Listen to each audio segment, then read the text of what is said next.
In today's episode, entitled What?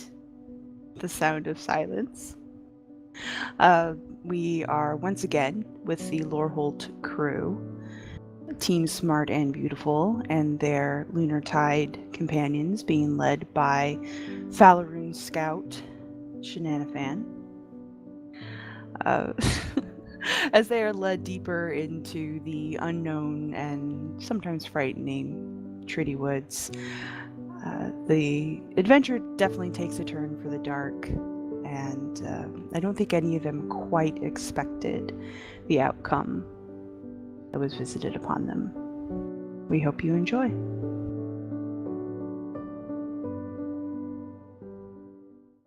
When we left off last time, everyone had a meeting with Marston individually, which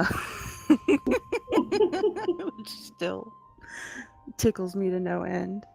And he's probably sick of all your faces by now.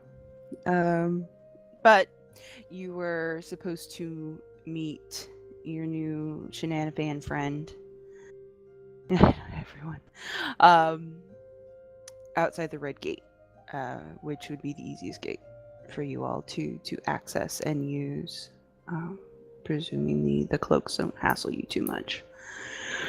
And they're spread pretty thin these days, so it shouldn't be a problem.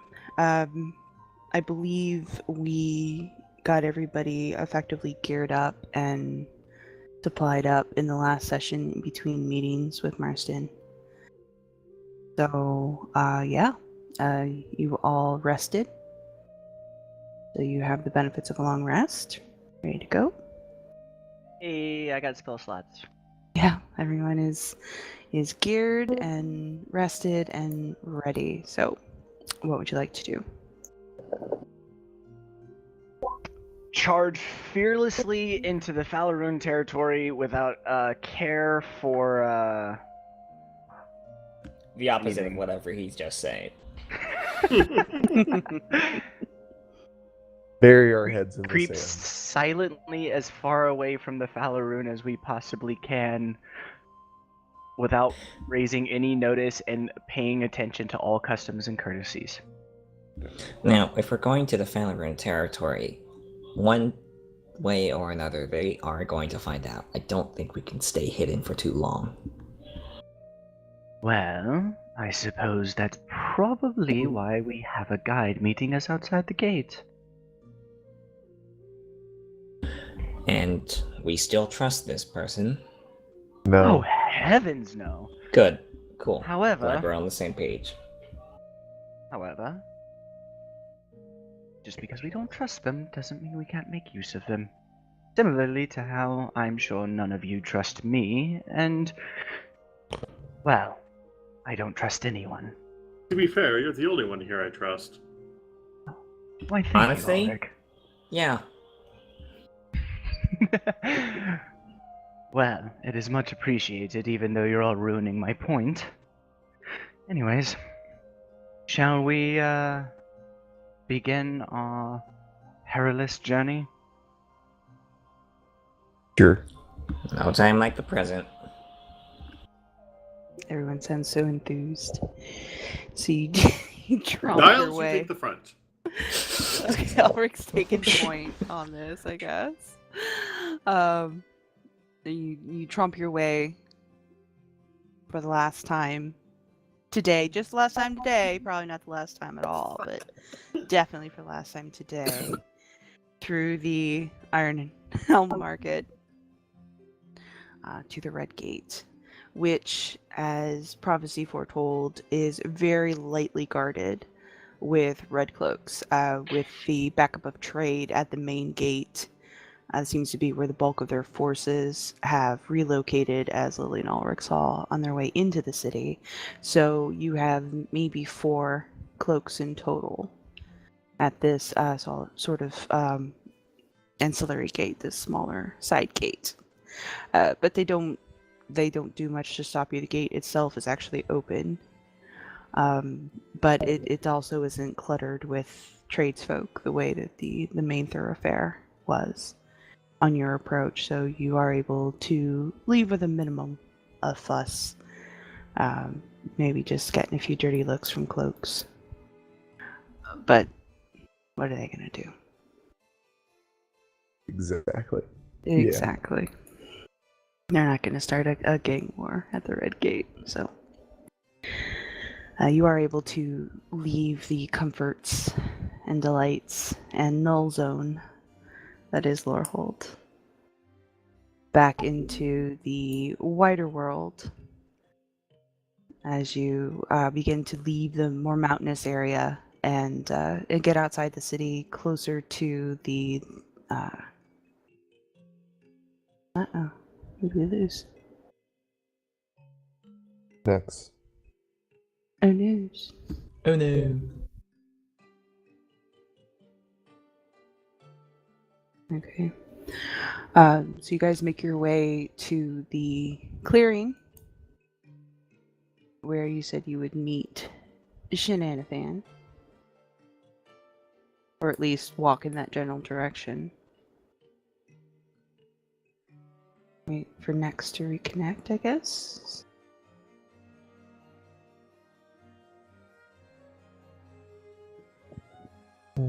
Just Well, we computer normally just think like ate this, shit. Ulric?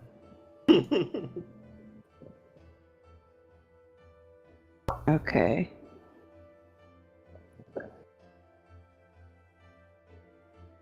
Today is the day of technology.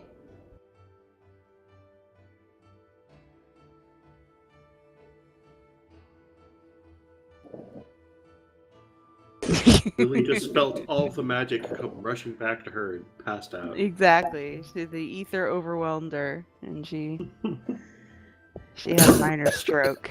Oh, I know. This is when Lana got paralyzed.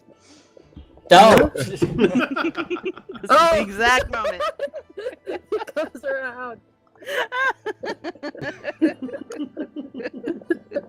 Through twin magic, Lily feels the after effects of Lana's paralysis. Somebody Seizes grab up. her and let's go.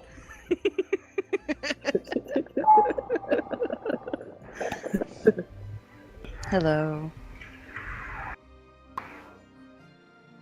I have returned!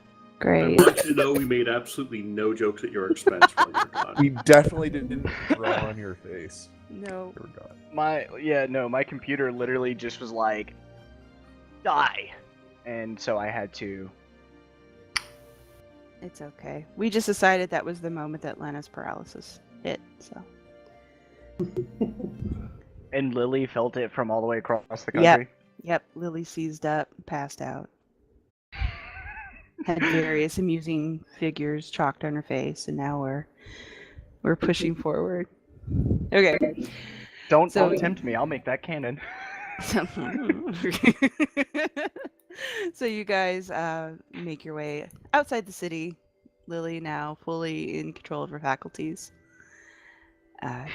To where you had agreed to meet your Falarin contact Shenanifans. I'll let you guys go. Are you guys sneaking up on the clearing, or? No, Clang, no, clang, nope, clang. not even trying that again. Nope. Well, most of us, aside from one person, are decent at stealth. Because we thought this was going to be like a heist thing. Alright, well, as you get to the clearing, you see off in the shadows to one side what looked like a boulder at first sort of rise up, and you realize it was Shenanifan with his Irlon cloak, wrapped cloak closely around him. Sort of stands there and waves, hello. Hello. And how are you this pleasant morning? Well. And you?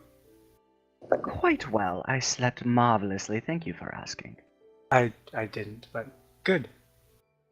So shall we go? Indeed. Would you like to tell us more about where you're taking us?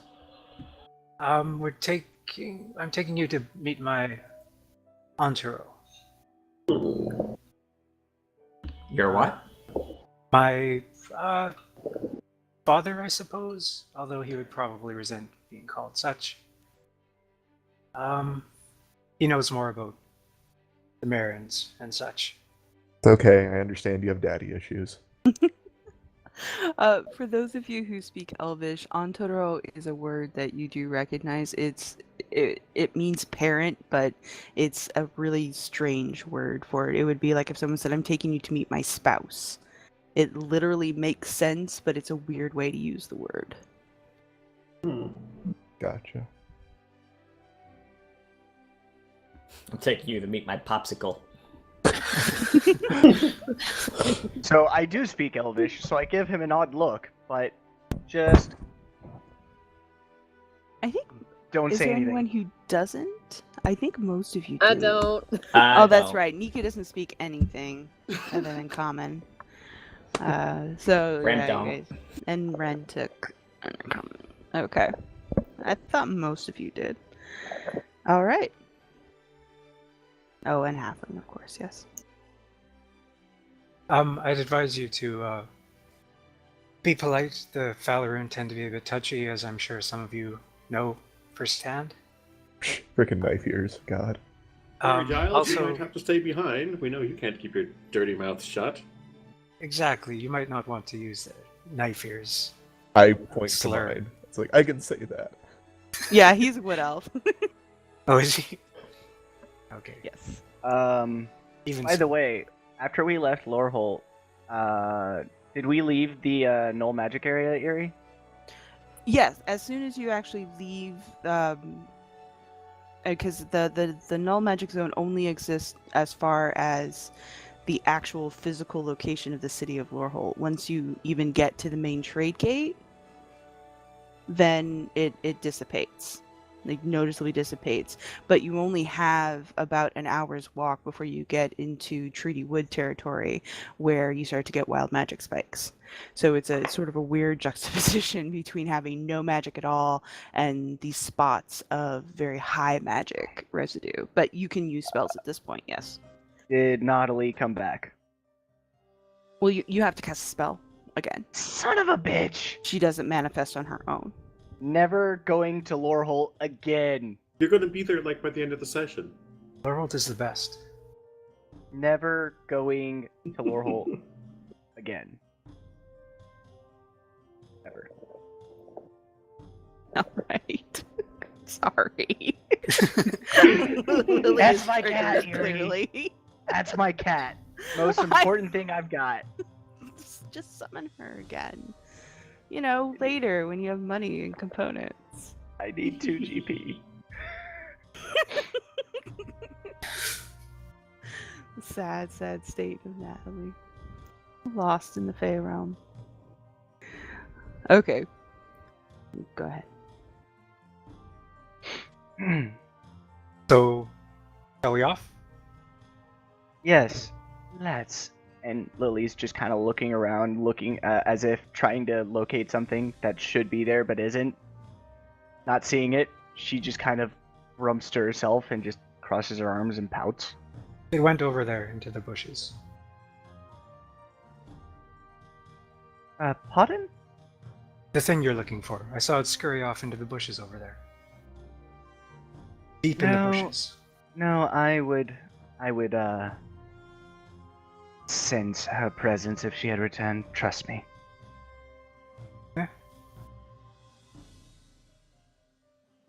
Alright, so we head off into the forest, I guess?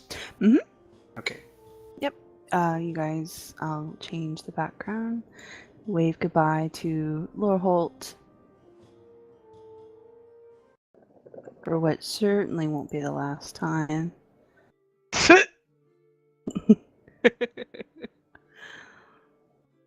Make sure the music. Roll20 seems to have fixed its music issue, so hopefully this is working properly. But yes, you begin to wander deeper into the treaty woods. At first, it's just sort of scrub growth and trees that are slowly beginning to retake the area after obvious logging and sort of stripping them away. But as the day winds on, with no signs of stopping or slowing down from your guide, you get into deeper and deeper sections of treaty woods. Now, most of you don't leave Lorehold on a regular basis. Nika, Rem, and Giles. So you have heard stories of treaty woods.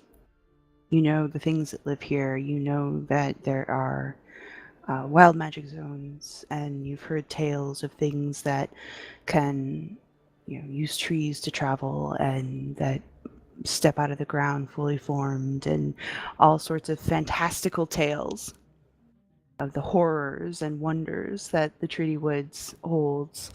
But for now, you basically just see trees. It doesn't really look all that amazing now that you're kind of not amazing trees out here. Now, Lily and Ulric in particular, who has seen some of the worst that Treaty Woods has to offer. You don't see any of the sort of telltale signs of the high wild magic zones that you saw close to Dawn Lake. The plant life seems to be pretty normal. You're not seeing the wild streaks of color that you associate with wild magic zones like you saw when you were close to the tower. It does seem pretty tame here, whether that's relief to you or not. Personal decision, I guess. I don't like this. It's too open. I like it. It's not insane. Lorehold's not insane. Well, here you can tell a tree is a tree. It's not purple with yellow stripes. Is that a thing? Yes.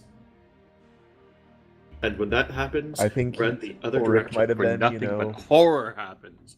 Owl bears and rats on its belt and horrible gnomes, and well, the flying carpet was quite nice, but burning horses that eat your friends is quite terrible. Yes, I think Ulric's been don't- out in the woods a little too long and have been exposed to a few too many substances out here.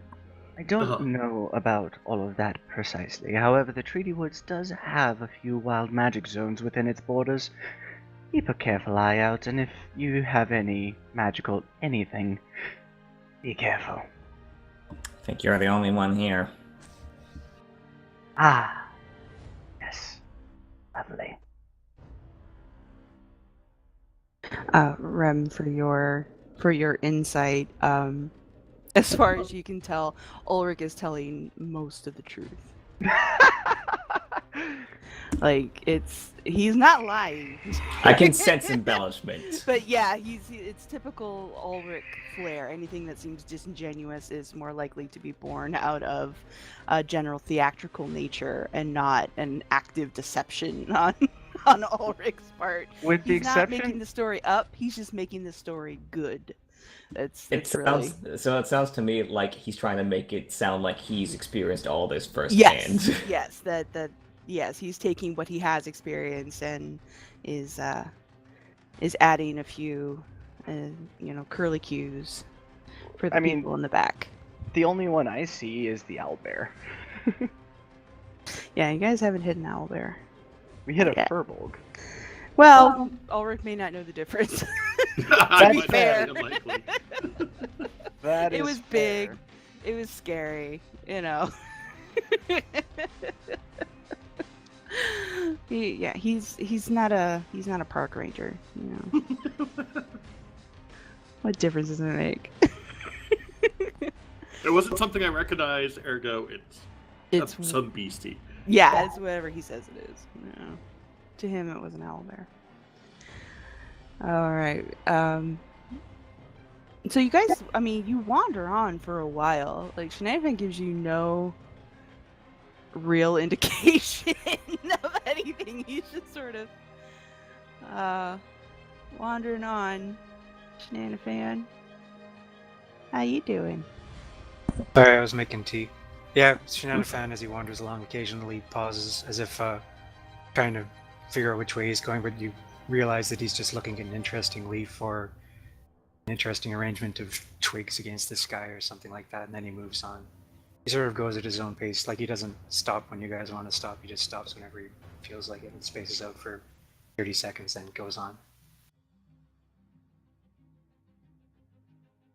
And so you travel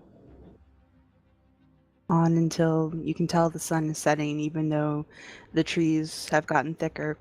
The canopy has gotten a little closer together. You can still tell the sun is setting. And Shenanifan doesn't appear to care. Nope, Shenanifan keeps on going. Lily has dark vision, so even though she's tired and lugging around books upon books upon books, she's gonna just keep going as well. I have superior dark vision. And although I would like to ask, how much longer is it? Well, time is sort of a man-made construct, a mortal thing that doesn't really apply out here.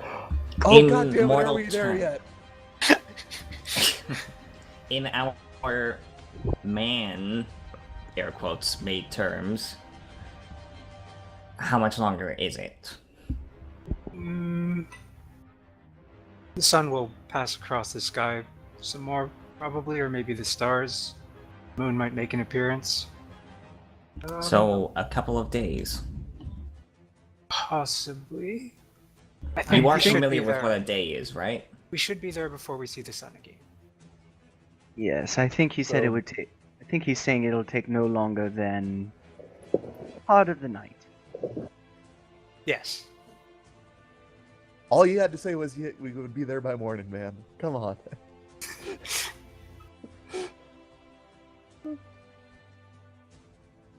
Alright. You continue on with your fanciful guide. His red mohawk and Gorilla hugging cloak.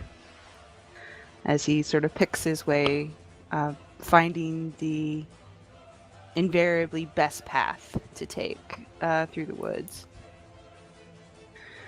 As the sun continues to set and darkness creeps in, if there are stars, they are getting increasingly difficult to see as you get further into the treaty woods themselves. It's fairly quiet, though.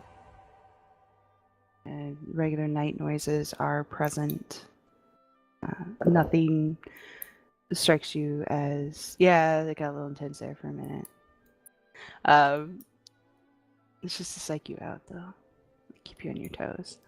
But yeah, nothing that jumps out as being of concern, and your guide certainly doesn't look concerned as he just sort of makes his way through, obviously an area that he's very familiar with.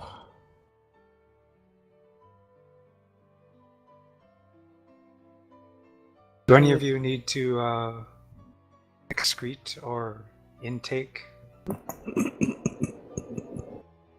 Should we take a break? Wow. A break would be nice. And I would definitely love a chance to get some food in me, yes. All right. He sort of finds a tree and nimbly scampers up it and hangs out in the branches up there. Lily's gonna look at that tree and not even think about attempting it, and is just gonna park right at its base. Pull out some rations to munch on. Ulric will do the same. Okay. Now, again, it is past sunset, so those of you without dark vision might want to consider alternative light sources. If you're Ulric, just hold on to Lily's cloak and just play follow Just- the leader. Okay. Hang tight, Rem. I'm sure I'm also hanging tight to you. Yep. I help you walk, you help me not trip over trees. It's a mutual relationship. Left foot, right foot again, left foot. So what exactly is your interest in the Marins? Historical. Well, one of their members, Amra Marin, was a fairly powerful sorceress of some repute. Created a number of extremely powerful artifacts. Excuse you? Excuse Be you. polite. Hey. Rem has the sharpest eyes here, sharpest ears. I'm sorry. Can I have a second with you? Sure. Remember the part where we don't trust this person? Yes, Remember the and part where they're Falarun? yes, and yet there is absolutely nothing they can do with the information that would benefit them. Information is currency here. You give them Indeed. that for free. You don't just give them information without getting something in return. But we are getting something in return. We are getting more information. Information that we have yet to pay for in any form or fashion. I prefer not to have debts. Well, if you insist.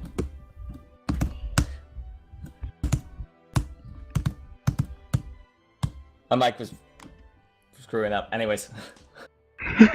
I was like, what? I thought that was a code or something. Yeah, me too. No, no, Like, no. That's I'm not Steve's sure what's cat right going on, there. but I'm gonna let it happen. I'm gonna see what happens. Look, it's. Have you discussed this with Ulric? Because he is local. Which one is And- Ulric? I haven't got your name straight yet.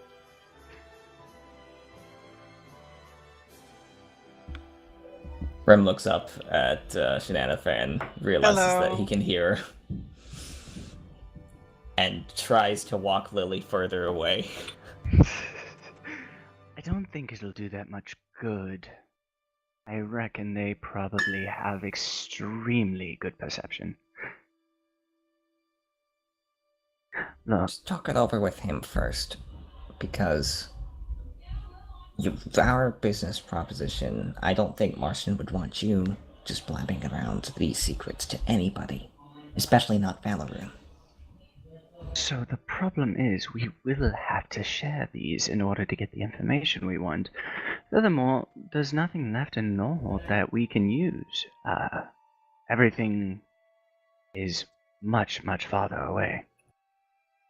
So, if a little goodwill will get us the information we need, then I'm willing Honestly, to share it. I was just making conversation. You can keep your secrets. I don't have to talk. I'm happy up here. I was trying to put you at your ease. It's fine. No, no Rem trouble. sighs and tries to walk further away. Look, let's just be polite and friendly, and we might even get something out of it. If you insist, you are technically in charge here. I appreciate the concern, and I appreciate you looking out for me. Well, for the interests of the group as a whole, as it were. Yeah, something like that. Anyways,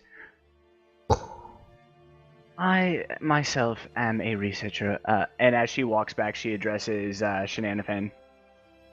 I am a researcher of some note myself, specifically in things of the arcane nature. So,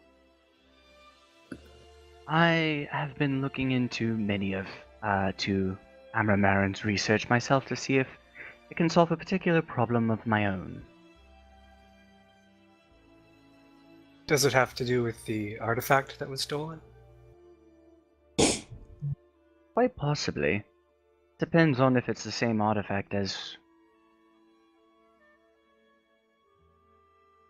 Even if it is the artifact I'm looking for, I'm more interested in her research myself. Things of planar nature.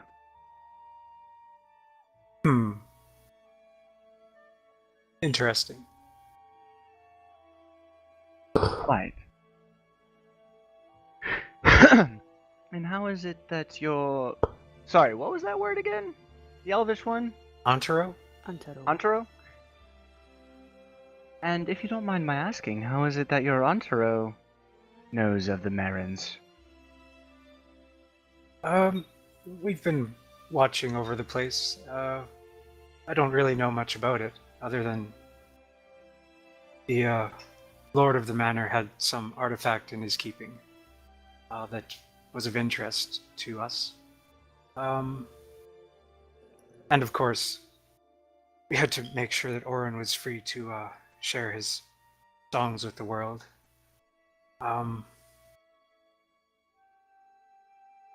That's all I really know about it. There was a burglary, the artifact went missing. My Antero has been searching for it, trying to track down the Lord of the Manor. The Lord of the Manor is not Orin. Well, artistically speaking, intellectually speaking, yes. But the actual owner, no.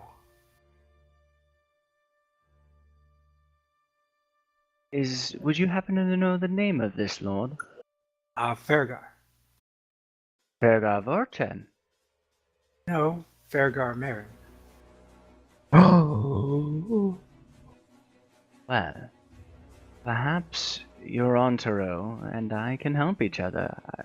He is an individual that, well, my sister more than myself happens to be looking for as well. Why did you say Fergar Vochan? Vochan is someone completely different. Well, you see, that's a bit of a interesting story. Vochan the Elder happened to be a paramour of Amra Marin's, and they had 2 children, only one of which is still living.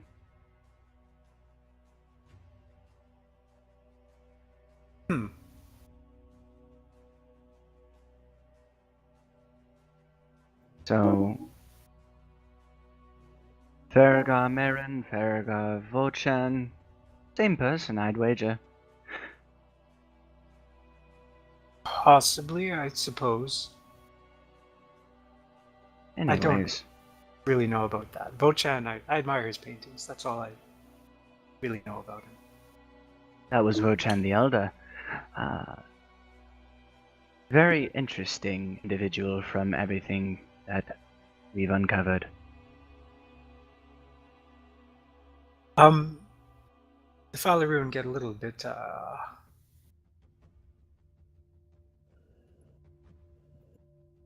well, never mind. Are you sure? Yes, Seems like you were about to give some rather welcome advice. No, actually, that was me Oh. sitting, having a little bit of a brain fart, trying to sort out things that I know and don't know, and Okay. just cutting myself off. Well, that and Shenanifan would be summarily executed if you said the wrong thing. So Yeah, true. So it works either way. Kern would fit in well with the Falarun. They don't talk about nothing. Nothing to nobody.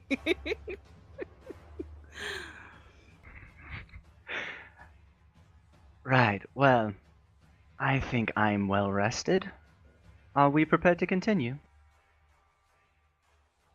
I am. I prefer not to excrete, so this rest was unnecessary for me.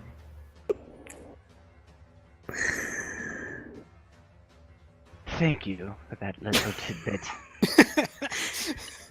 To be fair, you wanted information. I'm just saying. There's a category of information I wanted. That was not in it. Nah, sorry again.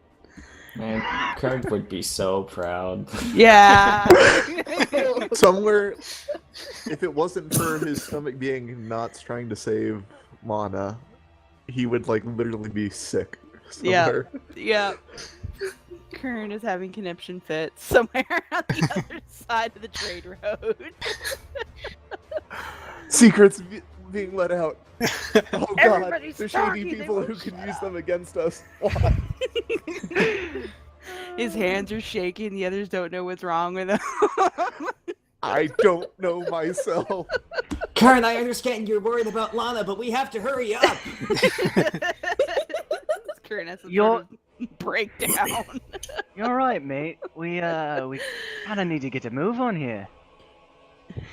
Poor Kern. Okay. I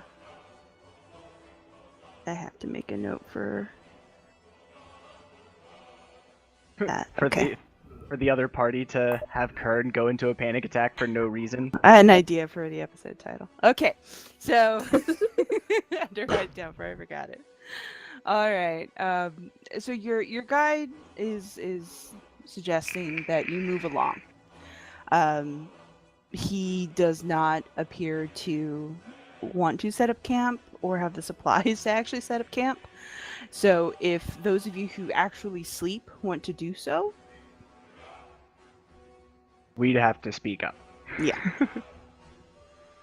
How long have we been traveling? by now? Again, you've been traveling since effectively early to mid morning. I assume you guys got up around Ulric time and moving Ulric speed.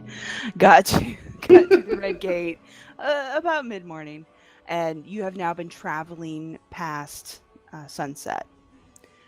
So you're getting beyond twilight, and by the time this this clump of conversations has ended and the marathon of games and it's definitely full dark as far as you can tell. You've only stopped once for food. How is everyone doing?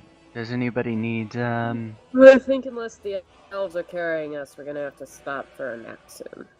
I think I agree with that. Could use a All break right. off my feet.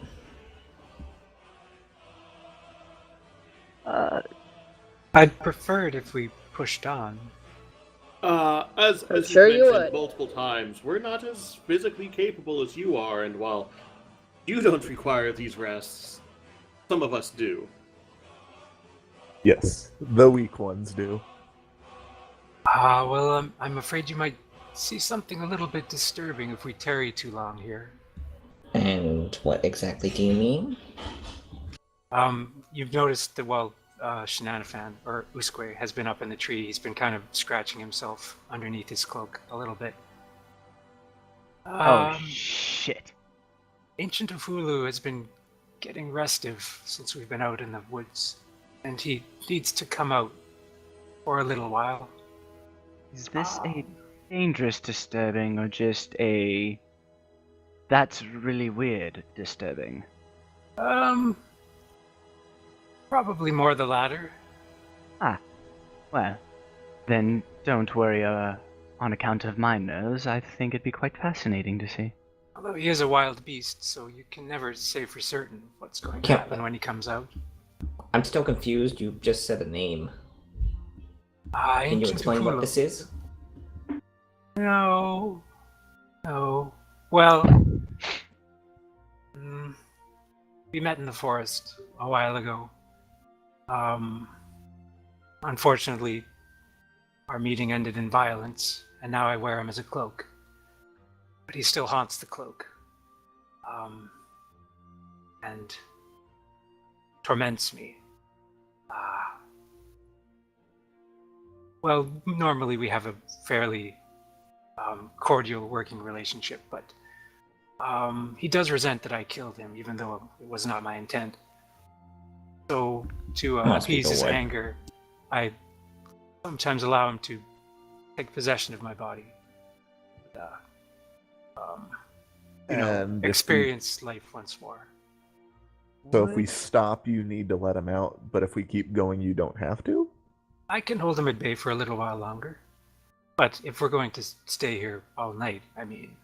If we made perhaps a campfire, would, like most forest dwellers, would it be wary of fire? No. He's a mighty beast. He's more than a beast. He's a demigod of the forest, really. Well, don't say that. Lily will want to meet him now. But if you make a fire and just keep close around it, I will go off into the shadows, and it might be a bit noisy, but it shouldn't be too distressing as long as you don't wander out after me. Lily now has a gleam in her eye. I think that's quite an excellent idea, actually. I think a rest would do all of us some good. I apologize for the noise that he might make. He's not, well, obviously he's not very polite, being a giant four-armed ape and all. No need to apologize. It will be interesting, I'm sure. So, Usque sort of wanders off absentmindedly into the forest while you guys make your camp.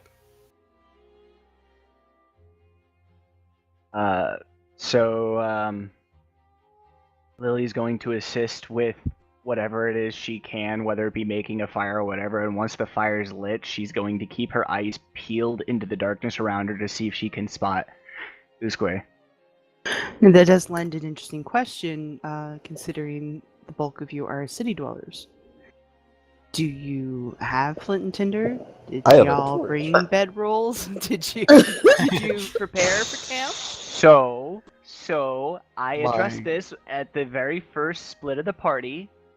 Lily and Lana, Lily gave Lana some of her books, and Lana gave Lily her survival, some of her survival type stuff. So Right. yes. Okay. The rest of us. On my character sheet, it says a backpack, a bedroll, a mess kit, a tinderbox, 10 Okay. torches, and 10 rations, and a There you water go. skin. Ulric's been traveling around with crazies who camp all the damn time. He's set. Yeah, I know Ulric's set. Yeah, he's been living in the rough Poor guy. a little He doesn't too deserve long. that. I know. I don't think I have anything. That's okay. The others, I'm sure, have you covered. Okay. Wait, no. Explorer's pack. There you go. Yeah, That'll help. of course.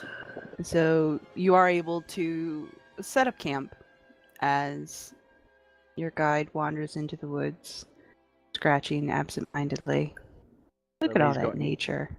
Lily's going to pull out one of her notebooks and just have it open on a blank page, prepared to document whatever it is she sees. And she's looking hard. She's trying to see as much as she can. Well, you don't see anything so much as hear something. You hear some movement off in the shadows. Someone's doing something out there.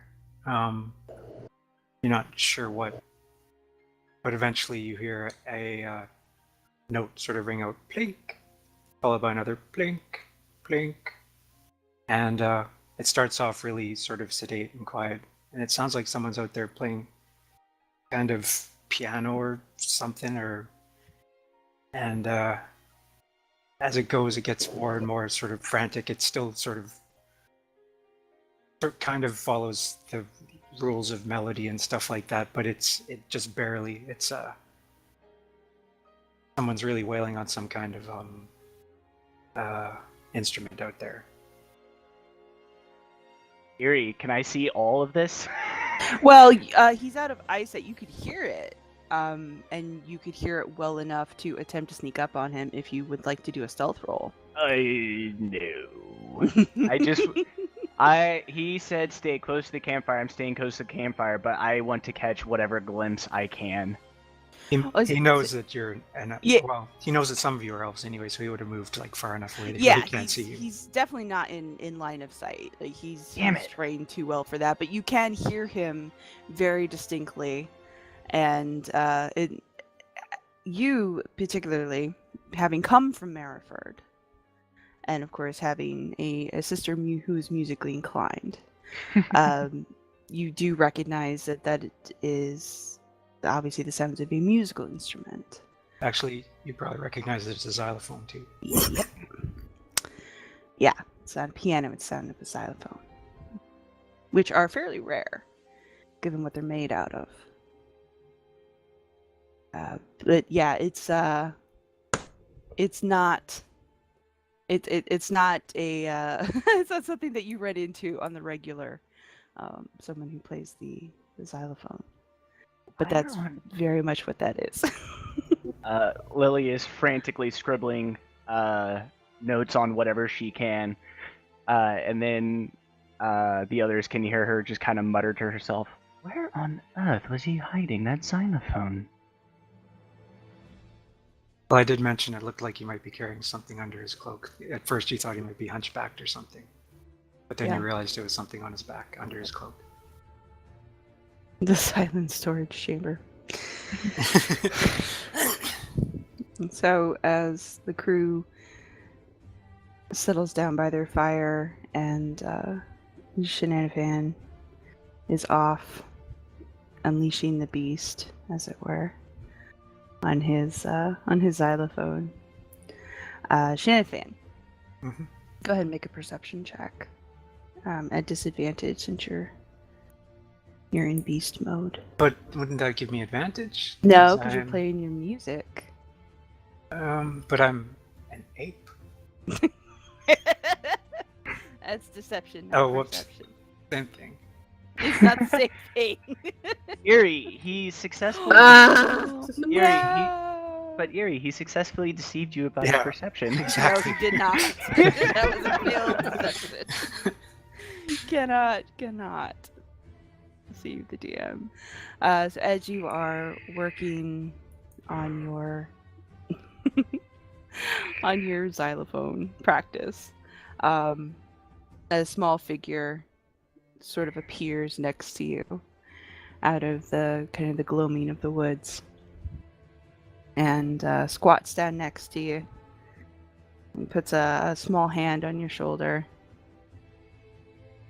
Well, this is gonna get awkward. No. But it's a voice that you recognize. And it says, still fiddling with that thing, are you? Well, Shenanifan is still under the spell of Ancient Ufulu, so he tries to reassert control, but he uses these opportunities where Ancient Ufulu is in control to void his bowels generally, so that he doesn't have to do it consciously. So as Ancient Ufulu feels its control ebbing, it pulls up his cloak and takes a big dump Thank you for that, by the way. while making ape noises. And Usque gradually comes back to himself and sees who's touching his shoulder. So you guys in the camp, you hear this explosive. He's apparently been holding this for days because he hasn't been out in the wilds for a little bit, so Ancient Ufulu hasn't had a chance to come out. That's the only thing that hasn't had a chance to come out. Apparently. You broke Noel. Noel unresponsive. So Usque comes back to himself and pulls his hood back and sees this big steaming pile of shit, and he's like, "Where did that come from?"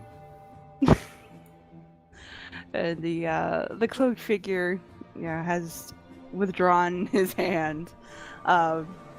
It just rather than appearing shocked or appalled, just sort of takes in the scene with sort of a resigned silence. And you're still doing that too, are you?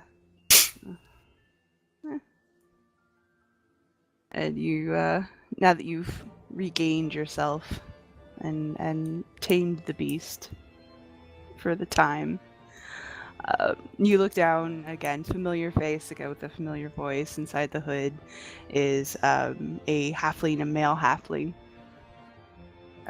heavily scarred and carrying pretty simple provisions. He wears a super heavy cloak, even though it's still pretty warm out. So unseasonably warm cloak. But underneath that cloak is all sorts of daggers and pointy things and explosives. This is Gutter. Oh, Gutter, Suvarli. Charlie? I can hear you from half click off. Well, it wasn't me. I've explained my relationship with Ancient Ufulu before. Yes, you have.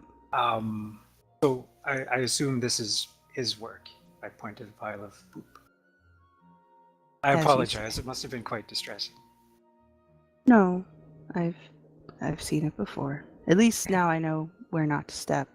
You've caught me more than once with that one line. Oh, I bring information to Tugo. Oh,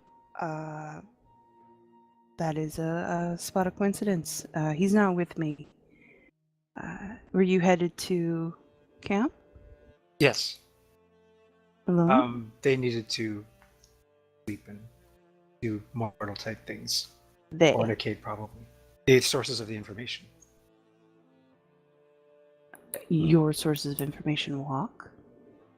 Well, it's easier than carrying them. You got me there, lad. Just let me pack up the instrument here, and I'll take you to them. How many of them are there?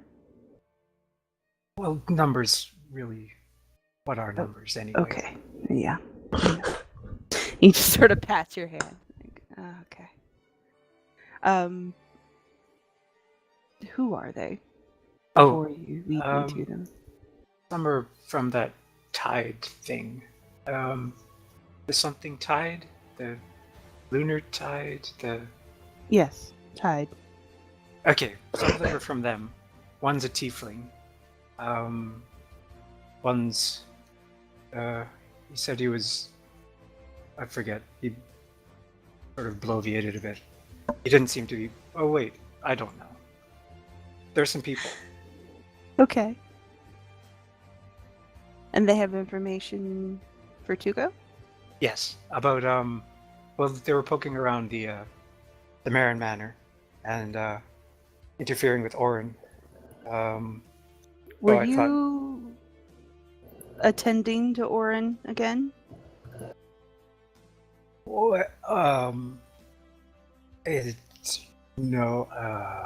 No. I just happened to be in the area. And these Tide people have interest in... Yes, they know something about the artifact that was stolen. I'm not sure what. I've tried to beguile the information out of them, but they're quite, well, not so much close-lipped as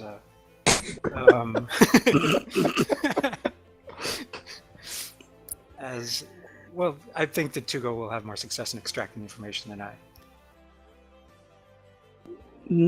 That's pretty well guaranteed.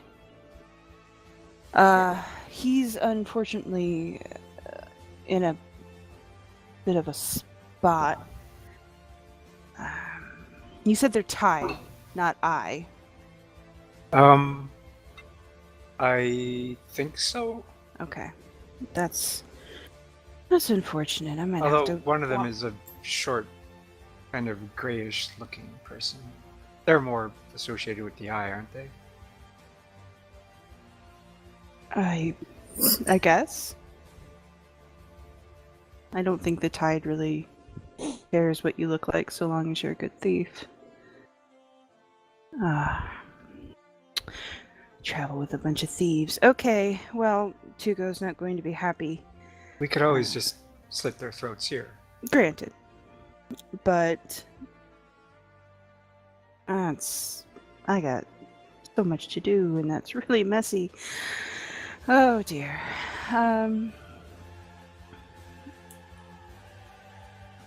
Okay.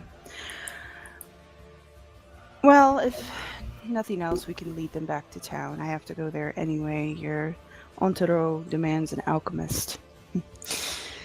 Oh, I think one of these might be an alchemist. Really? I think so. Okay. He talks about alchemy. Show me which one, and we'll save them for last. The one with the horns. The one with the horns. That works out so well. Okay, take me to your people then. Well, they're not my people. You're my Well, people. Very good. Yes, I am your people. Come on, lad. So by this point, I guess he's probably finished packing up his xylophone. I imagine, yeah. Throwing all the separate keys into his little hidden pockets inside his Doing the cloak. ritual, yes. Okay, So, did I catch any of that, Erie? Gutter, as a general rule, doesn't speak very loud. So you would have noticed the music die away, and you might have heard Shenanifan talking to himself, but you wouldn't have heard Gutter. Okay. So you would have heard.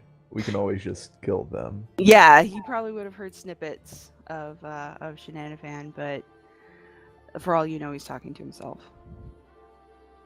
All the same, I'm gonna wake everybody up. Okay. So, everyone, be on your guard. Hmm. What did Giles break? Alright. So, I heard our guide speaking to himself.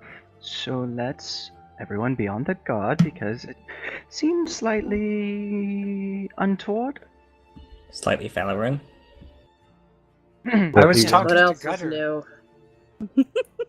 Huh? Comes this voice as he breaks the tree line.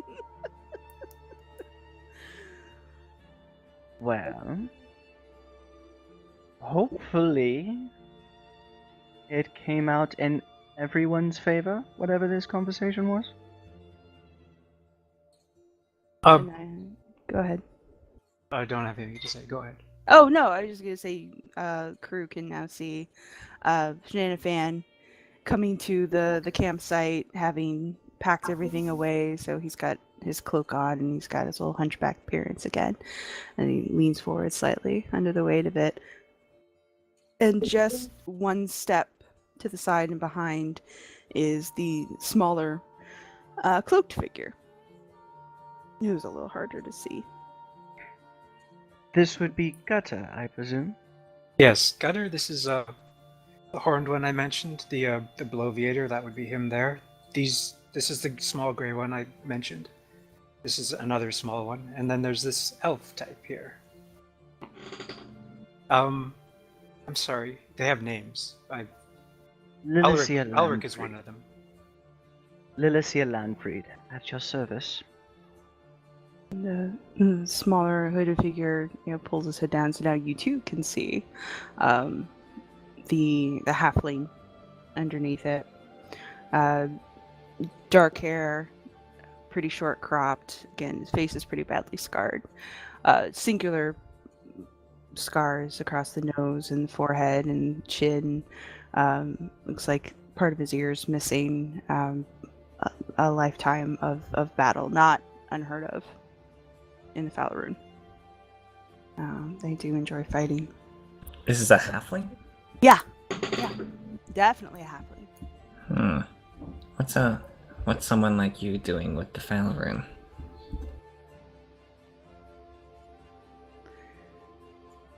The halfling looks at you. I assume you're speaking common. Yep. And looks at Shenanifan. And mutters in Elvish. Do they speak anything else? I'm gonna speak in Elvish. Most of us do, yes. I've also got this, I'll say in halfling. He definitely looks at you, Nika, mildly surprised. But again, addresses Shenanifan in Elvish. For those of you that understand it, this is going to be a long conversation. You said the horned one's the alchemist? Yes. The one who just said her name was Lila something. I heard her. I'm going to continue speaking in Elvish. Yes, Liliscea Landfried. You need an alchemist? It seems that way. And again, this is all in Elvish. Gutter doesn't speak anything else. Most of the Falarin don't speak anything else. Even if they know, they don't speak anything else.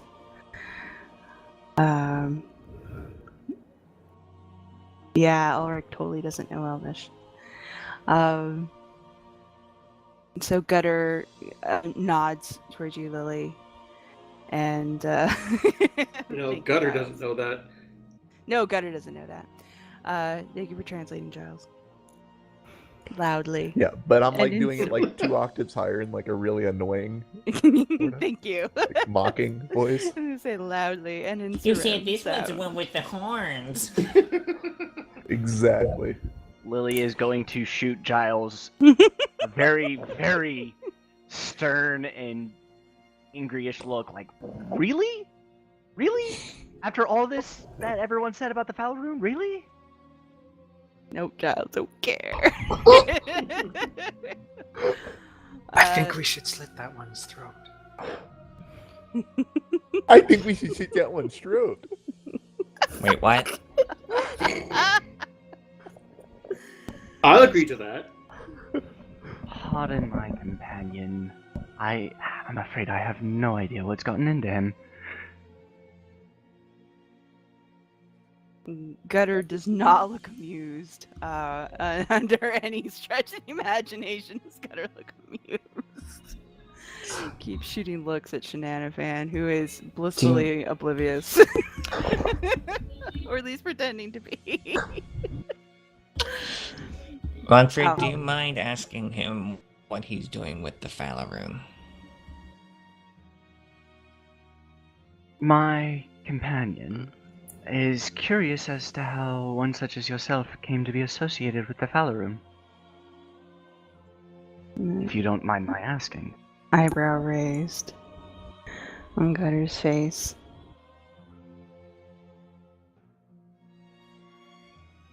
He just shakes his head after a moment of consideration. I probably should have mentioned that the Falaroon aren't really into the concept of sharing and caring and such. Yeah. Although apparently we're super into oversharing.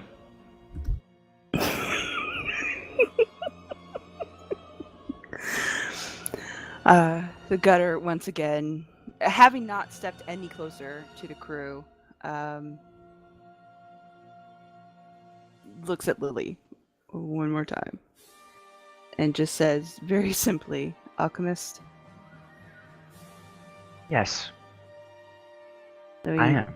pulls something out of his cloak in one fairly deft movement and procures a vial.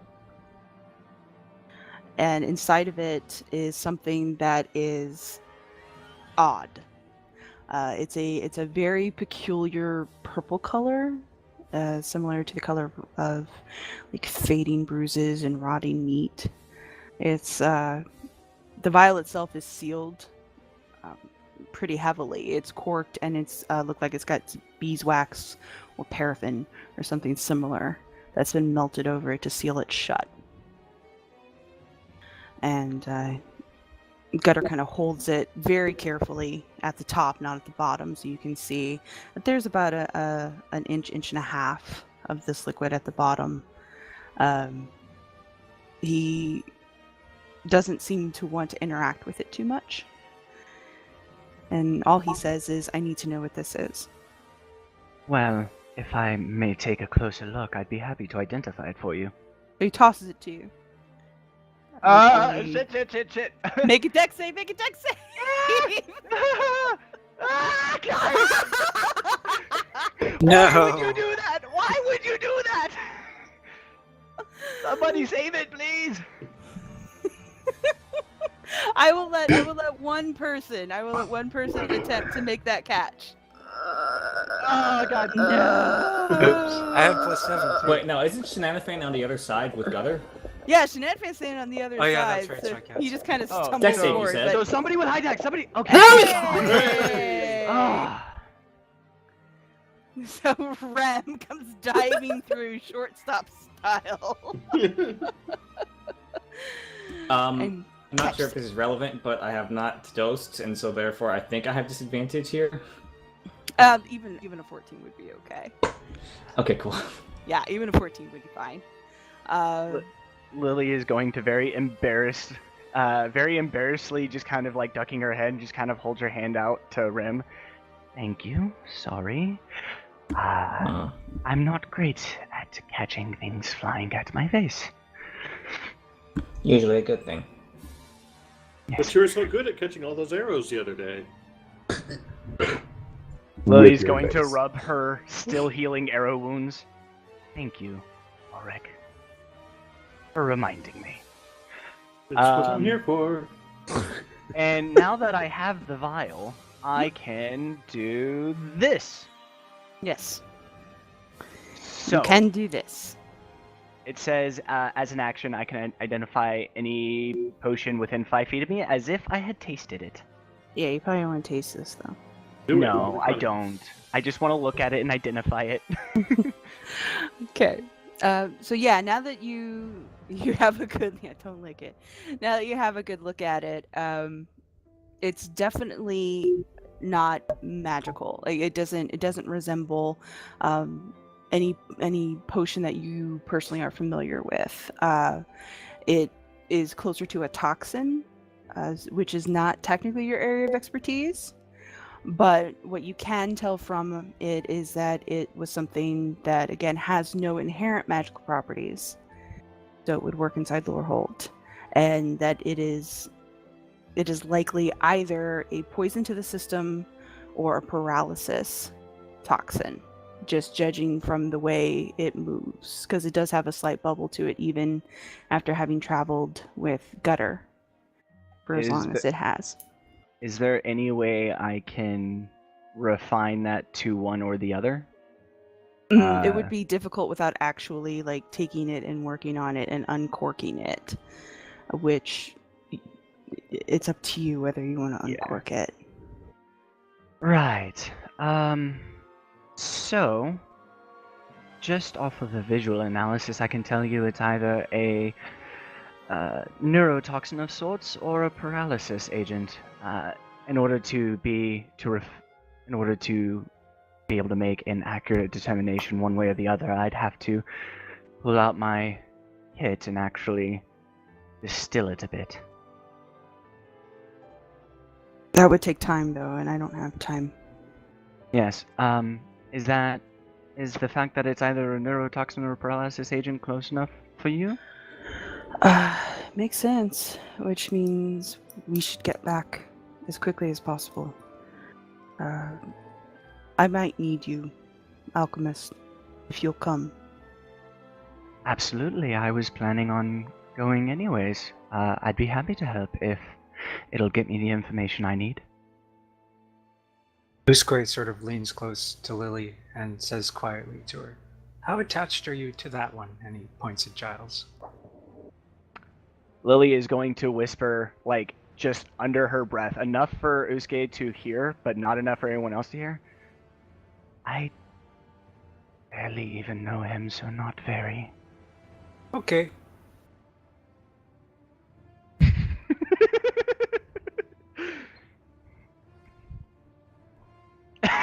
Everything's fine. Usque Yeah. also not so subtly pointed at Giles, so there's Yeah, that I too. was gonna say, yeah. So Rem gets the context of the point. Nika, no idea. Nope. It's like, what? All right. Everyone else, however, has been doing their best to remain polite and respectful, so I would appreciate it if they were well taken care of.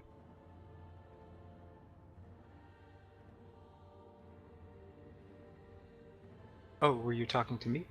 Yes. Um, Still in that same under the breath kind of tone.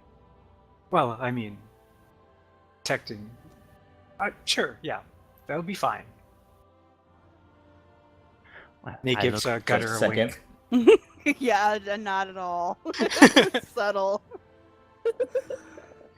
Yeah, there's a reason Shenanifan is sent into Lorehold.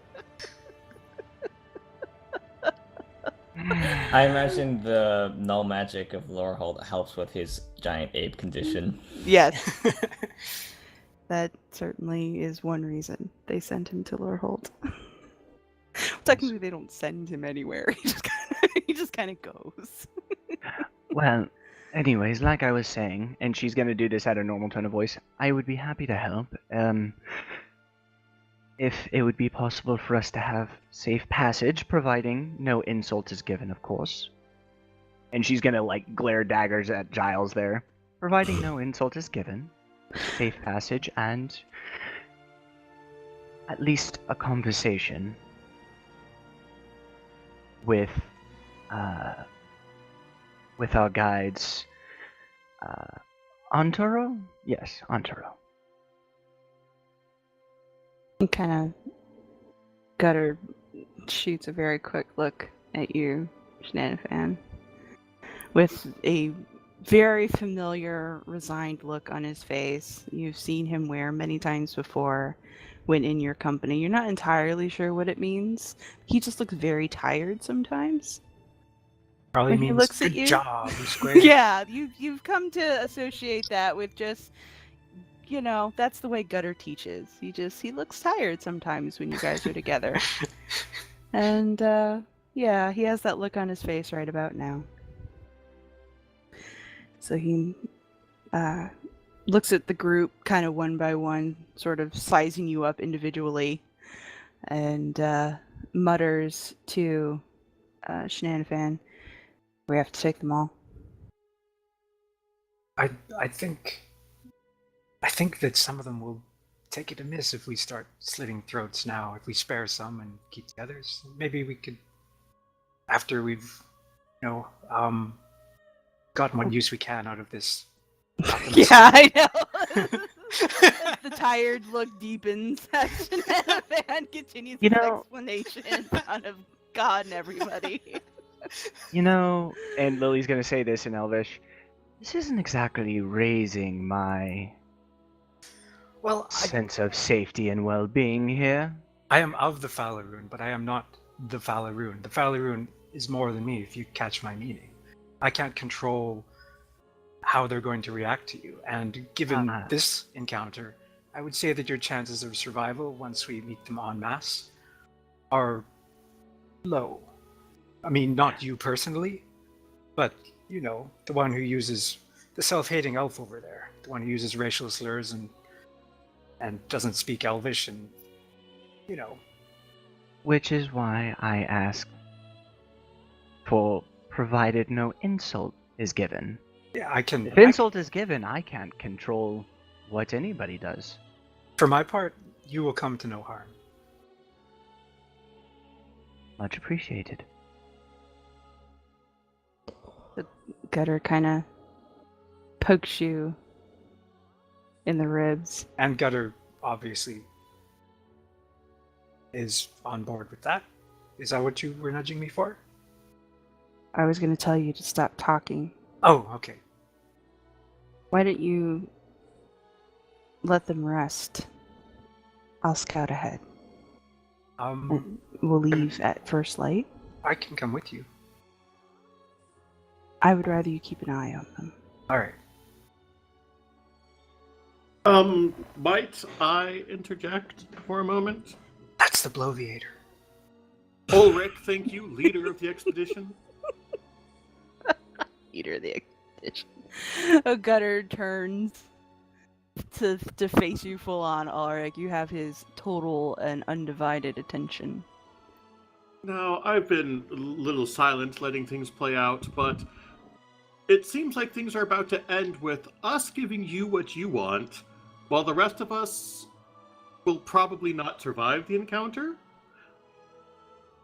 I don't think that's a very smart thing for us to leave conversation with.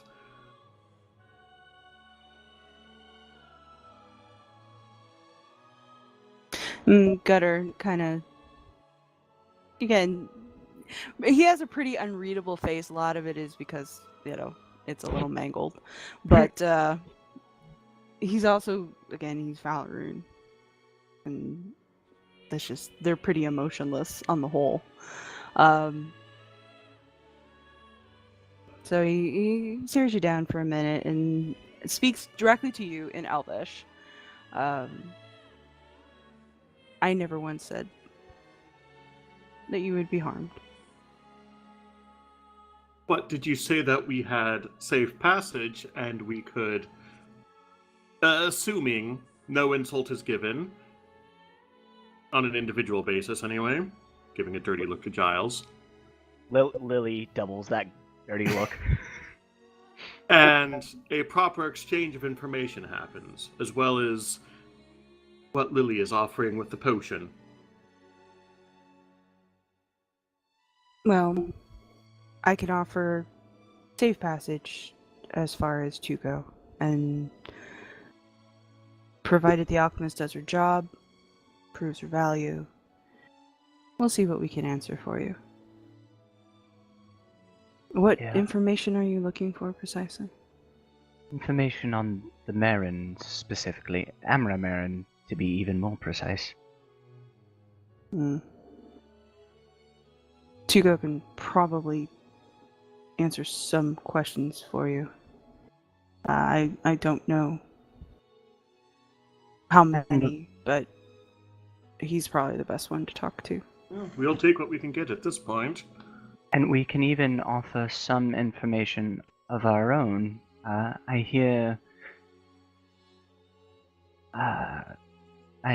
assuming that Tugo is the same individual we were going to speak with, is looking for Farragar Marin. Kern just expires in the tunnel.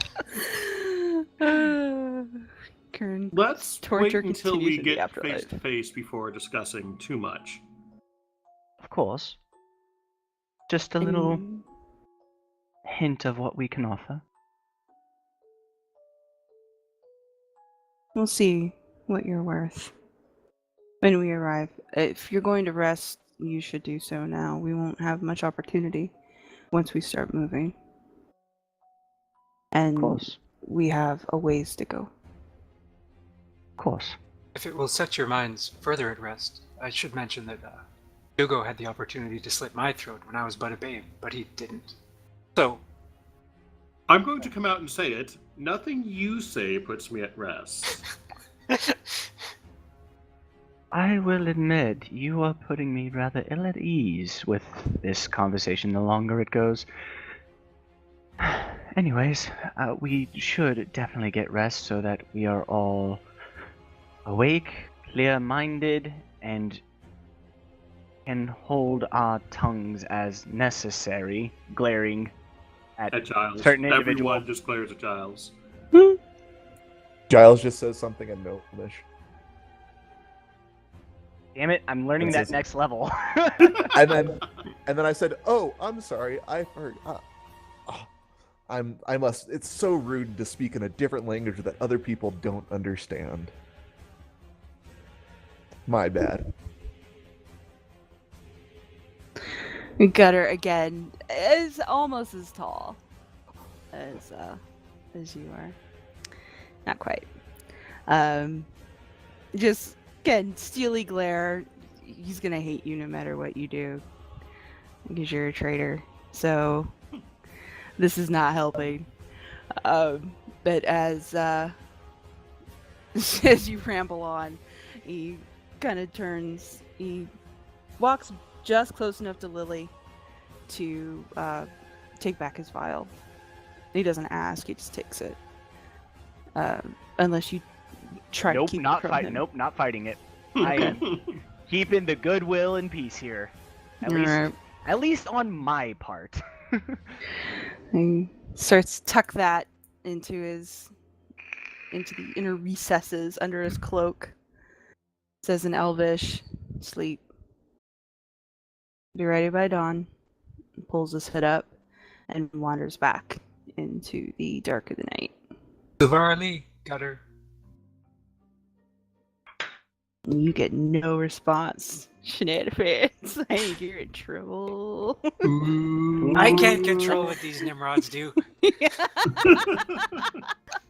I think it's more about the generating distrust by talking about slitting throats when they need an alchemist help. Alright. Well, Is there anything anyways. else you'd like to accomplish before dawn? At this Giles, you point, don't need to Lily is sleep. You're on watch. I would like to talk to Shenanifan. Okay. Go ahead, Rum. He's gone up a tree, but you can talk to him from the ground. Hey, guy. Hello. Can I make a request? You want me to Nope, make your request first. What were you gonna say? Nothing. This is so Come on. entertaining. Come on. You can say it. I'd rather not. It seems that I've spoken out of turn quite a lot. But then again, so have we, so it's only fair. I was going to anticipate your request and assume that you were going to ask me to, slit your throat first if it came to a mercy killing situation. Is that something that you think might happen? Well, it is the Treaty Woods. There's all manner of things we could come across out here. And if you anger the Fallaroon, I mean, they're unlikely to torture you, but perhaps you don't know that. So perhaps you were about to ask me to cut your I throat was before going they to take you ask captive. you to not leave our sight again.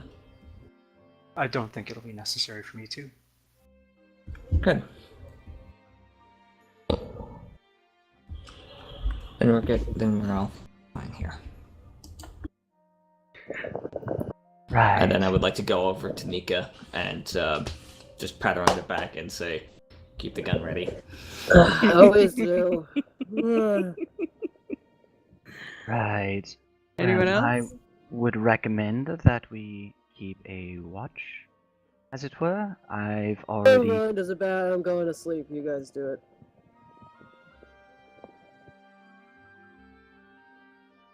Right. Well, I've already kept my part of the watch, so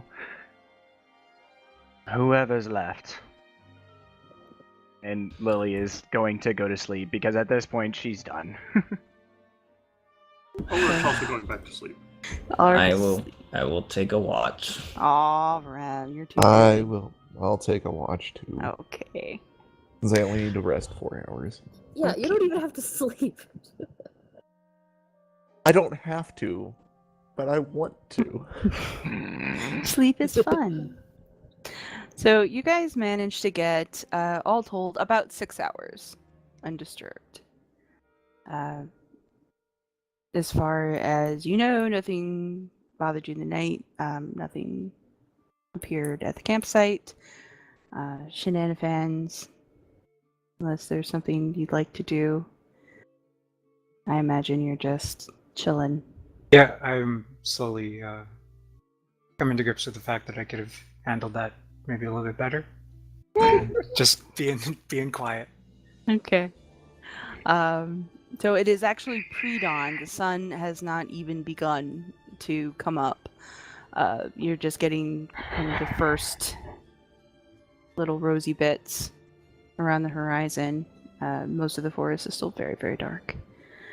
The fire has died down fairly low when Gutter arrives again at the edge of the clearing. Silvarly, Gutter. Barley. He mutters softly. Lily is packed up and ready to go at this point, and she's just leaning against a tree reading a book. Okay. She is going to address Gutter in Elvish. Pleasant morning. Nods. Mutters morning. Is your entourage ready? She's going to glance at everyone else. I wager at least anybody dragging their feet. Let's do this. I always am. I'm feeling quite refreshed. We can go now. Well, it appears we are all ready to go. And she's going to close her book, which this one happens to be on alchemy. She's brushing up just in case. Just in case. All right. So Gutter, seeing you all sort of rouse and sort of cluster, Shenanifan, he looks up at you and asks you to take the rear. Certainly. And warns you all to step quickly. We're running late.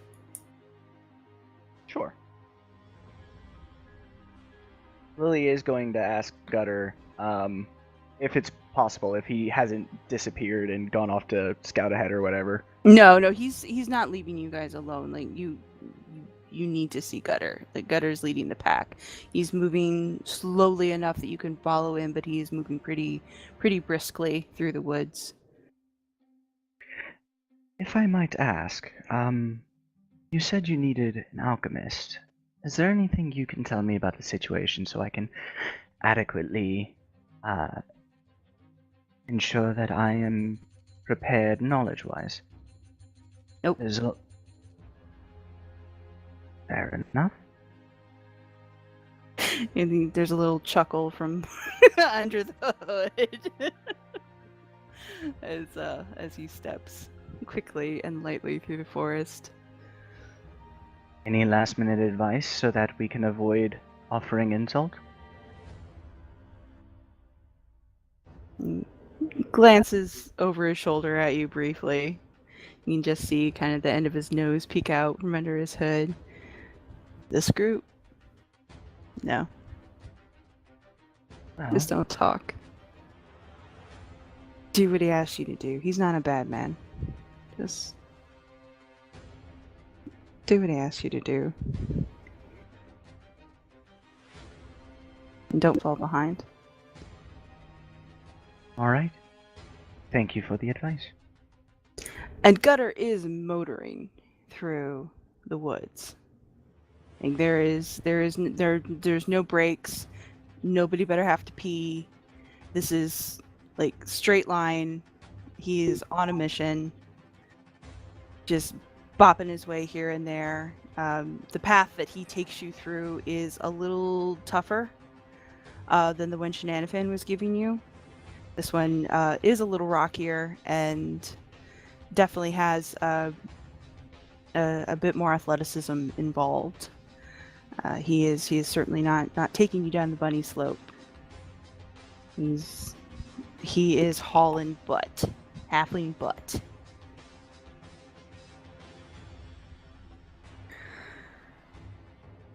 So if you guys want to attempt any conversation, because I mean it is a long journey. You guys travel well past noon.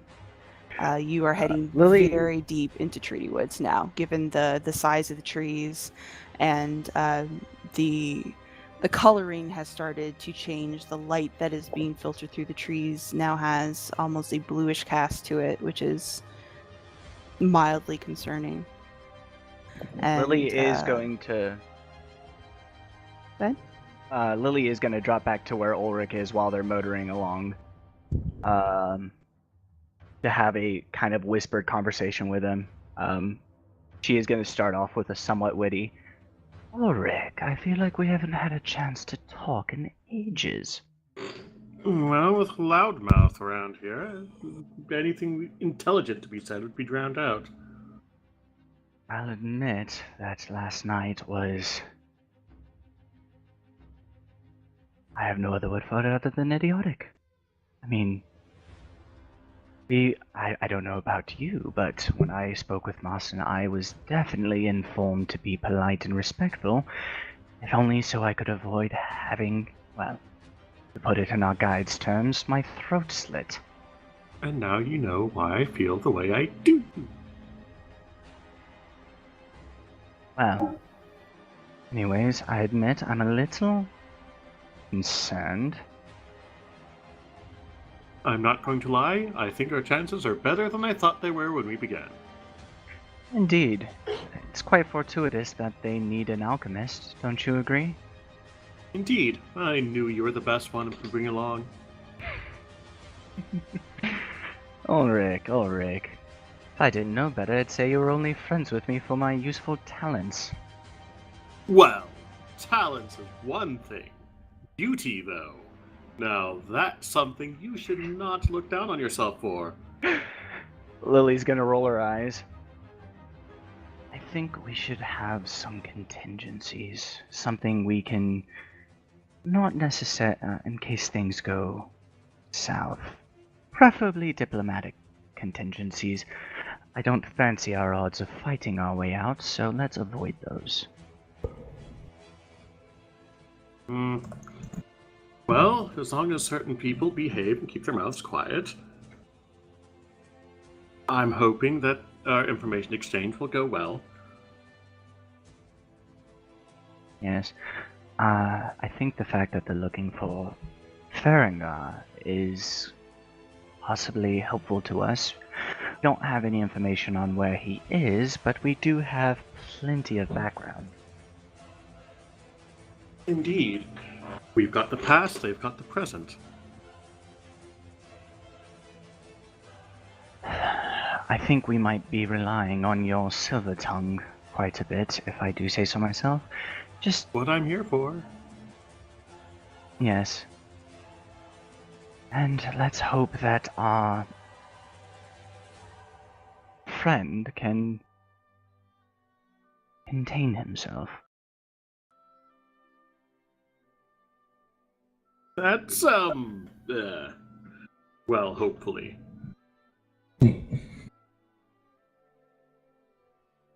Alright. If there's So- any one good thing to be said about him, is that he's still alive. Wow. And I hear Lily's just gonna kind of smirk. Well, I suppose miracles do happen.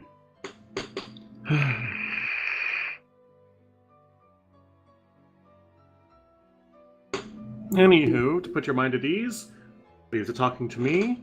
If anything goes wrong, follow anyone but him.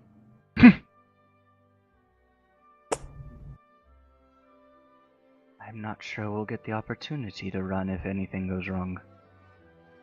Anyways, let's save our energy and keep up. I'd hate to fall behind. Indeed. Alright. So, the parade of Parade. misfits being hauled through Treaty Woods, with Gutter at the head and Shenanifan taking the rear. Any other conversations you want to attempt as you're being hauled through the increasingly colorful woods? I feel like I have a need to talk with Giles. Okay, Yep. go ahead, Reb. Out of I breath. almost had but- one of those. I will also, for the If you- purposes of this conversation, permit Giles to carry me if he so chooses. Okay, that might not be a bad idea. Yeah, Gutter is like I said, he's not taking the easy path. Yeah, it would wear Rem out pretty quickly.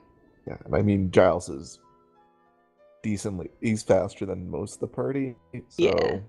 carrying Rem wouldn't be too terrible. No, Rem's pretty tiny.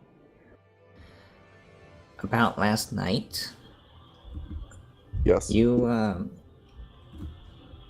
that was more intense than I think we needed to go. I sympathize, trust me. I don't trust these people for a second, and I think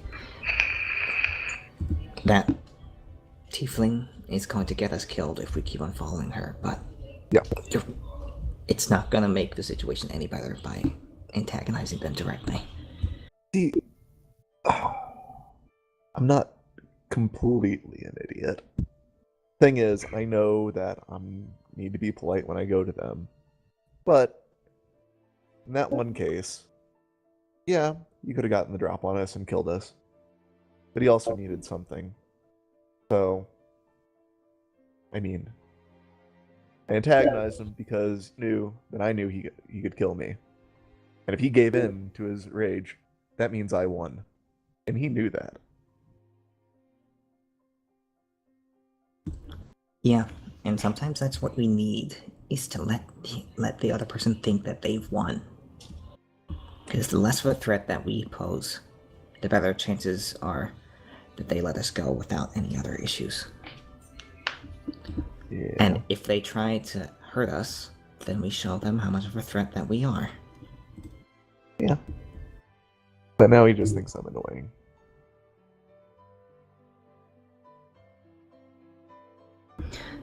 Can I trust you to hold it in for a bit? I've been holding it in my entire life. What's a couple more days? That's fair. Trust me, the moment that we need to say go, I'm with you. By the way, exit plan alpha is good, right? Remind me what that was? We talked about last night. I have not been reading the chat. Basically just ditching and running if things get like really, really bad. I'm willing if it means I survive, if it comes down to that. I just don't think Marston will be very happy with us. Yeah. But he said that our lives are worth more than the information, though. Yes. Well, 3 of us are on board at least. Yes. By the way, this whole conversation is like in Thieves' Cant. Yeah, yeah. Because speaking in languages people don't understand. When you're trying to communicate with them. But I also like to think that Thieves' Cant is just, like Thieves' regular Cant is common, it except is just like for super the twisted. tide. It is, yeah. The tide is almost all rogues of some stripe. It's or like another. speaking jive, I imagine. Yeah, it is. It is very, very much their second language in the tide. Like You guys should it's have something... to speak in Pig Latin every time you talk in Thieves' Cant. Then we'd be here all Yeah. day. This Ulric fella is off the At hizzy boo boo. They Yep. absurde. Yep. Yeah, Thieves' Cant is, again, it's pretty much second language for anybody in Tide, so it would be the natural fallback. It would be a language that you were 99% sure the other person would understand. Other than Dwarvish. Dwarvish is So, also yeah. sort of the official language of Since it seems like the 3 of us are more or less on the same page, I'm good. Mm-hmm. Okay. Anybody else? All right. So, as Gutter drags you through, does again no breaks. You have to pee or your SOL. The sun has definitely crested past noon. Rem being carried along by the slightly stronger, slightly faster Giles. As the trail gets harder and harder to sort of navigate through. Gutter's not having a problem, and Shenanifan, this is all pretty common for you. Like, you were kind of taking it easy on the crew when you were leading them, but Gutter is not affording them any such luxury. He's taking the true trails, not the tourist trails. So you're okay. But for the rest of you, it is becoming harder to sort of navigate. But eventually, as twilight begins to creep in, Gutter slows. Motions for you all as a crew to slow as well. He reaches under his cloak and pulls out 2 daggers in a, again, pretty swift motion, and takes sort of crouch, creep, stealth mode. And begins to move fairly slowly, still in the same general direction that you've been traveling all this time. But he's obviously seen something or noticed something that has caused him to stop his sort of brisk, forced march and become far more careful about where he walks. Actually, I should probably just do what he told me and stay at the back. Okay. I'll do that. You two would also, at the very least, adopt a defensive position. I mean, this is... Well, I'll take my cue from him and draw my blade. Yeah. This is how Falarun operate. They rely on nonverbal communication. Yeah. So, whatever the rest of you decide to do is up to you. But Gutter is giving no vocal commands of any kind. Lily is going to kind of on the sly just reach for a much smaller book that's not in her normal book pouch, but is instead kind of just tucked away somewhere else, and just flips it open to a page, glances at it, and shuts it and holds it ready. Okay. It's... If only she had such a thing. No, it's her spell book. Right.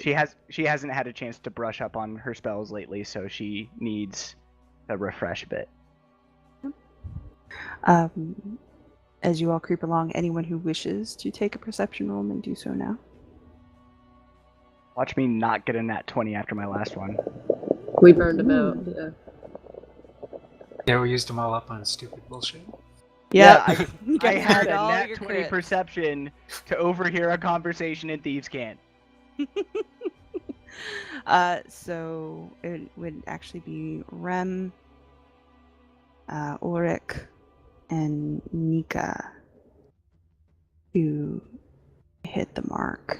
Ulric and Nika just barely, but as you sort of creep along the way, it's very, very minute, but Rem especially. Ulric and Nika, you see small splotches that look sort of out of place on sort of this larger ferny plant that you creep past. Careful not to brush up against it. Rem, you not only see the splotches, but you recognize them immediately as blood. Not a vast amount, but it's there, and it's fairly recent, given by the color. In my medical experience, have I noticed any notable difference between the blood of different races?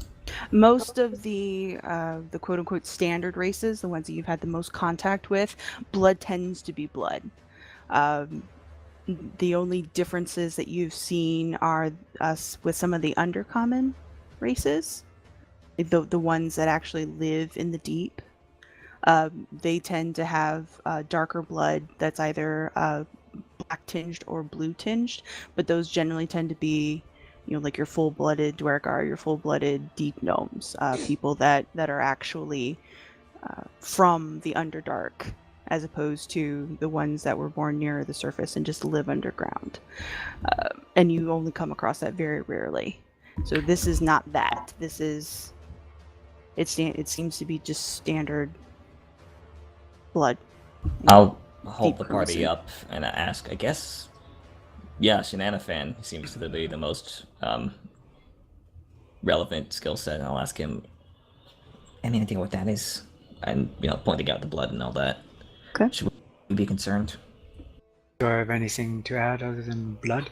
Well, now that Rum points it out to you and you can see it, it's definitely worrisome. The Falarun are taught when they're injured to go up into the trees so as not to leave blood trails. So if this is one of your people that was hurt, the fact that there's blood on the ground at all is disconcerting. So you probably wouldn't have much to add to Rem, but it would be mildly concerning to you. Either there was a battle here, and whoever did it didn't clean up after themselves, which is very unusual for Falarun, who don't like to leave tracks, or it was Falarun who was injured and they either ignored protocol or they weren't in a capacity to follow it carefully enough if they left behind something like this. Is there an opportunity for at all for Lily to, like, you said some of it was on ferns. Now that it's been pointed out, is there an opportunity for her to take like one of the stems that it's on and tuck it in a vial? If you want to stop and do that, Gutter is not going to stop for you. For that matter, were there any other signs of what this might be from, like tracks or something along those lines? with your perception check, there did not appear to be any tracks that you saw. Like this single splash of blood on a leaf was all that you saw. It doesn't appear that there were like any scrapes in the bark or any scuffle of prints or anything else that would have given you an indication that something was amiss. Everything else looks perfectly normal to you.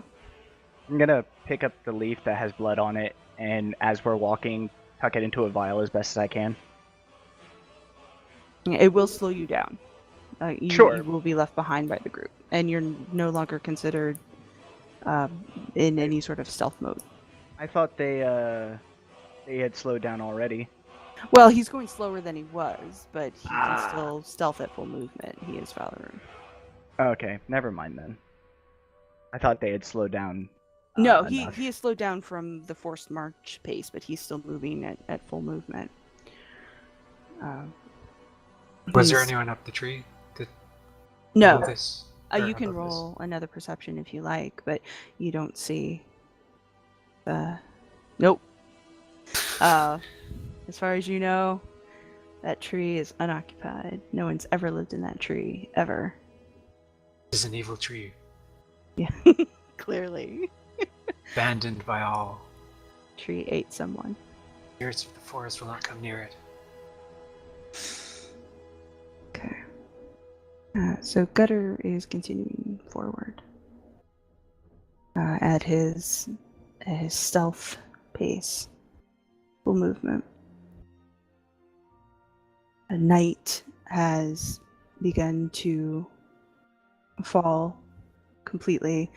You haven't seen any other disturbances, no additional splotches of blood or anything.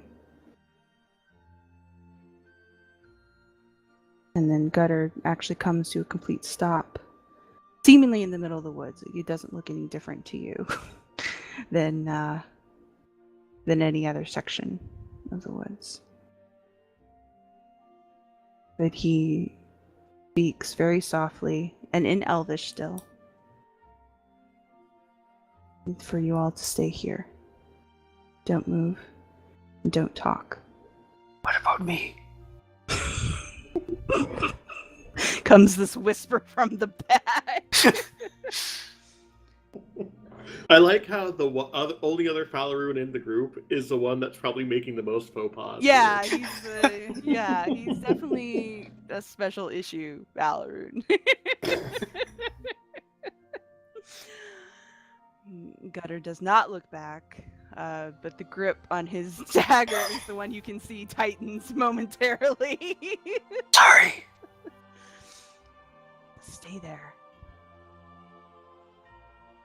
And he continues to walk forward while you guys are just sort of in this clearing now in the middle of Treaty Woods with the dark closing in. It is strangely quiet here. Well, that sounds like I need to make a perception check. Okay. Yay. All's fine. All right. Look at Rem. Kern and me would get along so Yeah, I well. know. Like Rem and Kern, you guys could never be snuck upon again. Ooh. There you go, Shenanifan. Too bad Kern Good isn't going rolls. anywhere near Loreholt. This is fair. Not of his own free will. No. So basically everybody but Ulric and Lily, who are presumably talking about flowers in the back. No, thinking about flowers. Okay, thinking about flowers. Lily's just bad at it, and Ulric is percepting something else. Apparently, yes, his focus is diverted. The rest of you, it is a weird quiet. It is a very weird quiet. You notice not so much the trees, Shenanifan, as you have been scoping the trees as you walked away from the blood splatter, hoping to maybe catch sight of Tugo or another Falarun or a blind that someone has left behind, giving you an indication that someone was here. But the ground in this area has strange furrows. that look like Bugs Bunny came through here on his way to Albuquerque. That they're just small raised paths. Would I make the logical leap that I'm making? Yes. Okay. Yes. Yes, you have been trained since you were little to know exactly what that means. They are fairly small. They're only about a foot across, which is somewhat comforting because you know how large they can get and what that means. Mhm. But yeah, there are these small furrows, these small sunken bits, and then raised bits that seem to kind of encircle this area and then disappear amongst the trees. I think we might be safer up in the trees. We're not monkeys.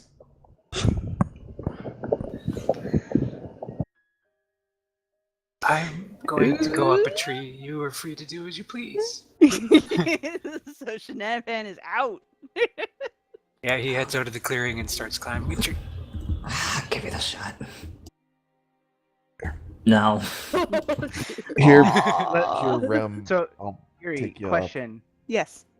With levitate, am I able to switch targets as long as I maintain concentration on the spell? One creature or Well, object when that you you switch, choose. they'll Yeah. fall. Well, I mean, if I, like, for instance, if I put someone in a tree, and then could I reapply that to someone else? You'd have to I- recast it. Yeah. Okay.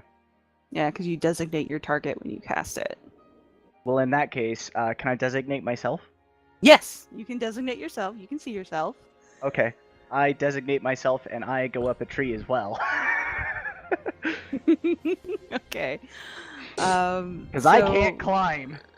All right. So Lily levitates up to a convenient branch. Ulric has decided to take the stealth approach and has blended into the shadows.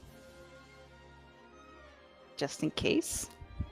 And the rest of us are struggling. I was gonna And then say, just Giles, 'cause- clearly your athletics is high enough. You're able to climb the tree with no problems. Yeah, the reason I rolled was because I was picking up Rem and.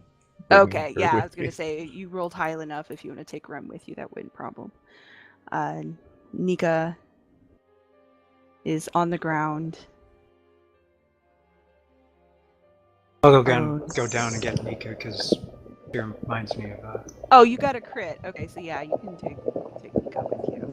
Okay. The size difference isn't as advantageous as Rem and Giles, but you rolled a critical, so Well, I'm pretty tall. yeah. I'm not very strong though, so fair enough. No. You're able to sort of wrangle Nika up. It's not a pleasant climb, but you get Actually, her up. is Nika willing to be wrangled by the? Yes. Oh yeah. Okay. I, was Yes. I didn't think I she wanna wanted to get be off the left on the ground. ground. So Lily, even though she is in a tree, is still just standing on her branch, not stealth at all. She is clutching the trunk and wobbling and trying not to fall over. And everyone else is just, yep, stealth. Y'all with your crits today. Man, it's like we're rogues or something. I know. Or at Brought a least bunch just of- have proficiency and stuff. Yeah, exactly. Brought a bunch of thieves into the forest. They're all hiding so good. So you guys all blend into your surroundings, except Lily, who She's who's clutching just a tree and she's wearing giant blue. waving can't flag. blend. Giant waving flag. Just in case anyone wants to know where you are. In case what's his face? The halfling. Gutter? Unless, just in case Gutter comes looking for us, he's like, where the fuck did everyone go? He can see that we obeyed him, but we got safe. Very good. Of so course, when- you'd also have no problem finding Lily. And yeah, ergo the rest of us. yeah, but you know, whatever. So after what seems like an eternity of things getting darker and darker and darker, which means Nika and Ulric, you can no longer see. after a bit. So not only are you hiding in the trees, but it's also absolute pitch black for you. The canopy lets in no light, so if there's a moon or stars or anything like that, you can't see them. You are... Gutter did tell us to wait here, didn't he? Yeah. Okay. He told you guys to stay. Okay. And he went onward. It just seems like a very long time that Gutter's been gone.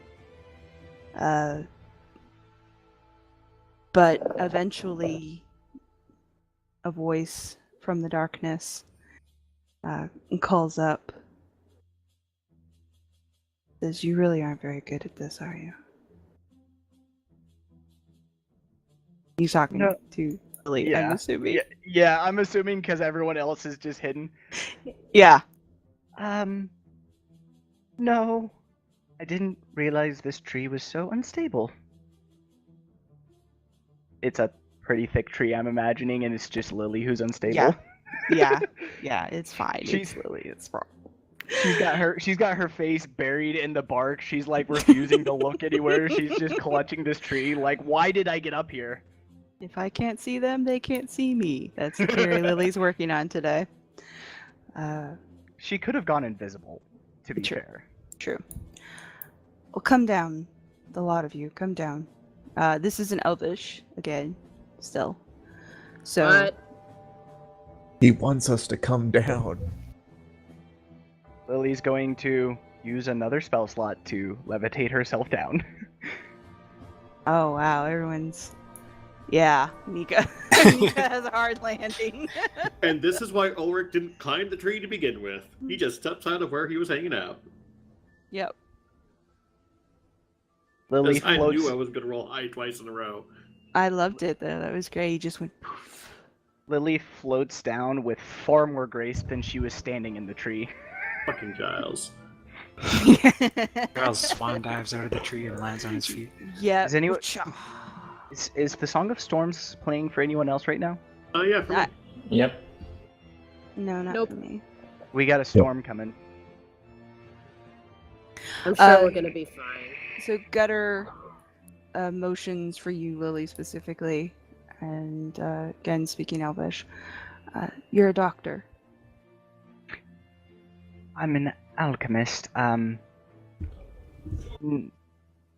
If alchemical medicine is needed, I can make that. However, anything further is out of my expertise. I'm sorry. Like mid-sentence, as soon as you say I'm an alchemist, but he just pushes you out of the way and walks further into the larger crew.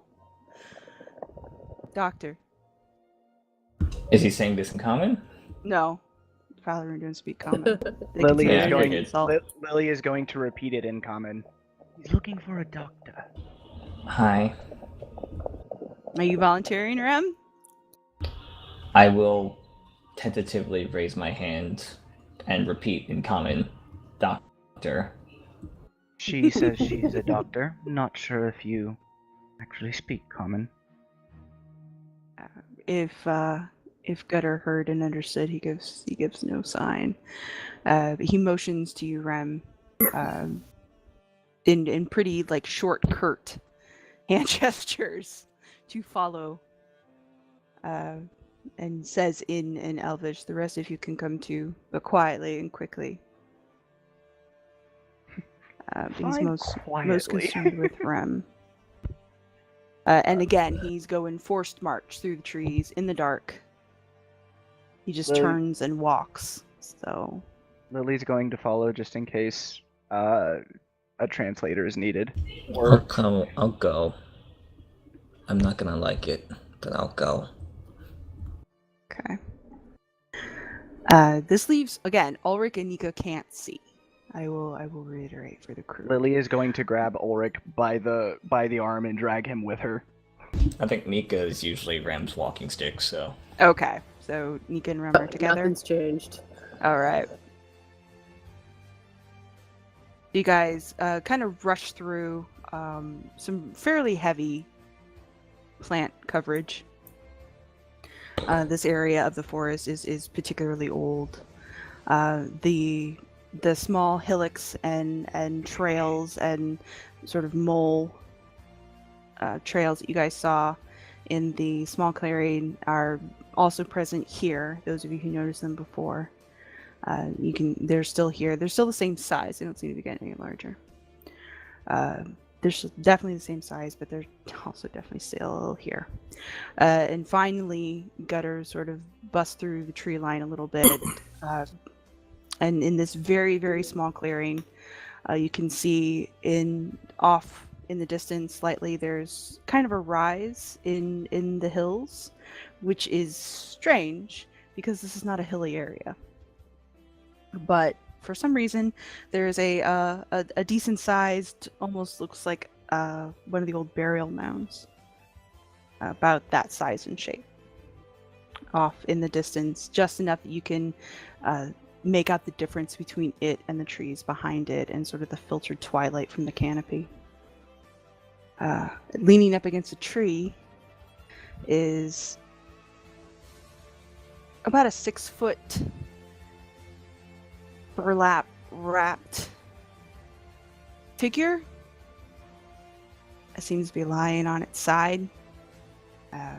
You can see there are soles of boots, but nothing else. It's a large and a wide figure. In addition to being tall, the head, or where you assume the head would be, is just sort of resting up against the tree.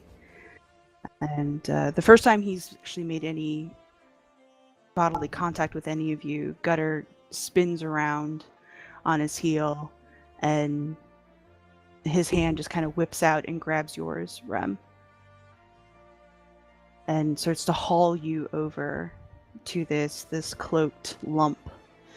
There are easily discernible blood splotches all over this area.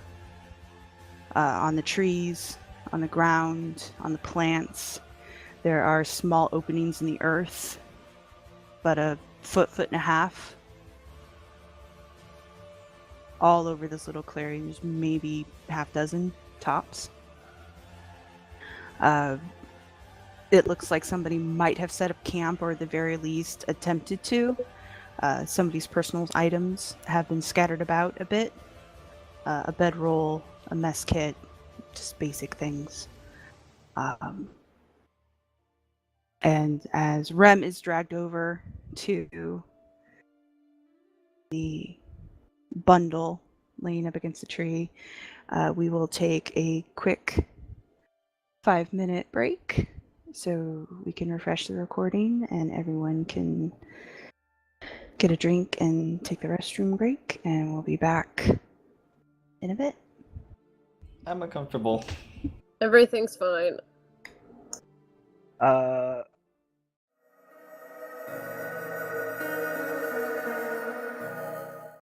So, we pick up our adventure with Rem and, by chain of hands, Nika. I'd like to light a light around this point. Okay. You're gonna light a torch? Yeah. One-handed? Yes. No. I'm kidding. Yeah, I'll drop Rem's hand for a hot Okay, second. so you probably need 2 hands to make that happen. So as Nika fumbles to get her torch lit and get a little bit of light in this very dark clearing, Rem, you're being hauled over to this enshrouded figure. Shenanifans, you said you wanted to... Oh yeah. So I recognize who this is, and I sort of sprint up ahead, abandoning my post at the rear, and lean over the figure and say, Okay. Tugo, Antero, it looks like your time is coming to an end. Would you like me to speed you to Iantaska? And I draw my blade. Cutter hauls Rem to the other side of the shrouded figure, where Shenanifan is now looming over with his blade drawn. Gutter just gives you a sharp elbow, which is meant to go in your ribs, but it lands in your kidneys. Just snarls at you. Step back and shut up. I'll just be over here if you change your mind. Rem, looking down, you see the face of an elf, an older elf, fairly large though. Like he's not your typical, Tolkien live, straight up and down sort of elf. He seems to be much broader than the ones that you've seen. You can't see a whole lot of his body. You can only see from about mid-chest up.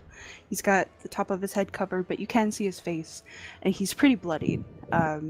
Looks like he's got a busted nose. The entire bottom half of his face is just covered in blood. You can't tell if that's from an injury or if it's just from his nose bleeding. You're not really sure. His neck is bloody as well. He definitely has damage to his shoulders and chest. You can see where somebody, if not he himself, has cut the shirt or the vest that he was wearing away, so that the wounds themselves are exposed to the air. But they are pretty deep and a bit black around the edges.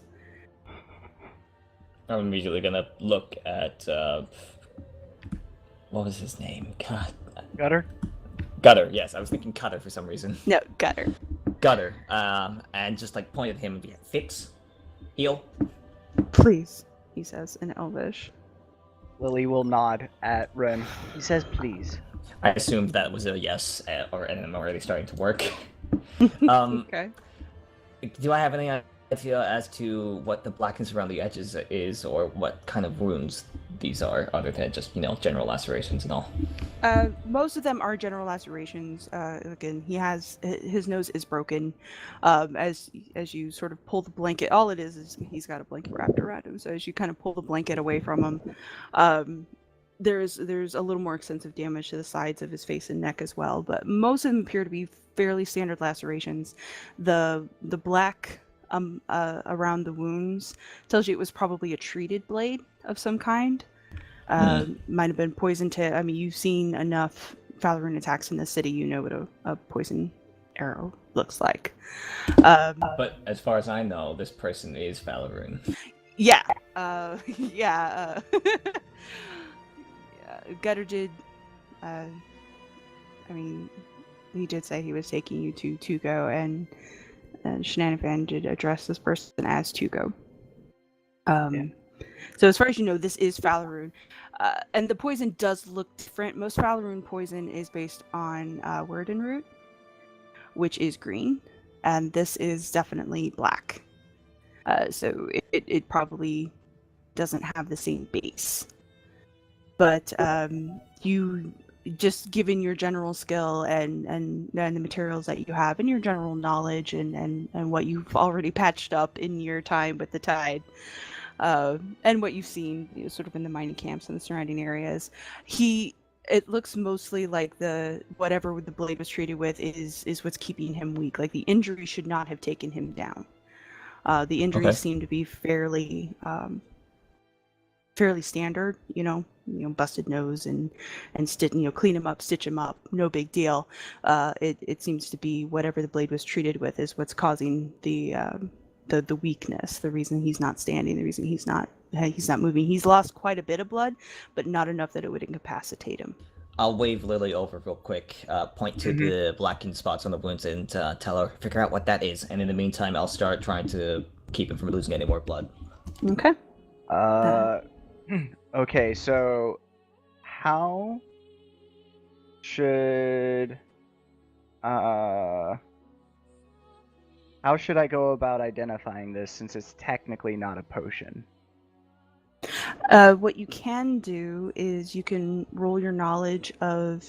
You can either roll your knowledge of nature, or you can roll a survival check. Well, nature's better than survival. Fuck. Fuck, okay, cross fingers, here go. Are you sure? Nope. Rude. So yeah, the healer's kit isn't actually technically a roll, it's just 10 Oh, that's charges. right. It's not a proficiency. It just does its thing. So yeah, go ahead and expend a charge of your healer's kit. Because I could have you roll medicine, but it's pretty clear. Like, there doesn't seem to be any mystery to this. I don't suppose there's anything else I can do, Erie. No. Anything at You all. critically failed. You have no idea. In addition to that, he also gains 8 hit points plus additional hit points equal to the creature's maximum number of hit dice. Oh, So, wow. Okay. I will make a note of that. So as Rem works, yeah, very much so. As Rem works quickly with the light provided by Nika, since Fathom don't carry torches generally. Shenanifan, no. Nika holds the light as Lily ponders the nature of this poison, completely stumped of its composition, origin, or treatment. Rem gets the figure cleaned up, stitched up, a little splint for his nose. Damn it, that only covers rouses spells him affecting a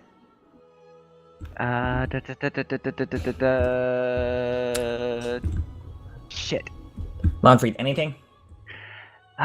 No, unfortunately, I'm not used to dealing with wounds. Okay. I will try to do some identification myself. I am proficient in poisoners kits and also survival. Yes, you are. Your poisoner's kit would come in very handy. So my survival is technically higher if I can use that. Okay, I will allow it. Woo! Well, shit. My next fallback was going to be to use detect thoughts to see if I could see if maybe Torgu knew anything. So Rem, having taken a look at this is something that you actually can kind of figure out. You're not sure if it's the exact poison, because you wouldn't know unless you actually got to see it. But you've seen something very, very similar in mining camps. There is a particular mushroom called the Night Maiden mushroom, and it is toxic. And it generally leaves black residue when used on a blade. You've sometimes seen it when miners will hit a patch and get it on their pick, and then when it's scraped off, it'll sometimes burn their fingers and leave that same kind of black residue. So that's your best guess, given his state and sort of the look of the wounds, that whatever this poison was distilled from, it probably comes from those Night Maiden mushrooms, which is something you can cure. Do I have an idea of what exactly its symptoms are? What is? It's a weakening agent. It's Right. It's mildly acidic. It's not enough to where it will damage metal or wood. It is enough that it will burn the skin, and if it is introduced into the bloodstream, it acts as a heart paralytic. It reduces breathing, which is probably why he's having such a hard time. All right.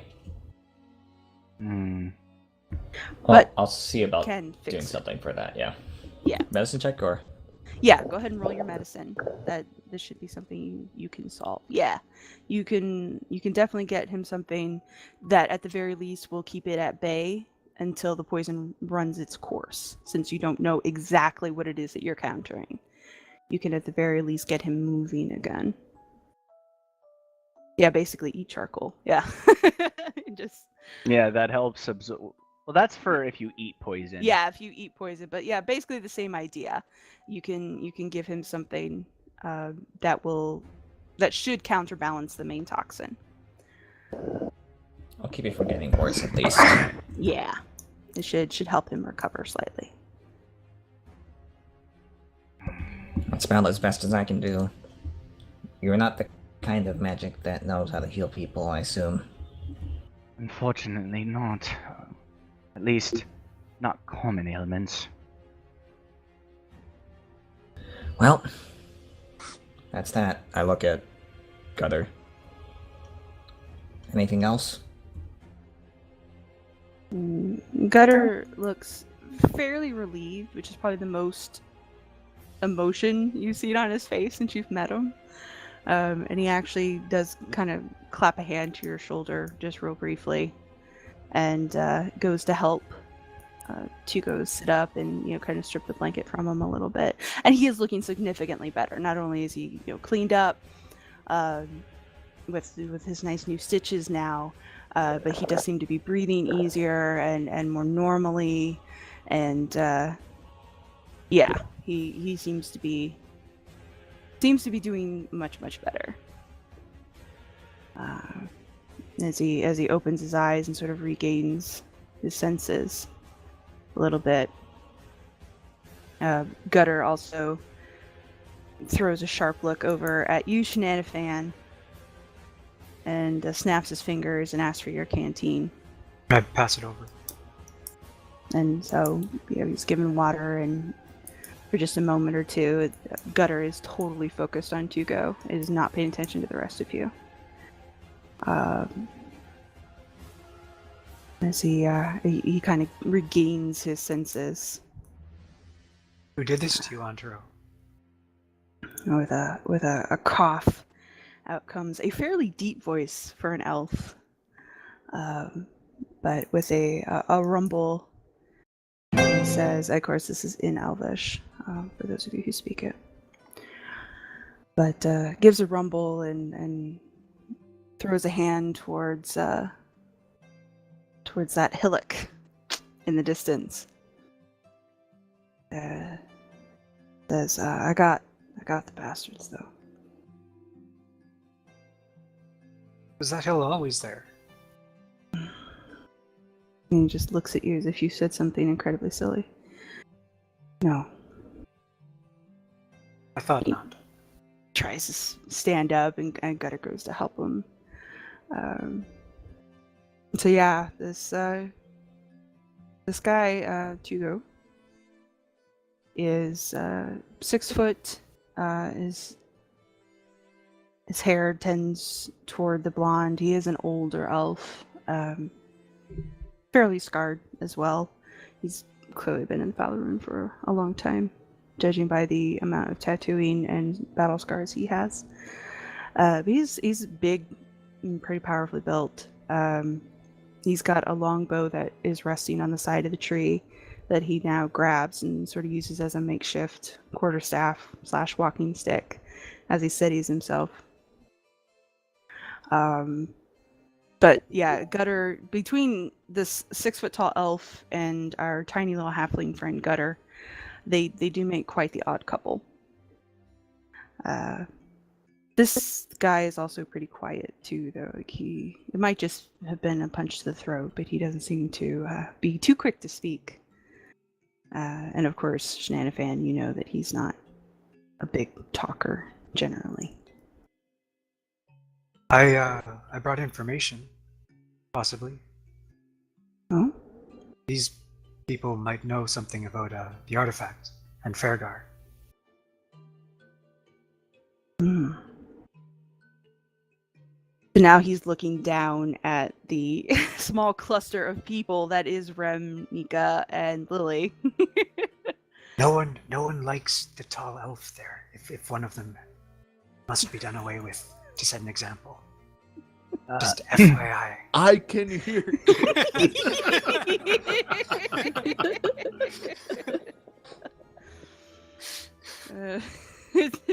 Hugo kind of laughs. Then he just, again, sort of like claps you on the shoulder a little bit, Shenanifan, and keeps his hand on your back a little bit. He's not exactly leaning on you for support, but he kind of is, as he sort of keeps his balance barely. I feel useful and loved. As you should. What information? as he stares down the lot of you. The one with the horns. Ask her. Hugo, I assume. Liliscea Lanfried, at your service. We have information on Farragar Marin, also known as Farragon Vochan's past. And he'll spit if you say Vochan. Like on the ground to one side. Well, I'll avoid mentioning that again. We have further information on Amra Marin, specifically what we were able to locate within her home at Featherstone. And I was told that you also need an alchemist. He kind of shoots a look at Gutter. It did? Well, that's what I was informed. Are you the alchemist? I am a alchemist, yes. What do you make of it? Of alchemy? He Oh. just shakes his head. Of the toxin that your compatriot showed me. Yes. Well, without further analysis, based off of visual inspection, the best I can determine is it is either a neurotoxin or a paralysis agent. If able to analyze it, I would be able to tell you more.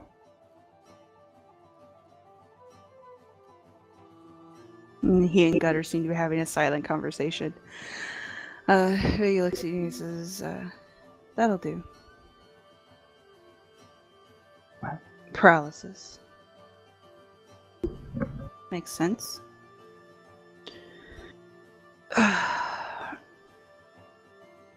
And kind of stretches his back out a little bit. So is the I ju- source of that hill what I think it is? Oh, yeah.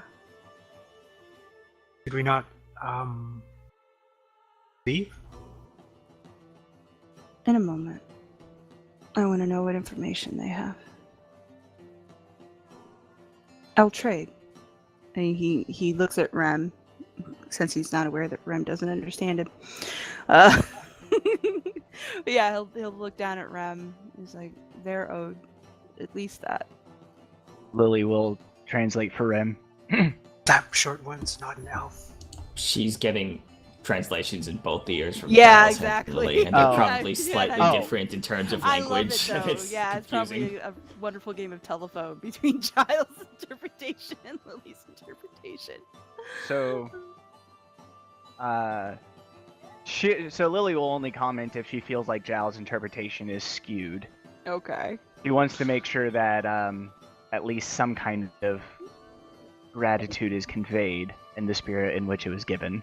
So Lily becomes sort of the director's commentary to Giles' interpretation.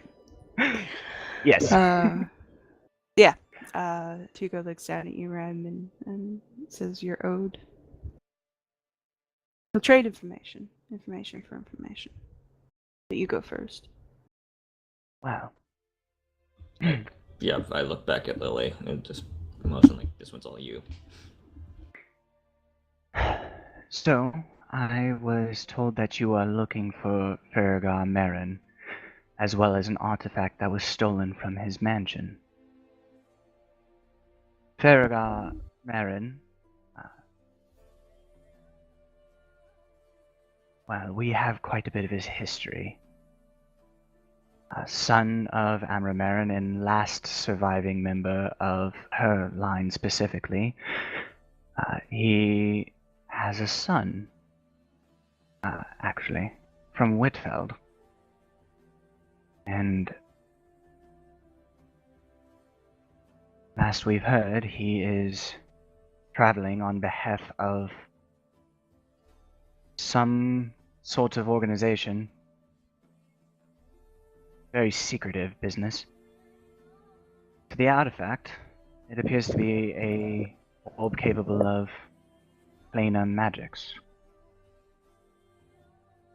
All of this is in Elvish, by the way. Oh yeah. Yeah, very, very low-spoken Elvish.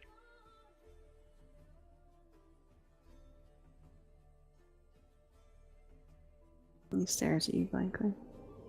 I can go into more detail if you have any specific questions, but as a whole, that should sum it up. Oh, and apparently the orb opens a gateway to some plane that contains some form of elder dragon. So I've heard. I haven't gotten a chance to study it myself. Perhaps to Deska. Tuco looks over at you. Fan. This is what you have to trade? Well, let me see if there's anything further I can recall.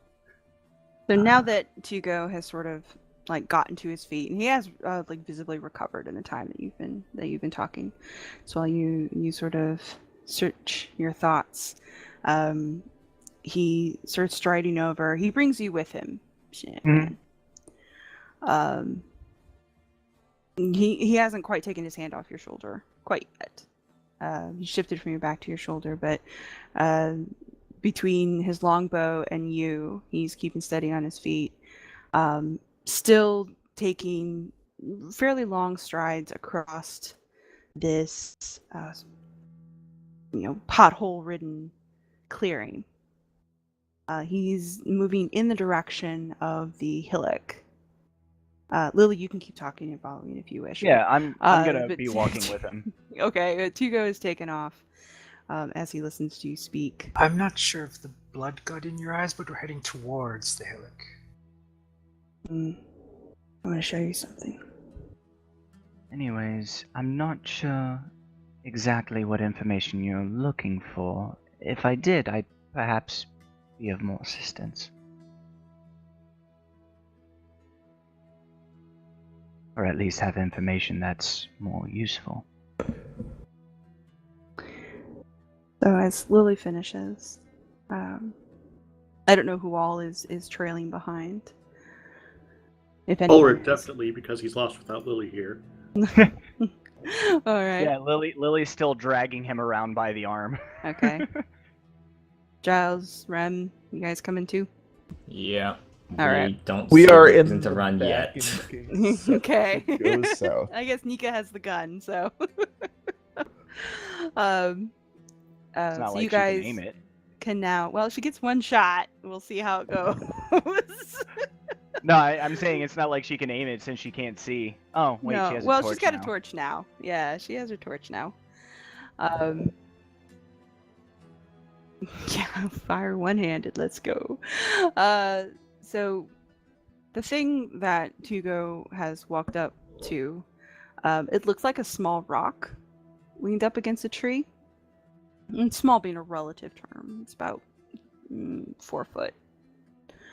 But as you get closer and the firelight starts to make the area a little better lit, it's actually those of you who are down in the cave where you tried to drive Gale crazy will recognize it as a severely injured Cathal Ross, a gray-skinned dwarf who is barely alive. You can see the labored breaths, but they are pretty shallow. He is bloodied from head to foot. His robes are pretty thick, pretty heavy. The hood is normally super deep, and you can see where somebody, presumably Tuco, has pulled it to the point where it's not only pulled back, but it's hanging by its last bit of stitching off to one side, just sort of lolling off the dwarf's shoulders. He hasn't really been tied or tethered to anything. Instead, Rem, especially would notice, his ankles have actually been busted. He is incapable of running away at this point. No. Cathal Ross too. I'm like looking at Nika and Giles. Cathal Ross too? Not paid enough. Yeah, everything about this is a big nope. And as far as you go, Shenanifan, this is the first Cathal Ross you've actually seen. Like, seen. But I definitely know what it is. Oh, yeah. The Valeroon despise Cathal Ross and hunt them whenever possible. Would any of the Tide know Everybody about does. Yeah, the Tide would know that they exist. The Cathal Ross are like the big, especially in Lorehold, they are the big boogeymen of Lorehold. Everyone is aware that they exist. They're often the villain in plays and stories and things. They steal people in the night and stuff like that. So even if you had never seen one in the flesh, any gray-skinned dwarf is probably going to freak you out.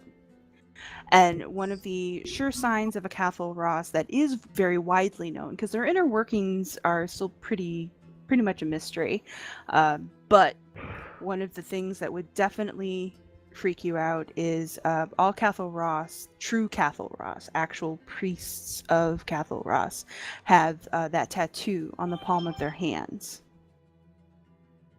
And in the dark, even with the firelight, it's still fairly dim light, so it does glow. And both of this creature's hands have are palm up, so you can see the very intricate. It's almost a henna style tattoo, except it's on the palm, and it's done in that phosphorescent green sort of dye that they use. So yes. Everything about this is like stereotypical storybook villain Cathal Ross for you. Lily's gonna look at Tugo. I assume he's one of the ones who did this to you. Tugo nods.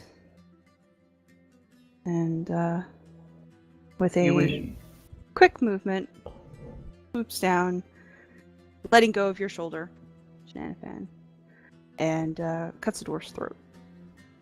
Pulling the knife from his belt. And then proceeds to work on his hands. Well, I was going to ask if you wanted to. Yeah.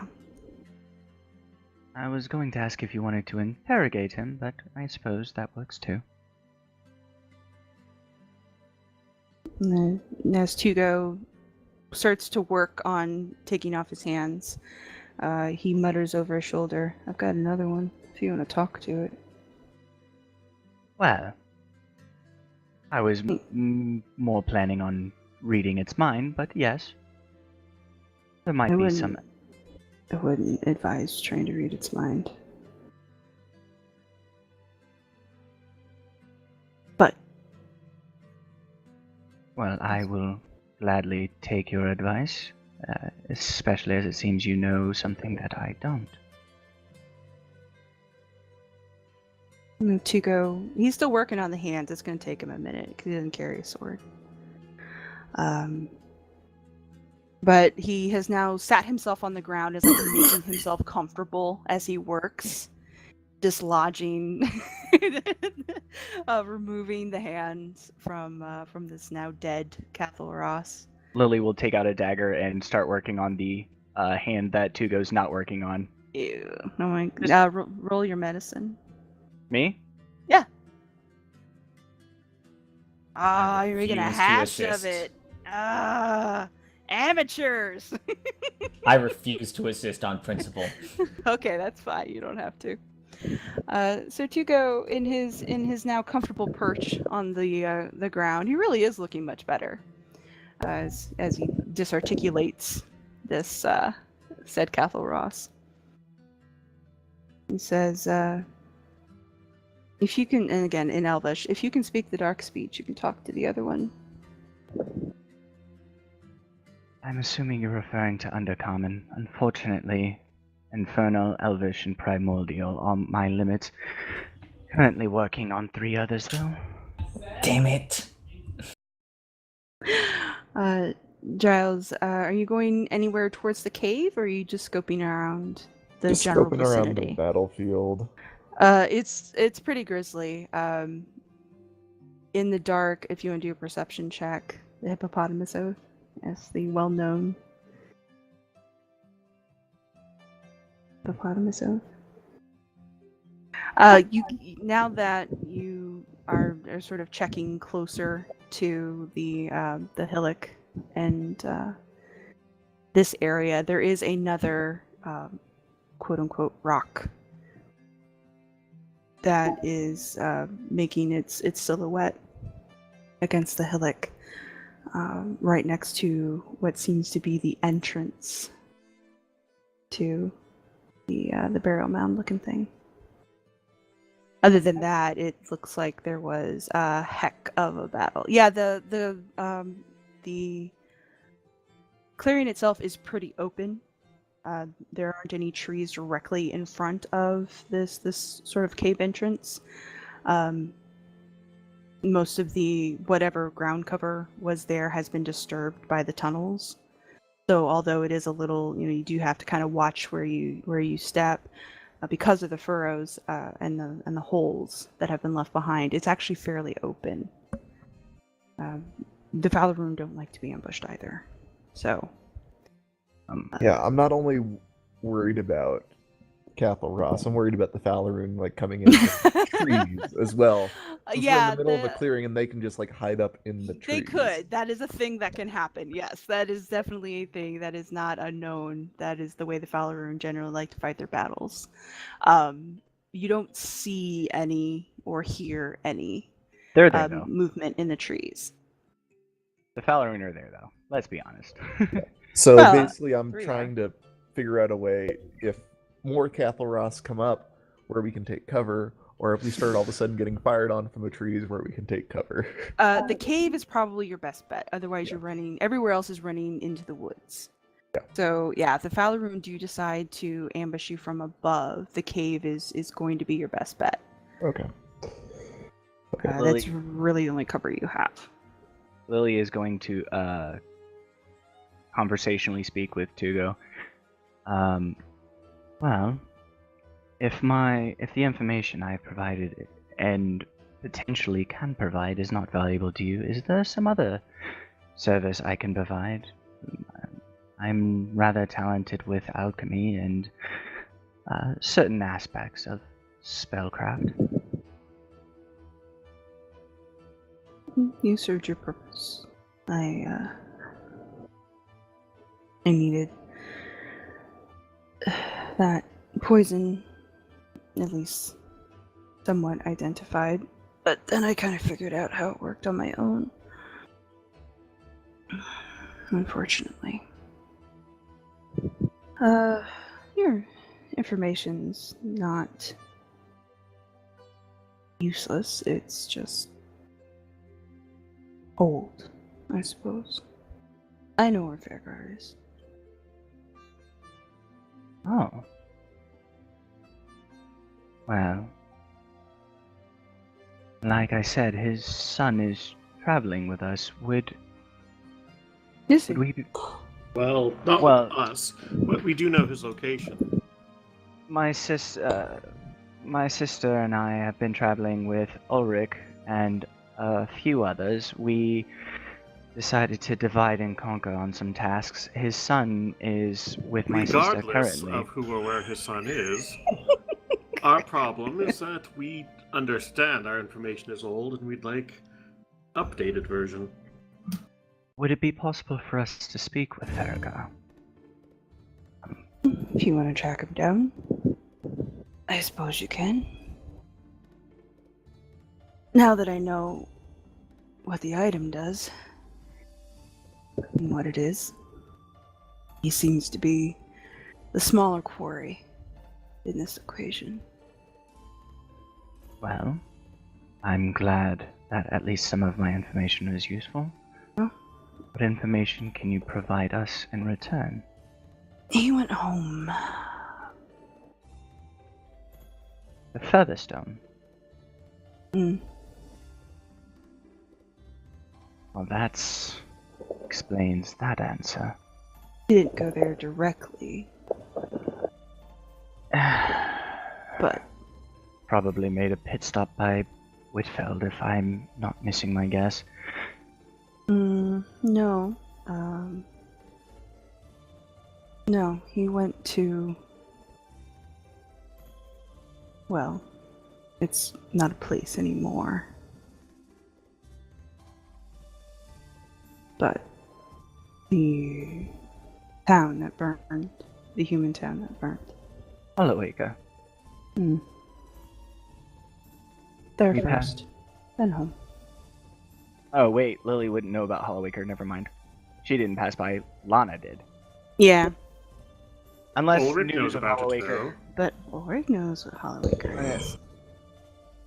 Unless word of Hollowacre has spread to somewhere It- Lily and Lana would have been. Well, you guys, until you met up with the crew, you were in Lorehold, so you probably would have heard of the town burning. Ulric would definitely know of it, because the crew, the party told him about it. Davin, specifically, told him about it. Mm-hmm. I wonder why he went there. Unfortunate.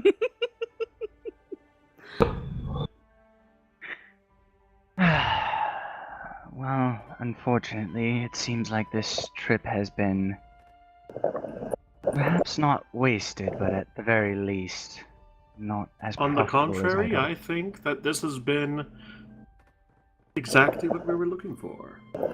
Well, indeed. However, I was hoping to find more of Amramarin's research. But it appears that it is no longer within her home in Lorehold. Perhaps Thera has some idea.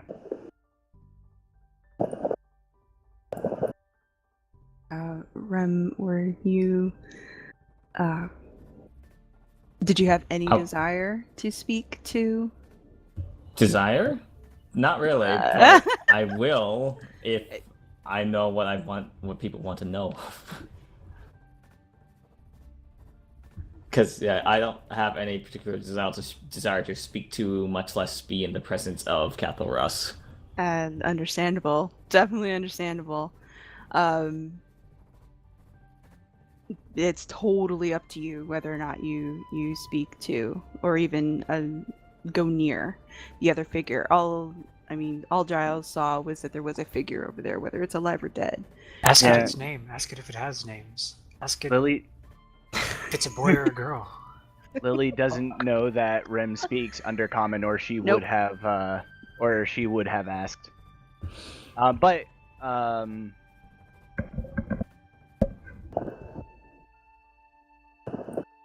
I'll go over and talk to the thing. Okay. Ask is way better there. So you approach this other figure as Tugo is still working on his quarry.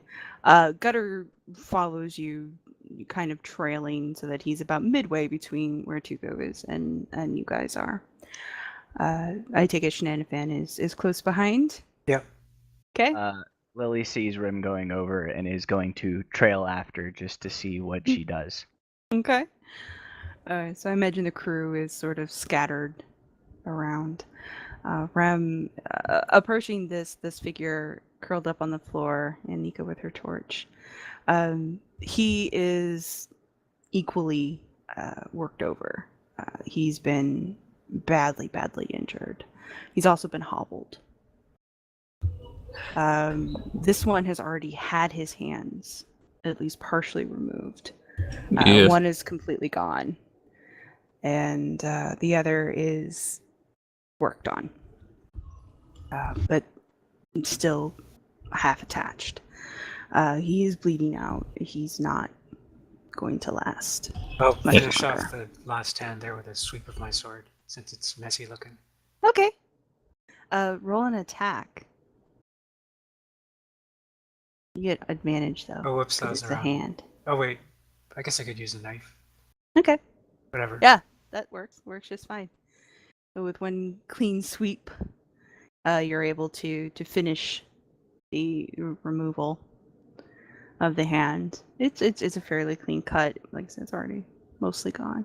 I pass it to Tugo since I don't want it. And Tugo's on the other side of the clearing, so you'd have to walk back to him. But Can I throw it to Tugo? you can. He's not facing your direction, but Gutter is. You can throw it to Gutter. I'll throw it to Gutter. All right, Gutter will more than happily take that hand and hang it on his belt. I have a quick question from a friend. What do you call your afterlife? You're asking the Cathal Ross that? Yes. Okay. The answer you get back in labored breaths in Undercommon is yeah, exactly. Is a lot of coughing, squinting against the light, and insults against your parentage. The only discernible answer you're able to get out of him is that there is no afterlife.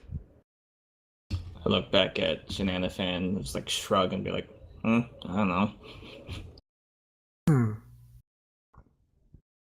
Am I done? Can you ask... I suppose there's no real way to ensure he's being truthful, but can you ask him what his purpose here was? Sure. What was your purpose here? Rem is so excited about this whole exchange. Again, in Undercommon, the answer is what he says is, because again, Undercommon is a very sort of metaphoric kind of language. They speak a lot in larger pictures. So he paints you sort of this image of the lost prophet. Prophet lost his way. The way he tells it, they're looking for leverage, but they don't really have a word for leverage. So he struggles quite a bit trying to explain his position. But the general idea that you're getting is that the prophet has lost his way, and that those who would seek to depose him need leverage. Leverage. I will... Well, I'm not communicating all of that. I'm still tied loyal. Ostensibly, at least. A whole lot more swearing and general insults to my family. Nothing else. Nothing much. So does he just? You know the whole thing where people speak in big old metaphors all the time, and I don't understand what they're saying. I look at Shenanifan while I say this. You can roll your deception if you'd like. I'll give this a... Oh, Not the Oh, best. shit! No. That actually... What were you gonna say, Sin? Nothing. Okay. I'm just gonna take what he says or what she says at face value because Shenanifan has no real reason to think. Lying. No, you are literally the worst father ever. So, I'm guessing with that deception roll, Lily can definitely tell that Rem is Yeah, withholding. Rem is clearly not accustomed to lying. That's not her bag. So you can tell that she's uncomfortable. Now, of course, she's also in the presence of the Cathal Ross. So, but yeah, Lily, you can definitely tell she's not saying as much as she could. Lily's going to raise a dubious eyebrow at Rem. And what exactly did these metaphors consist of, then? Information is currency. And what would be the price of this information? And as well as the information from any Privacy. further questions. Privacy would be the price. Privacy? In what I am- context? Rem sighs, puts a hand on her face, and says, I'm done. All right, I'll cut the Catharos's throat. Okay. So, Cathalros now dead. Tugo has finished the disarticulation of the hand and has tied it to his belt and is making his way slowly back over to the group. He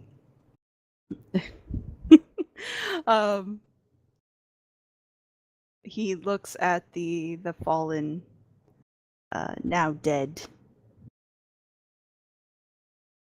dwarf on the ground, nods approvingly, and sort of judges the group as a whole. Takes a look at all of you. So you came all this way for what exactly? Information on Amra Marin, her research, and Ferragar, if we could get it. In the woods. Well, that was my idea. To speak with you specifically, we were told that you had information on the Marin family. I have information on one member of the Marin family, which I've given. You wouldn't happen to know where we might find more information on another, would you? Another? Well, Amra. She died. She died like what, 20 years ago or 200? 200. 200. She died around 200 years ago, apparently. He kind of snorts and he leans up against his longbow. History is not something I tend to keep apprised of. I pointed you to the boy. You should find him easily enough. Yes, and I'd wager he'd have the information we're looking for. Thank you. Mm-hmm. Now, if you're interested in a bigger prize, he looks at you all. That orb you're so interested in, I think it might be through. And he nods at the cave. Really? There's been a lot of activity here. I tracked these for quite some time. They're all over the woods. These were the two that I nailed before you came. Lily is gonna glance at Ulric. Ulric's got a shit-eating grin on his face. Well, I think we would be very interested. Excellent. You fight? He looks very kind of kind of looks Lily up and down. Lily's going to pull out her spell book. I can contribute. He and shifts carry his my weight. gaze to the other members of the crew. The rest of us can. Capable.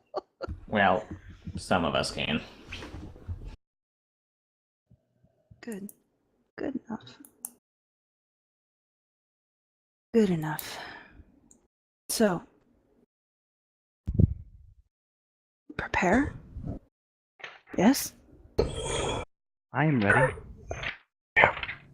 Okay. How about you lead?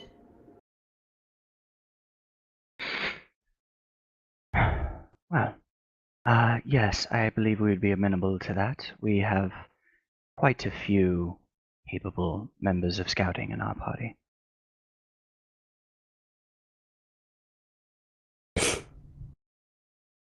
Good to know. Watch everyone rush forward to volunteer. Yeah, I'm pretty sure that you agreed that you would go first. Yeah. Yep, I'm pretty sure that's what Lily just did. Sure, send the glass cannon in front, but You're not the Also- glass cannon. well, you're the healer. Lily's the glass cannon. Fair. And she's Giles, also you like scouting around and being large and powerful. You go first. No. I will if it will stop rest of you from squabbling. all right. Let's go. All right. So, Also, I've got a gun. Nika Nika's got a announces to the gun. crew.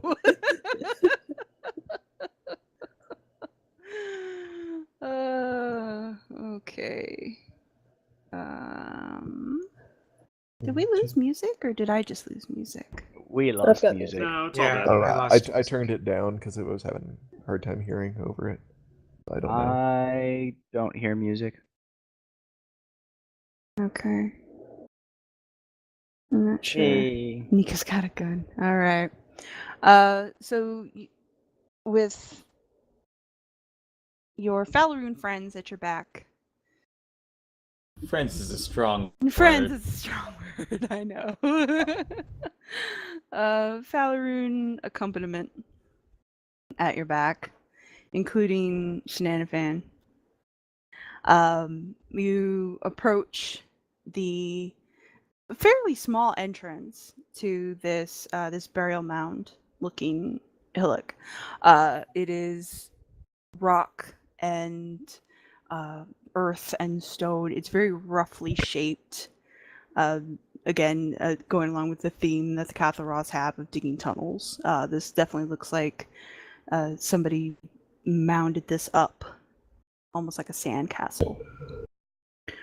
The only entrance it seems to have, it's not overly large. It's maybe 20 foot across, 40 foot long. Kind of a rounded square looking thing. But yeah, it's definitely not native to the surrounding area, and has uprooted small trees and other underbrush as it sort of erupted from the ground. So you approach the door. I will move the map. It should kick the music on. There we go. I just reloaded in it, and I got the music back. I I've think got it- music now too. Okay. Yeah, I've got Fog of War on. Anyway, But everything's all black. I know.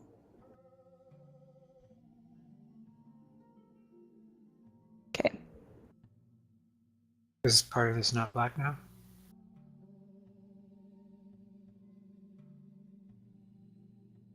Is it not clearing for you guys? I see all black. Yeah, I just have a black screen. 110%. I wonder if this is not saving my changes again. I've noticed there are two different fogs of war. Maybe you have one turned. Maybe I do. I'll take a look at it, or I'll just kill the Fog of War. Either way.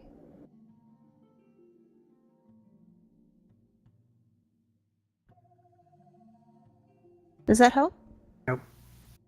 Nope.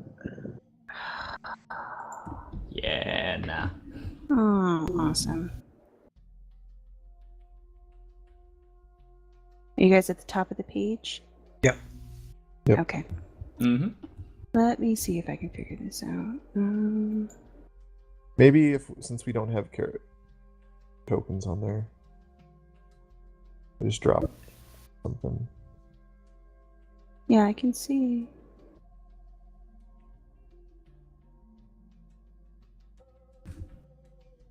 I think I dropped myself down, but I can't tell because it's still black. This is so weird. Why is everything black? We just Well- took a dark cave in the middle of Apparently, the night. yes. What else would you Apparently, expect? The Castle Ross have instituted a spell of blindness. On my page, I noticed that there's like regular fog of war and then some other different fog of Everything war is if you go into unchecked. Okay, there we go. Yay, I see. Hey! Okay. I just cleared everything and reset it. Okay. Yeah, everything was unchecked, so I'm not sure why it decided to do that, but here we go. We can all see now. Huzzah. Woo. Giles, get back over here. No. No. All right, so go ahead and set up your order as you come into the cave. Which all way of- are we coming in from? You're coming in from the south here. Again, the door is only 10 foot. It's a very small entrance into a fairly small area. Nika still has her torch. These rocks here are embedded into the ground. They're rough terrain, but they don't stop line of sight. Same with these little clusters of rocks down here. It's just a very roughly shaped, sort of a regular cave. These areas back here are slightly raised. They're little shelves to left and right, but they're only about 4 foot high. Everything about this is again fairly small, and it is to scale. So this again, it's about 40 foot by 40, something like that. Not overly large. You don't immediately see any holes, but there is a lot of debris on the ground. Lily is going to pass Ulric her light crossbow since she can barely use it, and he might need ranged again. Oh In my the god, darkness? Ulric has a ranged thing, finally. And she's also going to hand him all her bolts, and she's going to be like in the middle, but to the side of the party. Okay. So she has a Position- clear line of sight. All right, that's fine. Position yourselves as you wish. No, you broke away from Tuga when you went to talk to the other Cathal Ross. So he's now standing freely. He still seems kind of battered and is leaning on his longbow, but he has been walking of his own accord. So whereabouts is he? He is behind the crew again. He is ranged, as most Valoran fight ranged. Can I just duck past back and have a quick word with him? Mm-hmm. Why are we going in there? It would be good to get a lay of it, don't you think? I suppose. Get as much information as we can.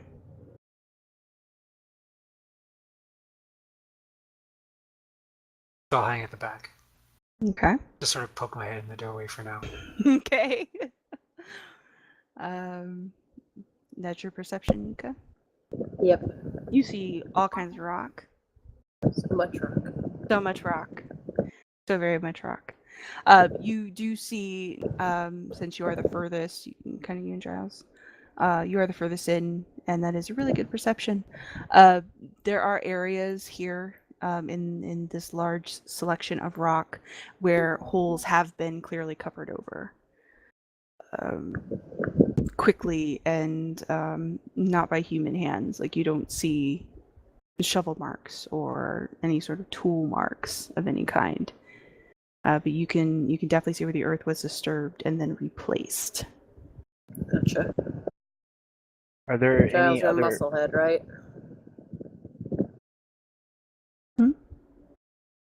Are there any other?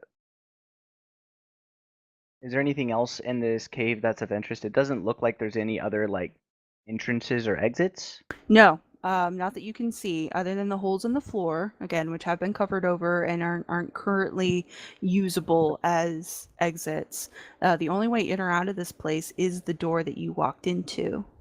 Everything else seems very shut off. The walls, while uneven, again, very, very much a natural formation. Even if it occurred unnaturally, there's no slits, no cracks, no areas where you can go through the walls at all. There might be something in these far corners because of the shelf. You can't really see all the way to the back, but there's nothing immediately that strikes you as another exit.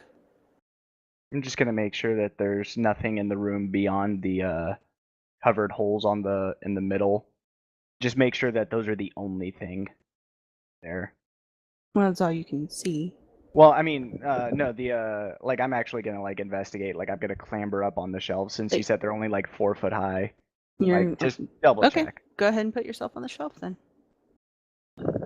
So much for Glass Cannon wants to stay in the back. Okay. Let me get my notes. Roll to die. Oh, the turn order thing. Turn order came up. Oh, That's boy. a good sign. It's a good sign. I knew I should have Everyone roll cast Detect Thoughts. initiative! Knew I should have cast No, Detect Lily. Thoughts. I want I to was stay in the thinking- back, she said. I was thinking I should totally cast Detect Thoughts and see if we're alone in here. Instead, you decided to wander off alone. I think I'm alone now. Oh, I love it. Oh wait, Alright. I've got advantage on initiative. Let me fix that. Okay. Investigations Much require better. careful covering of all possible things, okay? I don't think you know what the word careful means. Or what investigation is. My Don't worry, she's investigation not a roll. thief. I saw, yeah, investigation was 23, so you're Yeah. gonna see exactly what's coming. My investigation roll begs to differ there, Noel. I'm gonna Just smack because, whatever it you is know, you see. It's because okay. you do well at It's seeing okay. something doesn't mean you investigate. It Let's just hit means it. that it might have been really easy to see. An archaeologist and a thief have a very different definition of Of what? investigation. Exactly. Okay. Give me 1 second here. Oh dear. Dear. Thought you'd have a bit more of a buffer before we poked the monster. Hey, you know? No, it's legitimate. Let me get my notes. All right, here we go. Because you know how good I am at manipulating roll 20. All right, so Lily hoists herself up over this little shelf. I'm going to assume everybody else is where they are. Makes sense. And I make sure, yeah, everybody's here. Okay, cool. So Lily, as you thoroughly investigate the shelf, a light tremor comes through the little hillock cave, and the wall in this corner here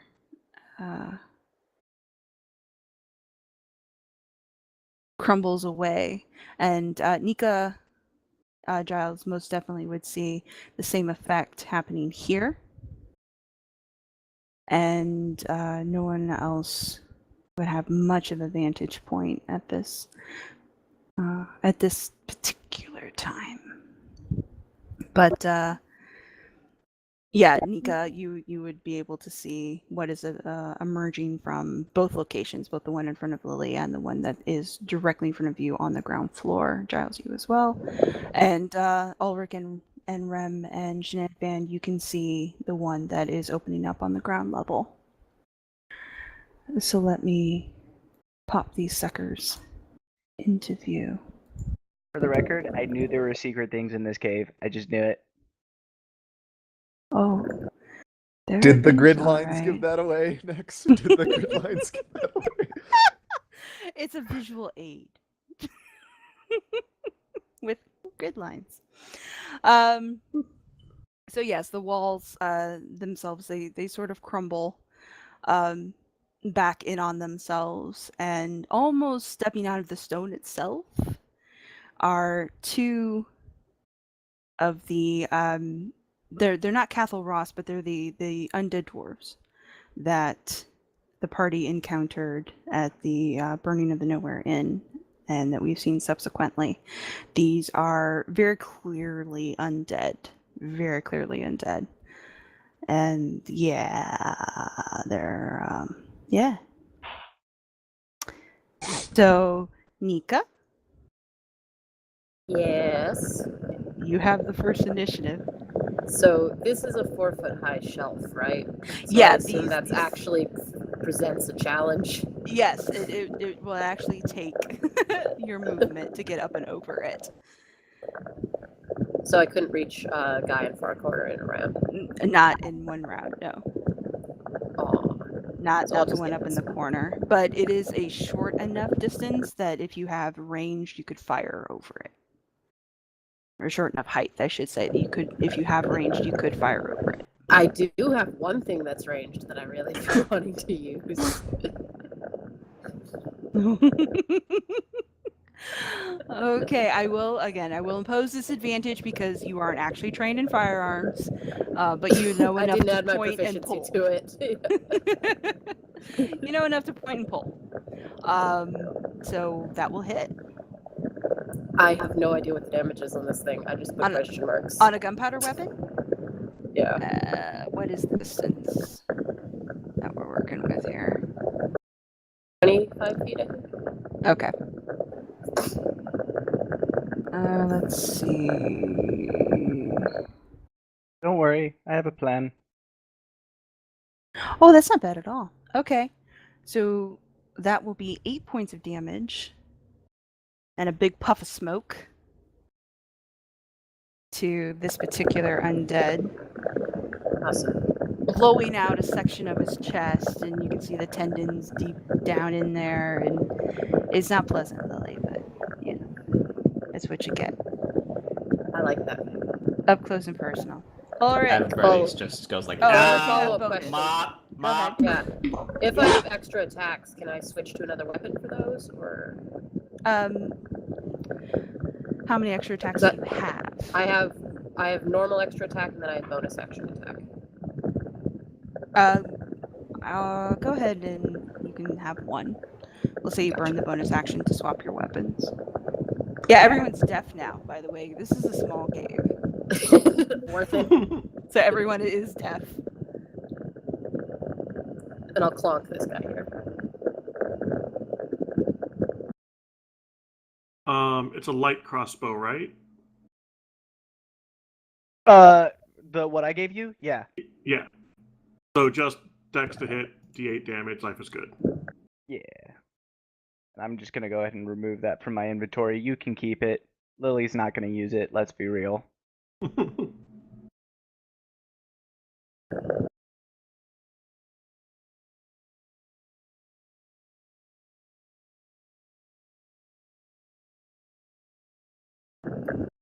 Okay. So that was a 20. That will connect. That's 7. All right. Ulric. As my bonus action, oh, that's my speed. Hey. Oh, that's rough terrain. FU, so it's 10. We'll go here. As my bonus action, I'll use Master of Tactics for Nika on her next attack. I like him. And then with my actual attack, I'll try to shoot the Uggo in front of Lily. All right, go ahead. Ah!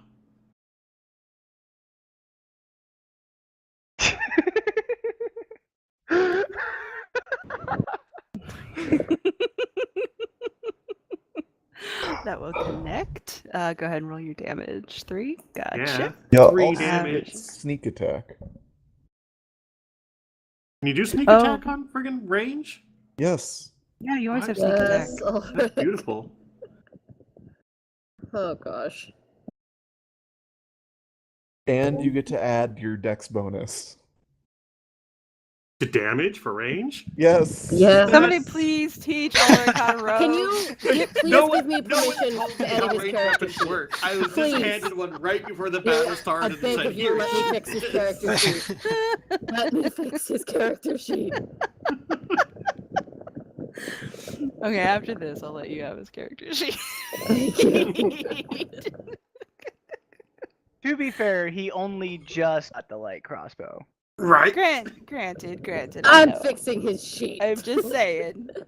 All right. There's so much wrong. So that would be 7 for that, and an extra 9 for the backstab or sneak attack.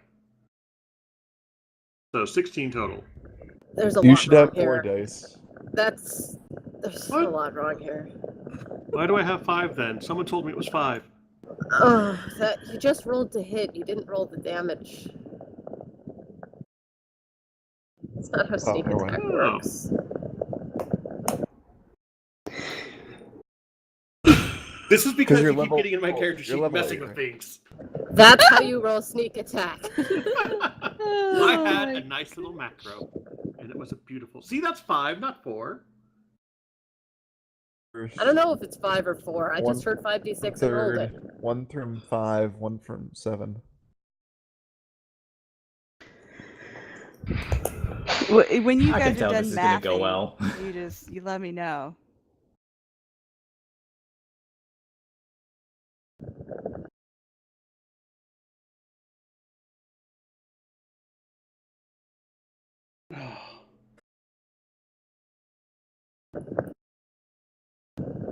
That's still 19 damage. 19? 19. Is that We're going that- with 19. we're going with 19? Okay. 19 total. That's what we got. All right. Glad that's been cleared up. Good lord. Has it though? Has it really? No. Give me I don't the know, sheet. Twinkie. Only you I can beg answer of that. you. You change it every session, and I no longer know where anything is. I don't have access to your sheet. I haven't changed it for months. Yeah, months. All right. Which will. Oops.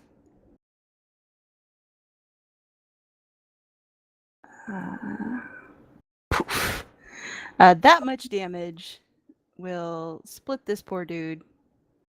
Oh, get back on there. In twain. In twain. I Split knew his there was a- skull. As he sort of crumples in on himself. But now we have a bigger problem. Where's our new friend? I'm getting him. You just don't worry. Ha! I knew there was a rat! No, those are doggos. Yep. Those are dogs. Okay. Those fire dogs? They are very Resident Evil undead dogs. They are half skinned, so you see a lot of the muscles and the tendons still. And the parts that are still skin covered and fur covered have been sort of singed, and yeah, these doggos went through quite a bit before they were stitched back together, and they were clearly stitched back together. Ew. With very obvious suturing among the limbs and on some of their necks. The guys behind them are, and you've run into them before when fighting gnolls. They're the witherlings. They're the sort of raised skeletal remains of a gnoll. They don't really have flesh to them. They are just very much the bones and the very bare bones connective tissue that keeps them together. Still very powerful, in as much as they can come bite your face off, but they don't have much heft to them, unlike these dogs, which are just all muscle. And they look very, very angry. Very, very angry. Shenanifan, it is technically your go. Technically. Yes. Well, I'll take it. So I'm just gonna step lightly up behind Rem here, and since our ears are all still ringing, I'll lean over and shout in her ear, "Excuse me! Ow! Would you like me to carry you to safety? For your friends are surely doomed."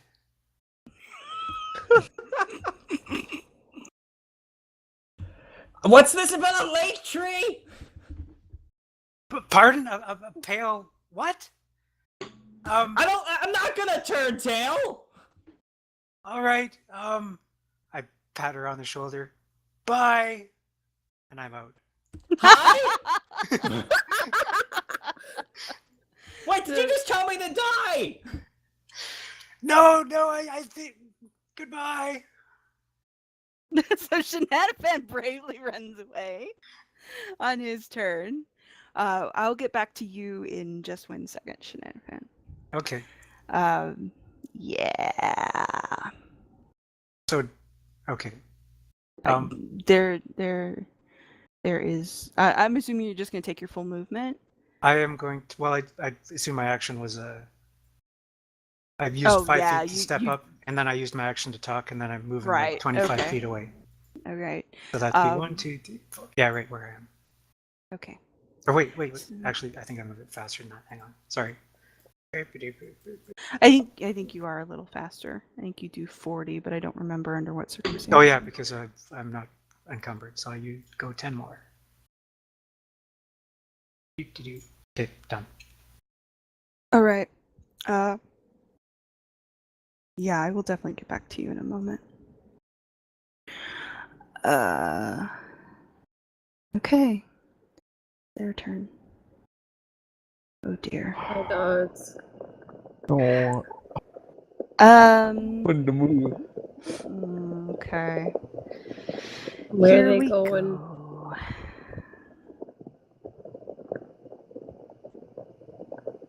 Lily, Yes. what? Is this one of the dogs that's going for her? No. This is a. This is a spell effect. Okay. Please roll your con. Roll a con save. Just checking my said- notes. You said it's a spell? Well, it's a spell effect. The Cathal Ross magic is weird. Would it be affected by the same rules as as all other magic? Gotta come a little more specific. Are you wanting to counterspell this? Yes. Oh yeah, you can counterspell it. Well, I don't. Let me double check. You should be able to counterspell it, but I will double check. Okay, so I need to roll a d20. Let me check it real quick. Make sure counterspell.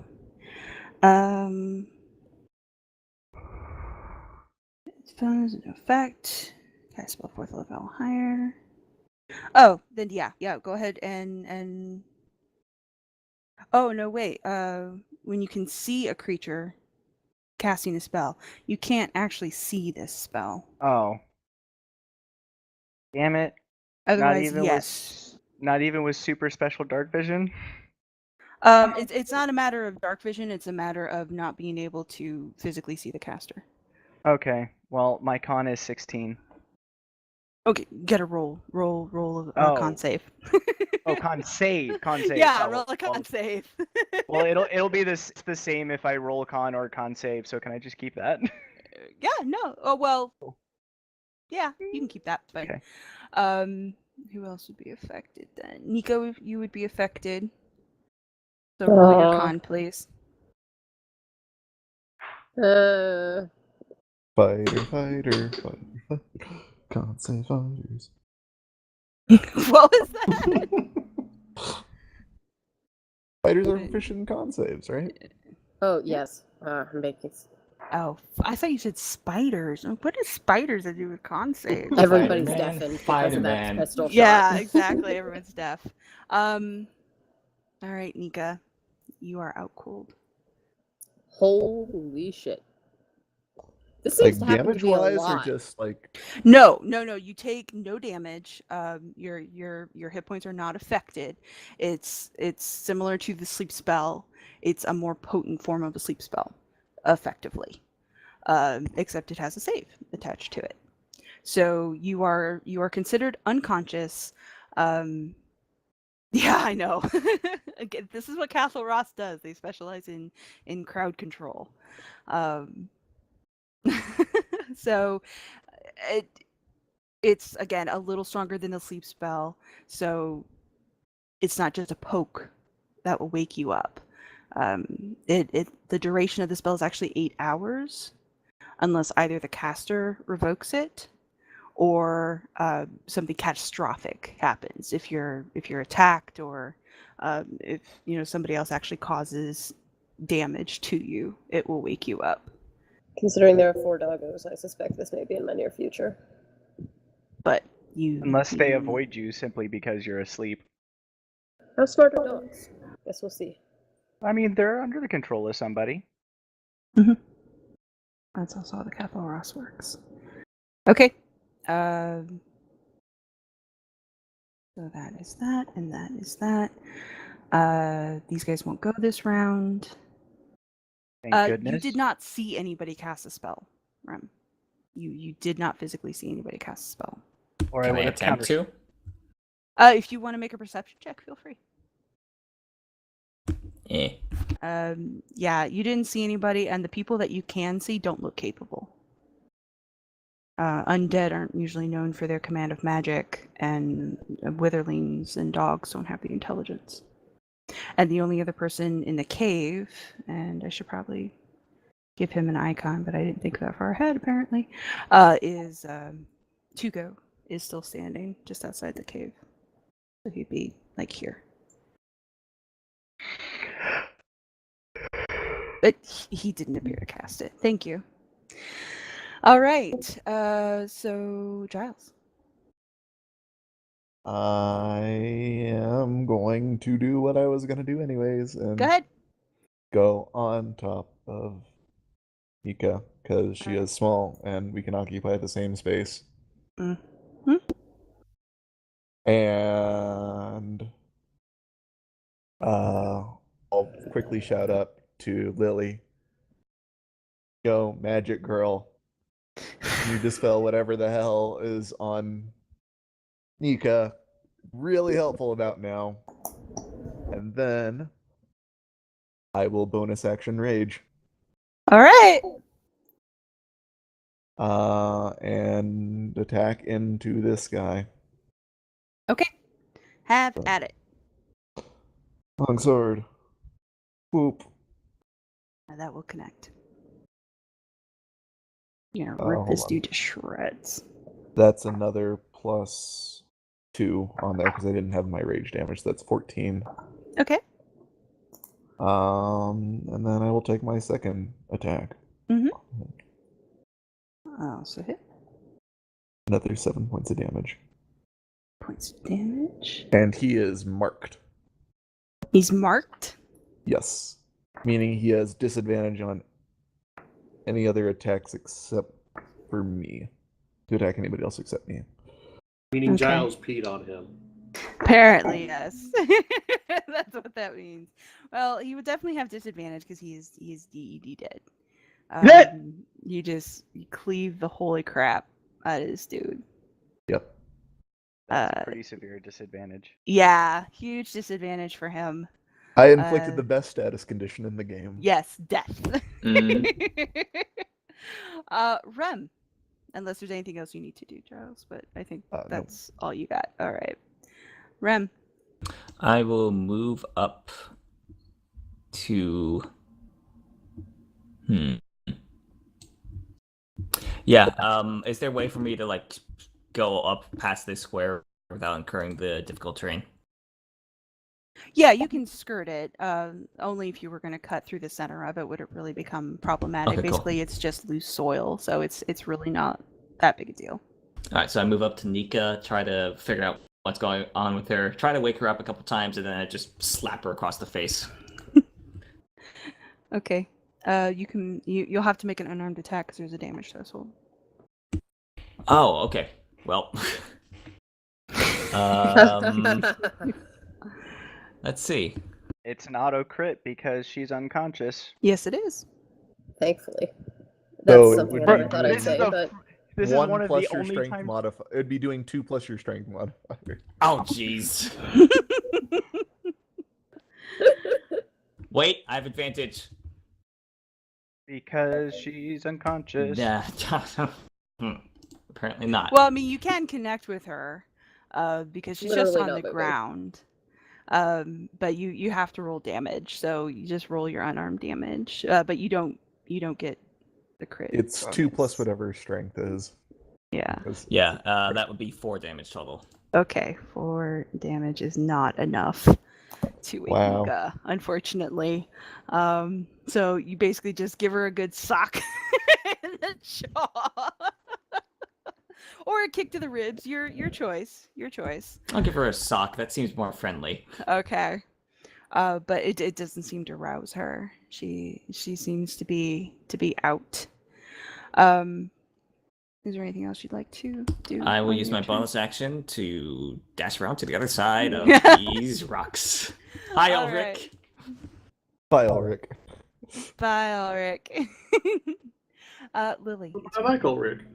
Ulric. So Lily's gonna see that didn't work on the waking Nika up, so she's gonna yell, "Probably needs a bit more damage," and then she's gonna use her plan of bam.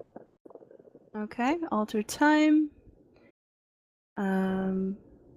Who are you focusing this on? The crew in the corner? Yeah, since I can't see anyone else, Yeah, I'm they're also going here. I'm gonna move here, ish, and do that, Okay, just in case anybody else wants to come out of that tunnel. sure.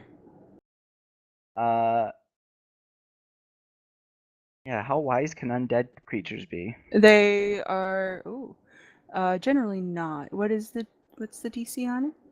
The DC is, hold on, let me, 15? Okay. So I guess only this dog doesn't fall for it.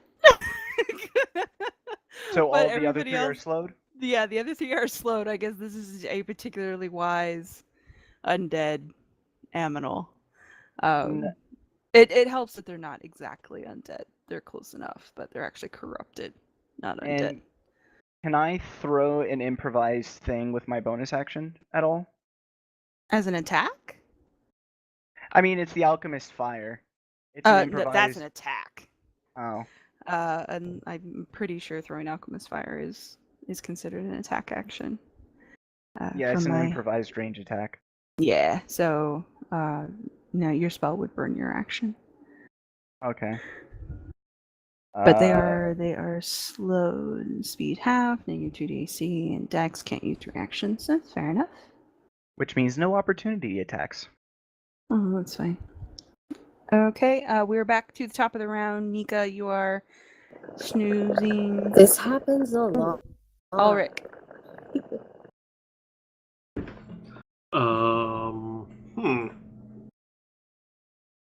What is Ulric gonna do? Let's shoot a thing. At least you're well rested, Nika. Yeah.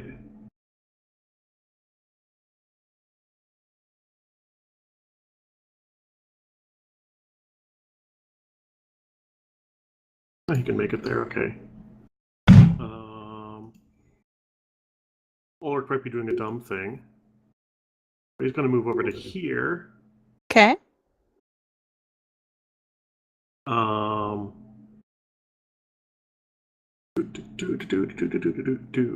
What sort of cool thing do I want to do on one of my bonus actions? Who do I want to help? I could help Giles, but Giles is the one right now. I'll use my Master of Tactics to help Giles on his next attack. Make Okay. yourself useful and actually hit something, damn it! What? Frothing at the mouth in rage. I like to think that the reason why he took a level in Barbarian is just being so angry at Ulric all the time. Yeah, that's definitely Elven Rage right there. He just pictures Ulric's face on all of his enemies. And then I'm going to shoot that one there. Because it's the only one not slowed.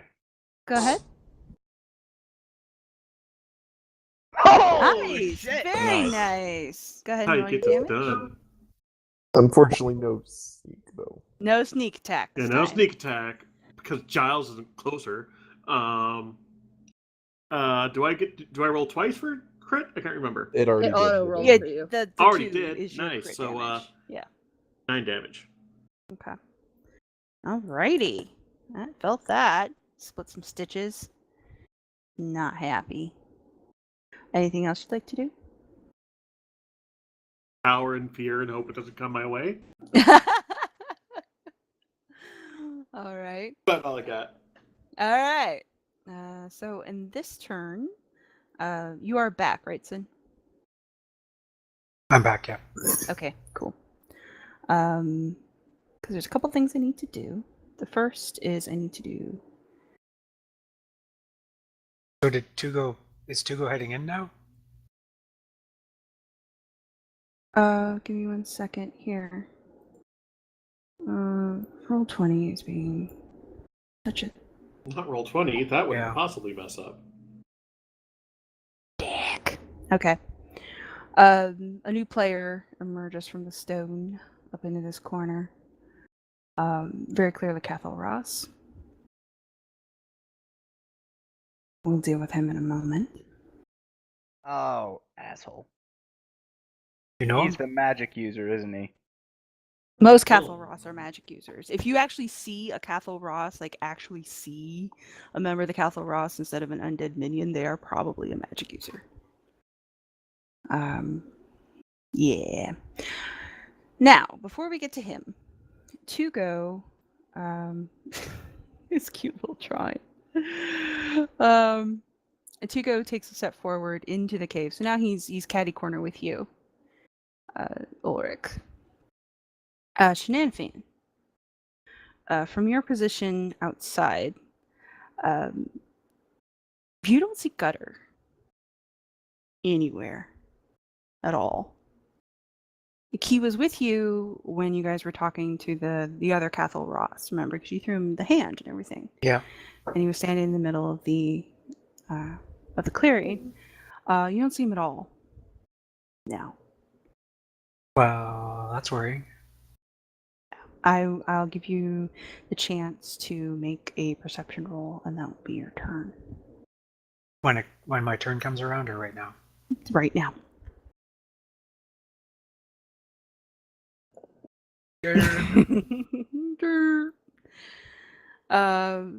Yeah, it is your turn right now. Oh, it is my turn. Yep. Could I guess okay, never mind. No, go ahead. What? I just realized I have an enhance ability spell I could use. Oh, go ahead. I forget how it works. I just read it, but I already forget how it works. Hang on a sec. Everyone crack me up. Like, Gives I you don't want to have to advantage. know how to do your stuff. You're supposed to know how to do your stuff. I know.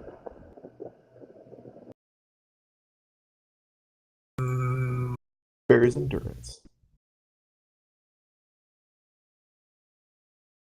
I already made my check though, so whatever. Okay. So you notice with your perception roll, there seems to be more blood on the ground, but you don't know. There seems to be brighter blood on the ground than there was before, and you're not sure if it's because you weren't paying attention the first time, or what. But there's no gutter. I guess I will go over and look at the blood. Okay. It's sort of not exactly in the middle, but it's a little closer to where you found Tugo when you first arrived. So, you're probably a good 40 foot away from the mouth of the cave now. And yeah, there's definitely brighter blood here. No gutter though. So we'll come back to you in a round and see how that develops. How about that? Okay, I will call out Tugo.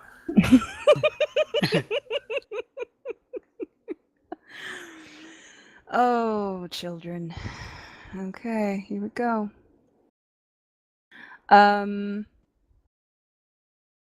Lily, make your con save, please. Make a con save, I should say. Is this guy doing the casting? Yes, you can actively see him do casting now. So if you want to counterspell it, you can roll. And that'll just be 20, yeah? Yeah, D20. Plus your Is it plus my spellcasting modifier? Yes. Mm-hmm. yeah. That's it. Oh. Well, in that case, Have you not been it's rolling with that before? +4. I will take that +4. Come on, D20, don't fuck me! DA20 fucked you. Oh, Ooh, D20 F you. Okay. Oh. Con save. Well, you guys better hope that that I don't fall asleep, because otherwise the slow comes down. Oh, well, I'm asleep. You're out. You are now Useless. unconscious. Useless slow. No, well, I mean, they didn't get a chance to go. Now they get a chance to go. Oh no. The video? Yeah, the video. So there's going to be some kind of holding screen for a little chunk of this. It's just like the blackness when we entered the cave. It It is, is, yeah. Maybe the blackness that's what just knocked it never out. lifted. That's all that happened. The blackness never lifted. That's fine. We describe things in the best possible way. You don't really We have need the to best see. words. We have all the best words. Tremendous words. I see these rocks over here. They're difficult terrain, very terrible, very scary. Believe me. It'll be great. It'll be like Blair Witch. People tell me all the Funny. time how terrible these rocks are. Not very many people know that.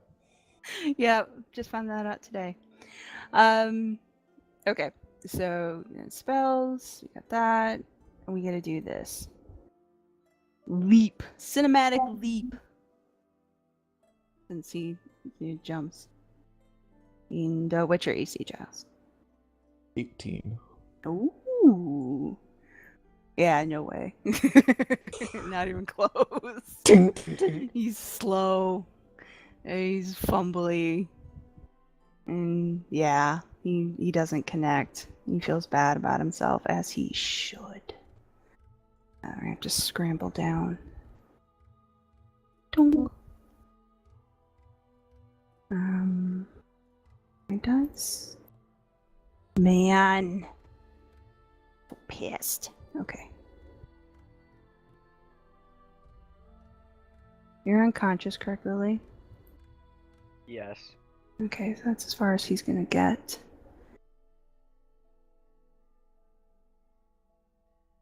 No! Bad dog! Hi, Get away Ulric. from me!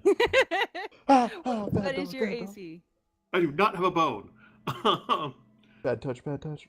Because I'm not Ooh. dual wielding, it's only 16. Okay. That will connect. Boo. Let me try attack number 2. Okay.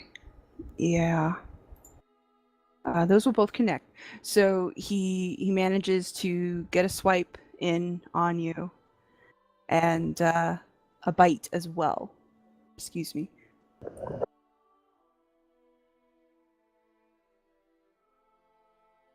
So that's 6 points slashing, 6 points piercing from this dog. Can you make a dexterity save, please? I've been waiting all my life for this. I know. Come on. A save that Look I'm at actually good at. So he tries to effectively knock you down by sort of putting his full weight on you, but you dodge out of the way, which almost puts you back to chest with Tugo, who is still standing sort of catty-cornered to you. But you are on your feet. You're definitely on your feet. All right. Tugo, for his part, has actually put his bow away. Ulric. He is no longer leaning on it, and he doesn't have it out.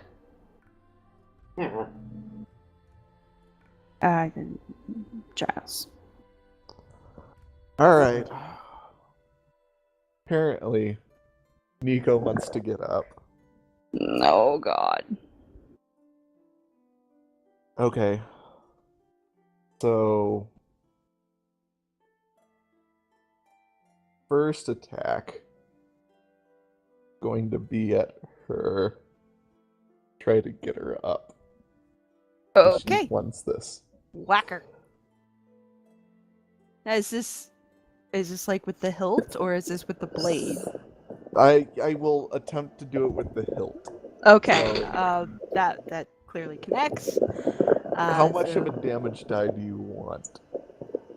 Well, you have to do Yeah. standard damage die. Okay, so since it's a crit because she's unconscious, right? I won't make you do crit damage on her. I'll allow you to pull your punch on her since it's an Okay. automatic connection. And you are still raging. Angry gentle stab. Angry. Yeah. Wow. Wait. That you will take all that damage in addition to the 4 from Rem, but you are on your feet, Nika. Hey! Okay. Awesome. That's one reaction. Missing a lot of teeth. I'm up. Yeah, exactly. You're a little woozy, but you are up. In that case, I will move down over here and action to attack the dog. Okay. There. Oh, second attack action. That will connect. Okay. For If 11. I'm up. Oh, wait, never mind. Sorry. Continue. Then I will attack this knoll right there. Okay. At using my action surge. Make Mhm. another attack. This one I will use Ulric's advice for the advantage on the attack. Oh, for your advantage. Okay. Yeah. That'll work. 14. And then I will attack the bottom one as well with my. Alright. Yep. And all of them are marked, which means they have disadvantage on attacks against anybody else except me. Alrighty. Okay. Damn. And they get something special if they do decide to attack somebody else. Okay. Rem. All right. My logic goes basically I have never dealt with magic before, and usually if you stab something, it stops being a problem. Generally, or at least yes. temporarily. Now, what I'd like to do is move up to this little outcrop, and you said it was 4 feet up, right? Right. Yep. There's a 4-foot shelf, effectively. Yeah. I will use a cunning action to hide here. Okay. And because of my not quite deep gnome stats, I get advantage on stealth checks in rocky terrain. Mm-hmm. So 22 to try to hide from this guy. He can Okay. lose sight of me. That works. And then I will pop up and huck a dagger at his face. Okay. All that for sneak attack. And advantage on the attack roll. Yeah. And that advantage too, on the 23. attack roll. Now watch as he easily. No, you rolls are the going crap after dice. the Castle Ross, correct? Yeah. Okay. I was make sure I was understanding your target. Yep. 23 will hit. So that's 3 piercing. Piercing. And only 8 Ooh. sneak attack, sadly. Okay. 11. All right. That'll work. And I will continue to duck back down and take cover. All right. Lily's unconscious. Let me go back to Nika. Nika! Oh, All I right. was trying to trigger Oh. a concentration save on that guy, if that's relevant. Oh, no. It's not a concentration spell. It's a one and done. That's sad. That's sadness to me. And see, it lasts 8 hours unless damage threshold. Yeah, unless damage threshold or the spellcaster chooses to do it. Roll 20, played Despacito. That's sad. Yeah. Nika, it's your go. Question. I technically ignored difficult terrain. How much of a movement penalty is it to climb up the shelf? I want to see if I can get in melee with this fucker. Oh, you could get in melee with him. Yeah, I will eat the opportunity attacks from the doggos. All right. Let me roll They those. wouldn't have been there if I had What's stayed your- awake. Current AC. Current AC is 18, and if they And she's are rolling with particu- disadvantage. And she's rolling with disadvantage. Oh yeah, Well, and they have yeah. disadvantage to hit me because of his thing. Okay. All right. Looks like they're all going to. No. If it's close, I'll burn a superiority die to improve my AC. No. Let me double check his. I don't think his hit is high enough. No, it's shy. Okay. So, yeah, just a lot of swipes and angry barks and null noises as you Alright, leave the let's vicinity. fuck this guy up. Go for it. 2, 3, 4, Well, 5. If I before can use my before you go action ape surge in shit, there. Okay. before you go ape shit, he does have a reaction. Okay, that's reasonable. Yes. The first one actually won't hit anyway, but the second one will clearly. So let me roll his reaction. Ouch. Okay. Yeah. That is a bad sound. That is 20 points of bad. I'm still up, so I'm okay. It's 20 points of poison damage. Oh, sweet. I'm resistant to that, actually. From the first hit. Because I'm a halfling. Okay. So 10 for you. Awesome. So the first one will hit. Obviously, third one misses. You get crit. 3 attacks on reaction? That's terrifying. What? No, this is you. No, talking about you. I'm talking about Oh, your attacks. gotcha. Yeah, Awesome. no. He just gets one reaction. So yeah, the second and the shit out of me. The second and the fourth actually connect. What Gotcha. So about cut out the that first final one? 6. The 20 does not. Wow. I don't like that. That is scary, to put it mildly. Still 20 points of damage between 20 the points. second and Thank fourth you. attacks. Alright. Gotcha. That was action surge, right? Yeah, that was. I can't do that normally. I was gonna say, yeah, that had to be action surge. Anything else this time around? No, someone I think I used my resources. Think you're good? Then All a little right. bit. Yeah. Ulric. Well, now that he's got a buddy next to him, he's not going to bother with the range stuff and just hack and slash. All right.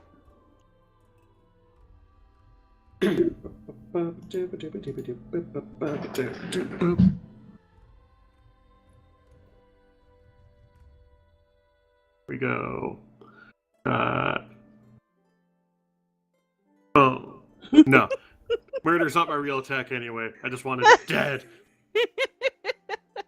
First attack is that. I don't know if that's a hit or a miss. That will connect, yeah. Ooh, connecting is good. Okay. Poor doggo. Second attack is even Ooh, better. good job. Right. Do you get your dex bonus to your offhanded? I don't think so. He doesn't know. Did you take dual wielding? I don't think you did. I've got the dual wielder ability in my Yeah, but it's a ability thing here. it's a class That's different. feature. Yeah, it's a different And thing. he's a rogue, it's he's not a different. fighter, so he wouldn't have it. Still, that's, I mean, Yeah. that's an excellent hit.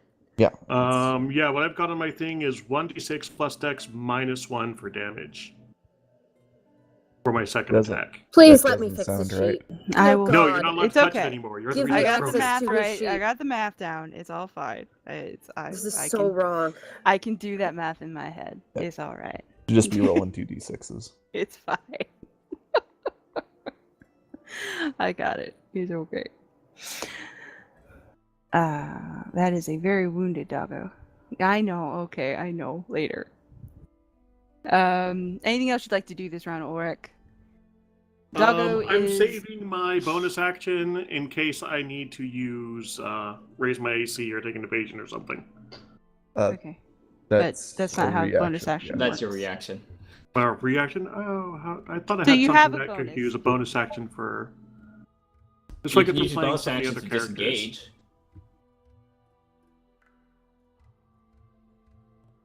Or to dash, Oh, or to guess I hide. don't. In that case, I'll use a bonus action on Nika, like I started with, and hopefully she actually get it this time to attack Buttface. Okay. Okay, I'll probably be dead by my next turn, but you know. All right. Shenanifan. Yes. It's your turn. Okay, so basically all I've got from this blood stain is that there is blood. And Yeah. Thera is missing. Yeah. And I also saw Tugo head into the into the cave, which, like, kind of goes against everything I know about common sense.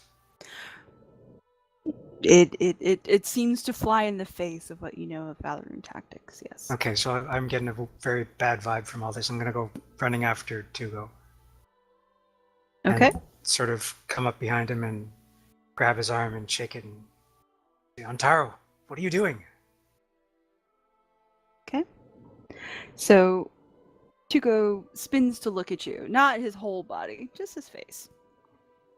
And there's a minor ripple effect that goes past it. Tugo himself, as I mentioned, his hair kind of tends toward the blonde, and he has sort of darker eyes. But for just a moment, his eyes look green. Just a moment. Wait. The guy who killed Annie and Corin, wasn't his eyes green? Mm-hmm. Fuck! Fuck! Oh shit! Kill it with fire! He doesn't have a ponytail. Okay, I love how only Ulric would act in this entire group would actually know about that. Yeah, unfortunately. Mhm. Now, again, so Shenanifan. But Ulric's the one standing next to him. Yeah. Get fucked! So yes, while Shenanifan may not have a concept of clearly a character that the rest of the crew met previously, this is clearly wrong. I mean, Gutter is missing. This is clearly not your Antaro. This is clearly not your mentor. What it is, you're not super sure, but it's not right. Are you gonna let me This is- attack? this- Or have I done my action? What do you want to do? Hang on. Let's see if I have a bonus action I can pull out. I was gonna say, if you have anything that you can use as a bonus, I will give you that. If only because, oh dear, we've seen what this guy can do. To a level 6 party. Yeah. Which Which most we of us are. are. Well, we have 2 level 8s now, and Nope, Lily's level 7. Yep. Nope. What are you doing? Why are you trying to disguise yourself? Make myself like- small. He's like, I was an imposter too. I'm on your side. Shenanifan wait. is actually Ponyta. Oh my That god. would be awesome. I would have flashbacks. That would be awesome. Let me Okay. guess. He's there to make sure none of us leave. Asshole.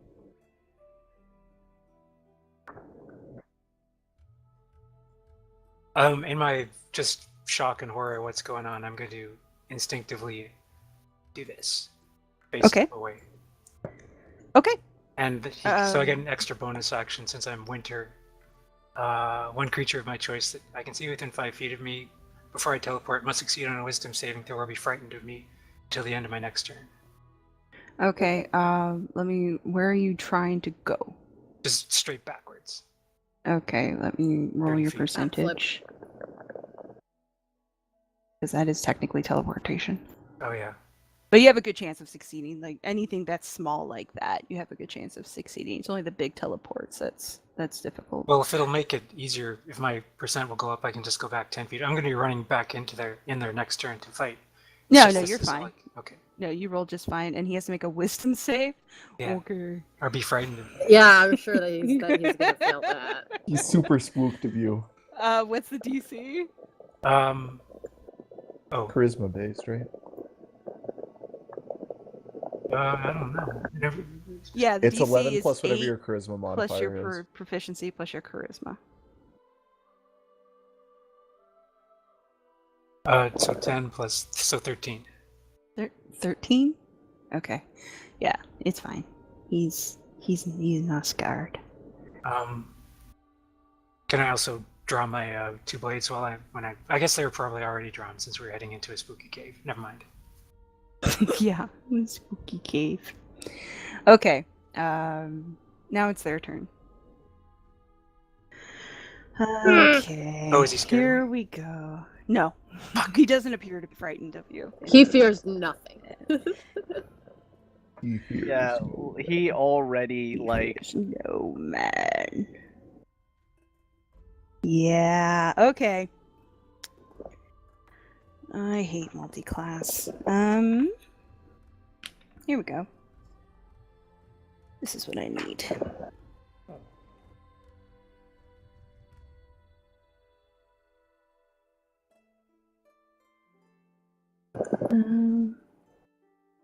Okay, so Lily's and Nika, you're still up? Yes. Okay. I understand you're about to remedy. Giles is still up. I'm just making sure I got the countdown. Yes. Ulric is still up. And Rem is up but hidden. I don't think I'm hidden anymore since I attacked, Yeah. technically. Oh, I'm okay. just hiding. in You're cover. hiding. Alright. I mean, isn't Rem shorter than the 4-foot wall? She's super Yeah, that was short. the main Yeah, thing. I'm, like, she is. She's taking very cover, tiny. but So- I don't think I'm hidden, So yeah, technically. yeah, Rem has full cover from him at least. Okay. I'm gonna center that there. So, That's a good sound. let's see. Feet, 20 by 20. So yeah, Nika, Giles, and Rem would all be affected. I need you all to make Constitution saving throws, please. Oh, Guess what thank my God. save modifier for Constitution is? Oh, If you guess -3, you'd be right. No. Oh, That's Rem is rough. so dead. She might get massive damage from this. All right. So- This is what all these eggs have been for every day. Nope. Oh no. Okay. Even Ulric did better than you. Giles had So- a few rotten eggs this morning. As you watch, the sort of the midpoint, roughly above the slumbering body of Lily, a small whirlwind starts to take form, and what appears to be bits of dusty dried leaves that are caught up in the center of it soon become this droning, buzzing mass of massive insects that just grows and grows and grows and grows and grows and grows and grows. And it misses well, Nika, you'll take half damage. But the others, let me get this rolled here, will take... Ooh. Does So- Rem get massive damage? The game. So the total damage is okay, yeah. Total damage is 26. Is that bludgeoning, piercing, or That is slashing? piercing. These are bites. So I'm double checking, but I believe that is all piercing damage.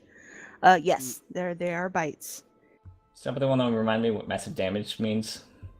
Massive rules damage for that. is- yeah, Your when you if you lose go as your full many- health negative. How much Ah. do you have? I have 17, and I'm going to reduce it with a uncanny dodge. Okay. You don't even go under. Question, Eerie. Does that hit me as well since it's No. centered right above? Ah, you're kidding me! He wants to get it. I think Uncanny Dodge is a great idea. Well, Ulric, you're out of the spell's radius, so you're okay. Oh, really? Yeah, Great. yeah, it's not very big. It's only 20 foot, so it hits these three. It doesn't actually extend far enough to hit you. Wait, how does it hit me, Giles, and Nika without hitting Lily? She's prone. I'm And the face center down. of the Basically. whirlwind. I am Yeah. the eye of the storm. We're just gonna Okay. say he's just sort of shapes and controls his insects. Can somebody please fire an arrow at me or something? Get me up so I can do stuff. I can help. Okay, so that's done, and then for you in the corner, Ulric, make your con save. I did make one earlier. I rolled a 12. Oh, do you want that to count for this? No. Okay, well then I would roll again. Yeah, 15. That is not high. Oh, better than 12. So, yeah, whirlwind. Whirlwind is a trigger here. Yeah, Ulric, I will burn my highest spell slot for you. Oh, That's how much I love you. So you are now asleep. I'm But- Ulric. Uncanny dodge. I don't think that's how that works. Unfortunately, it doesn't work for endless slumber. Okay.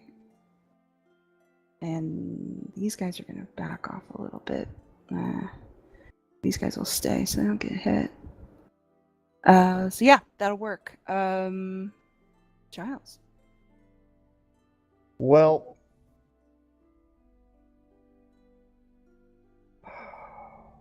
all right. I figure crowd control on this is probably still my main bag. I guess I'll just take out these guys if I can. Okay. 'Cause They're all it's- looking pretty ragged. I mean, you guys have done some damage to them. Actually, I really want to try to wake Lily up, but yeah, screw it. I'll go back one Okay. step and provoke. Okay, Actually, well, opportunity. first I'll do one attack on Okay. the middle guy. I'll Okay. do one attack on the middle guy. Go ahead. Yeah, clearly, yeah. It's gonna 7. That is enough for him. And then I will step back and Okay. ever so gently prod her with my rage. Rage prod! Now, I believe if you stay in the cloud, you have to make an additional save. So pop back out before the end of your turn. Let me double check. Where is the cloud? It's centered over Lily's body. How far out? 20 feet. So what you're saying is like this Well, I mean, it's 20 entire foot room. around, so it's 10 foot in every direction over Lily. Oh. Okay. Yeah, I'm just backing up enough so that, I can try to get her awake. Okay. I'm pretty sure that hits. Yeah, oh yeah. Yeah, that's definitely gonna hit Lily. You have, I think, Sorry. 10. That's 11? Is that enough? 10. It's 10. Oh, sorry, 10. Is 10 enough?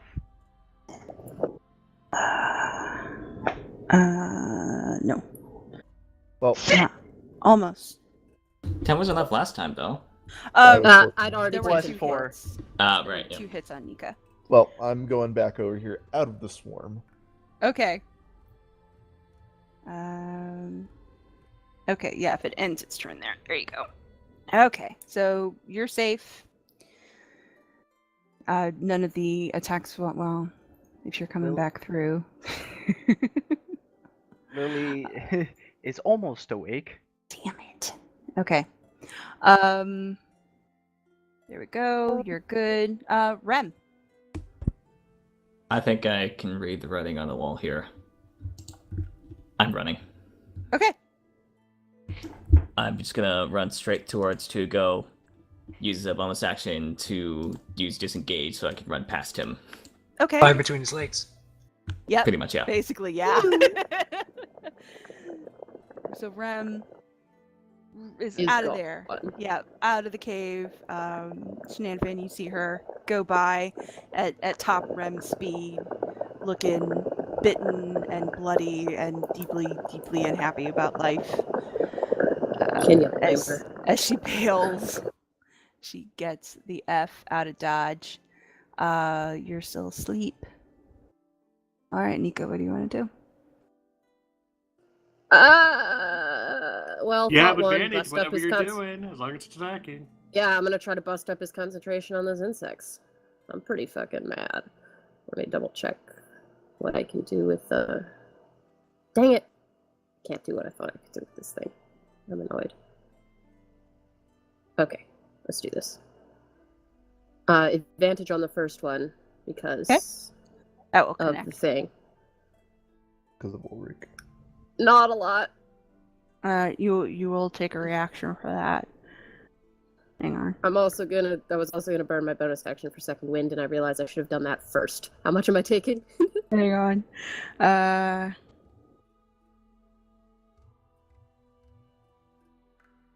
You are going to take.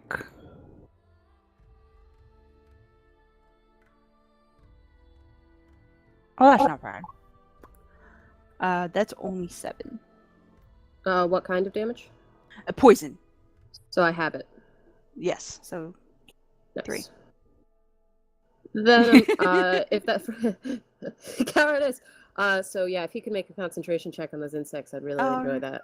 He's not the one casting the insect spell. Oh, fuck you, Tugo. But you definitely you did some damage. 5. Oh, we're gonna die. It's just a question of how long. 3. All right, gotcha. Anything else? No, that's my turn. Having a Okay. bad day. Okay. Well, yeah, it's not a great day, is it? Wait, no. No. No. All right. Ulric, you are unconscious. Shenanifan. What are you gonna do? Well, Rem just Yeah, Rem bolted. You watched Rem run. Hi. so I'm like, how's it going? Okay, bye. I'm gonna quickly, before I decide what to do, can I just take a look at the entrance to this cave and see if there's any way to close it, like bring it down and collapse it? Mm-hmm. Yeah, Wow. it wouldn't be terribly difficult. The opening itself is not very large. It's only about 10 foot wide, but about 6-7 foot tall. It would take either some serious tools like shovels or something, or obviously if you had chromite. So it'd be more than like a round's work. Yeah, it would. I mean, this is shaped earth, so it does have some structure to it, Okay. but it's not like stone. Well, I doubt there's gonna be enough time for me to grab a shovel and just get to work. Do you have a shovel? No, to find a shovel, bring it to the Yeah, cave. you'd have to and then find get a to work. shovel, bring it here, and get to work. It would take. Yeah, I was it would hoping I take could some just time. stand in the doorway and whip out my swords and do some kind of whirlwind attack, That would be awesome, but no. but no. Unfortunately, it's a little too structurally sound for that. It's not super structurally sound, but too much for that. So what I'm gonna do instead is the whirlwind wasn't happening when I was last there, was it? No, you had left. You'd grabbed him. He did his little phase shifty thing, and you phase stepped out of the cave, so you didn't actually see what he was doing. Okay, I'm gonna ready. What I'm gonna do is I'm gonna light my flash bang eggshell grenade if I can. Okay. And then run up to about here-ish, Okay. out into the cave. Cover your eyes and run. And then lob it into the middle here, like right around there-ish. Okay. Sort of where I think it's gonna hit the most people, based on a cursory glance. Okay. Does your flash powder do damage? No, it just blinds people. Okay. I'll just hang on. I'll read you the description. Yeah, everyone's blind and deaf now. It doesn't actually bang; it just flashes. No, but from Oh, the right, from shot. before, yeah. So it's effective only when thrown into a fire source, but I lit it, so Right. explodes in a brilliant flash of light. Any creature within 10 feet must make a successful Constitution save, DC 13, or become blinded until the end of its next turn. Unless you're light sensitive. There is no effect if the grenade misses the fire, but it's lit, so. Right. Okay. go ahead, make a throw, make a ranged attack at a low DC, just to make sure you don't like. Would that just be dexterity? Um, just roll 20 plus your dex. Okay. Yeah. Okay. Just so you didn't like throw it into the back of his head or something. Okay. It would be so funny. So I'd Yeah, like it'd to, be hilarious. I'd like to hit as many things as possible, so including Big Tugo. So like as far as I can get away from him while also hitting other things if possible. You know what I Okay. mean? Yeah, I know what you mean. Okay. Yeah. So, and again, you do have some knowledge of Cathal Ross, so even if dude in the back isn't within range of the flash bomb, they are light sensitive. Okay. So it's gonna screw him up regardless. So yeah, you hit within 10 feet of Tugo, so that it would effectively blind these two. And I will roll, what's the DC again? 13. Please? 13, thank you. And that is... I think it's a Constitution. I'll just double check. Ooh, okay.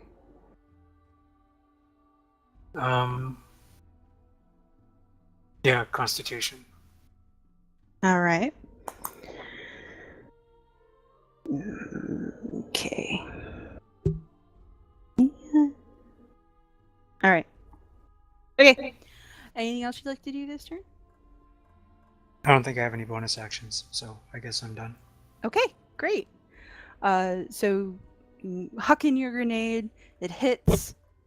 It ignites just as it hits, sending flash powder and eggshell shrapnel everywhere. Lily's gonna have to wash her hair when this is all over. The undead creatures, the witherling seems to be pretty much unaffected.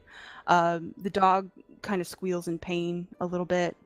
And Tugo, quote unquote, Tugo himself, actually raises one arm to cover his eyes, to shield his eyes, and there is just a guttural grip of a sound of pain coming from the far end of the cave as it echoes its way out the door to you. Look at you, phony. So in response, this guy will go back the way he came. He will take, of course, any attack of opportunity you wish to take. I'm Nika. taking it. All right. Is he Fuck. like blinded? never mind. Yeah, he is, unfortunately. Cathal Ross are light sensitive. But he can still cast spells. So you I am watch. distressed. I noticed. you're very confused about what's going on, apparently. He is able, as you watch Nika, he places his hand on sort of the loose packed earth behind him, and he almost phases into it, like it sort of opens up and then closes back in around him, sort of walks into the wall. The surface that's left behind is very loose and very soily and very uneven. You could probably dig your way through fairly easily if you wanted to go after him. But he sort of walks into the wall that way. Yeah, he's out. Get lights involved. That's it. He's done. And then Tugo is blind. Tugo is absolutely blind. So he drops down to his knees. He still hasn't given up his guise. He still looks like Tugo. But he grabs Ulric, unconscious body, by the collar as he sort of paws through the ground for it. Oh, don't do that. I don't like this. This doesn't end well. And gets a pretty firm grip on it and starts to sort of crawl his way towards the center of this cave. The dog, for its part, it has stopped attacking, but it is still kind of blindly, since it can still smell, sort of going as almost a like a guard, kind of like it keeps pace. It only goes those little steps, though. These guys stop attacking completely, and you know the dog here just sort of sits, almost like it's waiting for instructions, and the Knoll Withernly just drops its limbs, and it's like a puppet whose strings have been let loose. It's still standing, but it's pretty limp and doesn't seem to be super responsive. Giles. So look over to Nika and say, "Escape Plan Alpha?" What? I loved Wreck-It Ralph.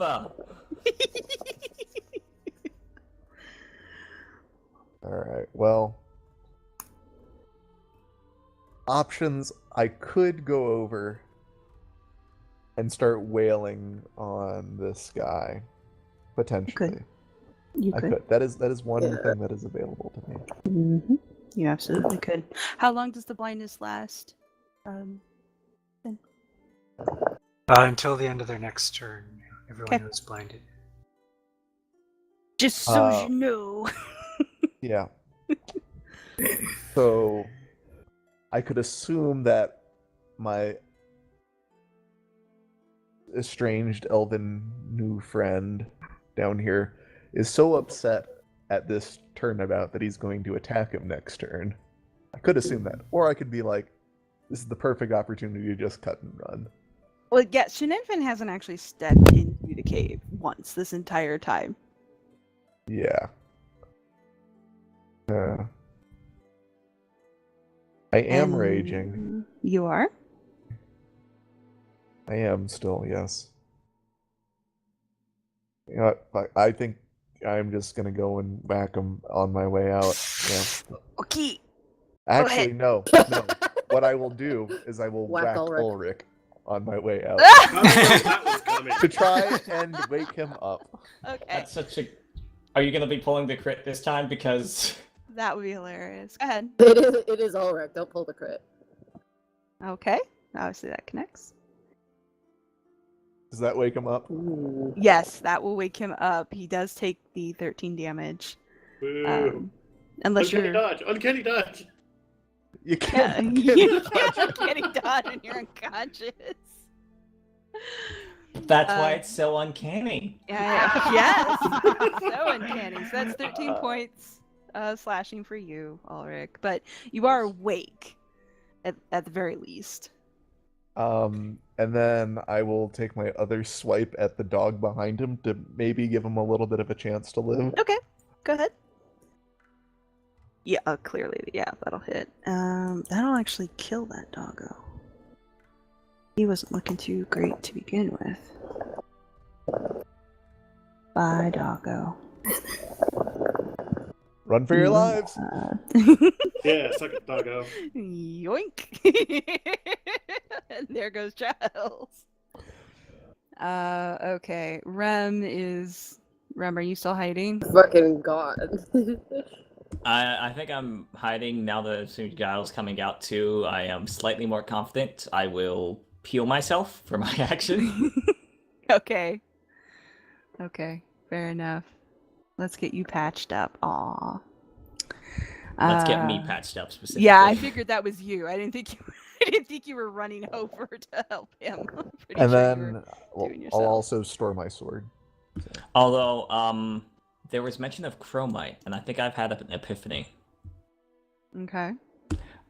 I'm gonna, with much pain, consider this and take out my necron overdoses, because there's chromite sand in those. Yes, it is made with chromite sand. For the, I guess, look at Giles, because he's the one I trust, although he does seem to be kind of angry right now, and just say, boom. Wait for Nika! Yes. Okay. Alright, you're still unconscious. Nika. I'm in the wrong corner.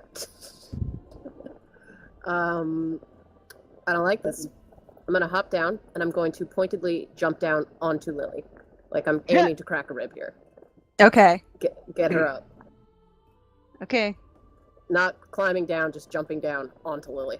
Okay, it's still technically an unarmed attack. That's 1 plus your strength mod, right? Yes. So that is only 4 damage. That's all you need. That is all that you need. So, Lily, you are now conscious. Yay! I'm gonna spend the rest of my movement scooting around over here. Okay. Take dodge for action. Okay. That works. Just action all the way out. Action to run. I'll take an opportunity attack. Yeah, but you'll be fine. You got Rem on the No, outside. he's blind. I have he can't like see 9 hit points. He is He's blind. blind. Okay, fucking bye. See ya. See you later. Okay, so Nika is out. Out of the cave, I should say. Okay, so Ulric, you woke up with Giles standing over you, sword in hand, before he skedaddled out of the cave. You have Tugo with a grip on your collar and a dead dog lying on your side. A dead, patched up, half dead dog. You before he did was see me fully kill dead. it, though. Yeah, and then Nika just ran by your face. Like full sprint ran by. Okay, your bye, face. see ya. Well, I imagine I dropped my swords by the entrance. So Yeah. I'll pull a dagger out of my boot and stab Tugo's hand to get him to let go. Okay, go ahead and make your attack.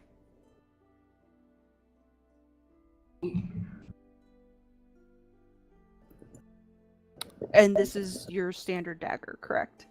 Yeah, just Okay. pull out of my boot, poke him with it.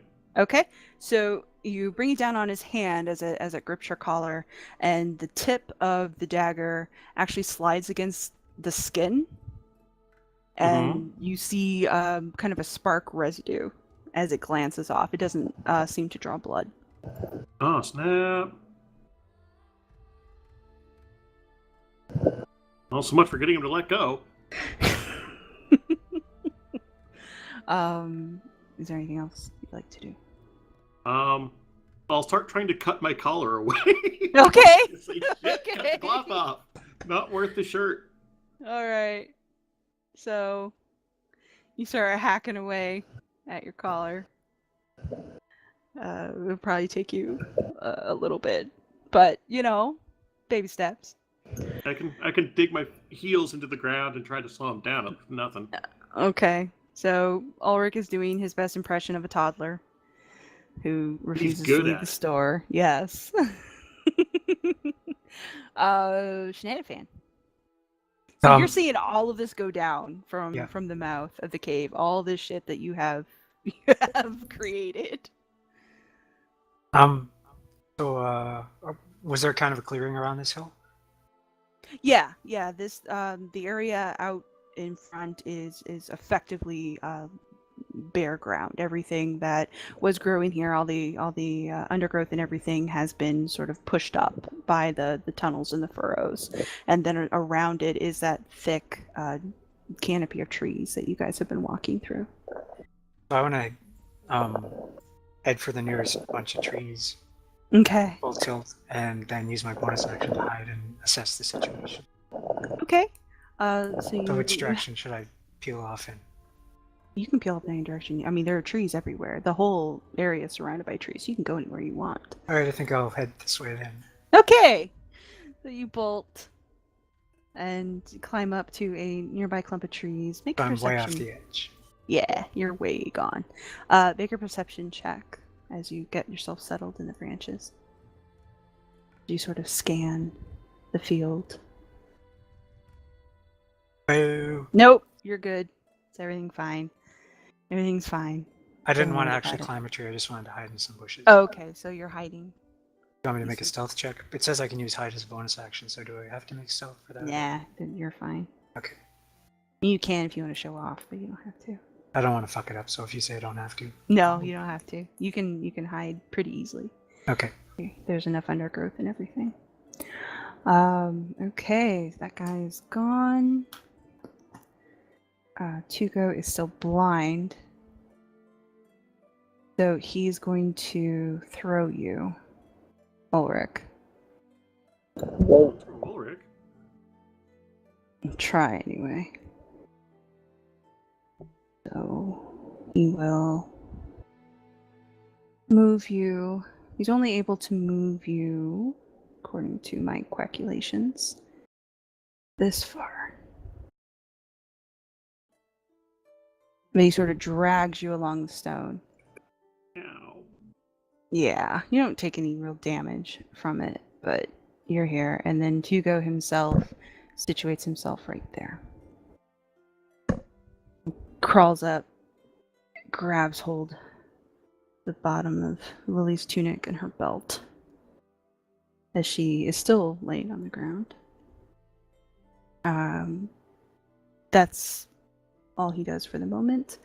His blindness is done, however. And Doggo will approach. Still kind of in passive mode. This guy's just hanging out. He hasn't made any moves yet. So that'll be that count. It is Giles' turn. I will let my rage subside, Okay. and I put my sword away last round, so I'm gonna pull out a torch and light it, and hold it ready for Rem to blow this place. All right. Rem? I just want to check in with everybody to make sure we're okay with this story beat, because my plan is to abandon these two to whatever fate lies. Yeah. I don't know that Lily and Ulric have much to say about it. Nah, not really. I meant their players. I'm cool with Except that. for Ulric maybe screaming, "Where are you cowards going? I'm still in here!" Yeah, I mean, Giles saw him stab down on the hand and Yeah. not do anything to this guy. Okay, well, if there are no objections, I'll light these dope makeshift bombs, I'm toss still them in in the charge doorway, of this expedition. and I will book it in the other direction. Okay. So improvised explosive set and lit. The Tides crew basically clear totally in order to avoid being blown up as everything ignites. The explosion rockets out on all sides. It does cause the door to collapse in on itself. The entire front area sort of collapses in on itself, which basically cuts the ability to move from here. Oh, where's my clicker?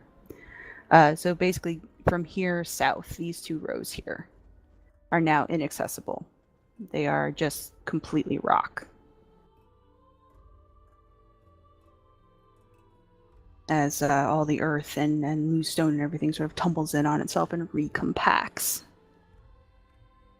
Making Alrighty. things a little smaller than they were before.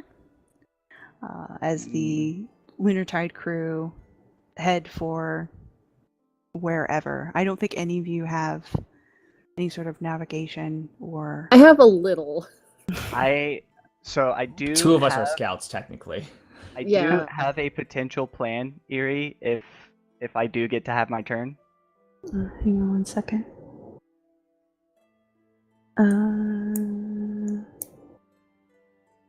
Okay.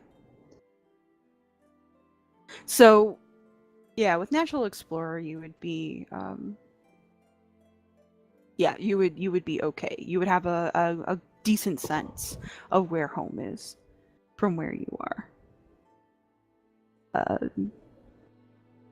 And definitely be able to put yourselves on the right track. You think. Middle of the woods is not exactly your favored terrain here. But yeah, you can at the very least have a sense of where the trade road is and how to get yourself resituated between the three of you. Unless Shenanifans, you want to help them.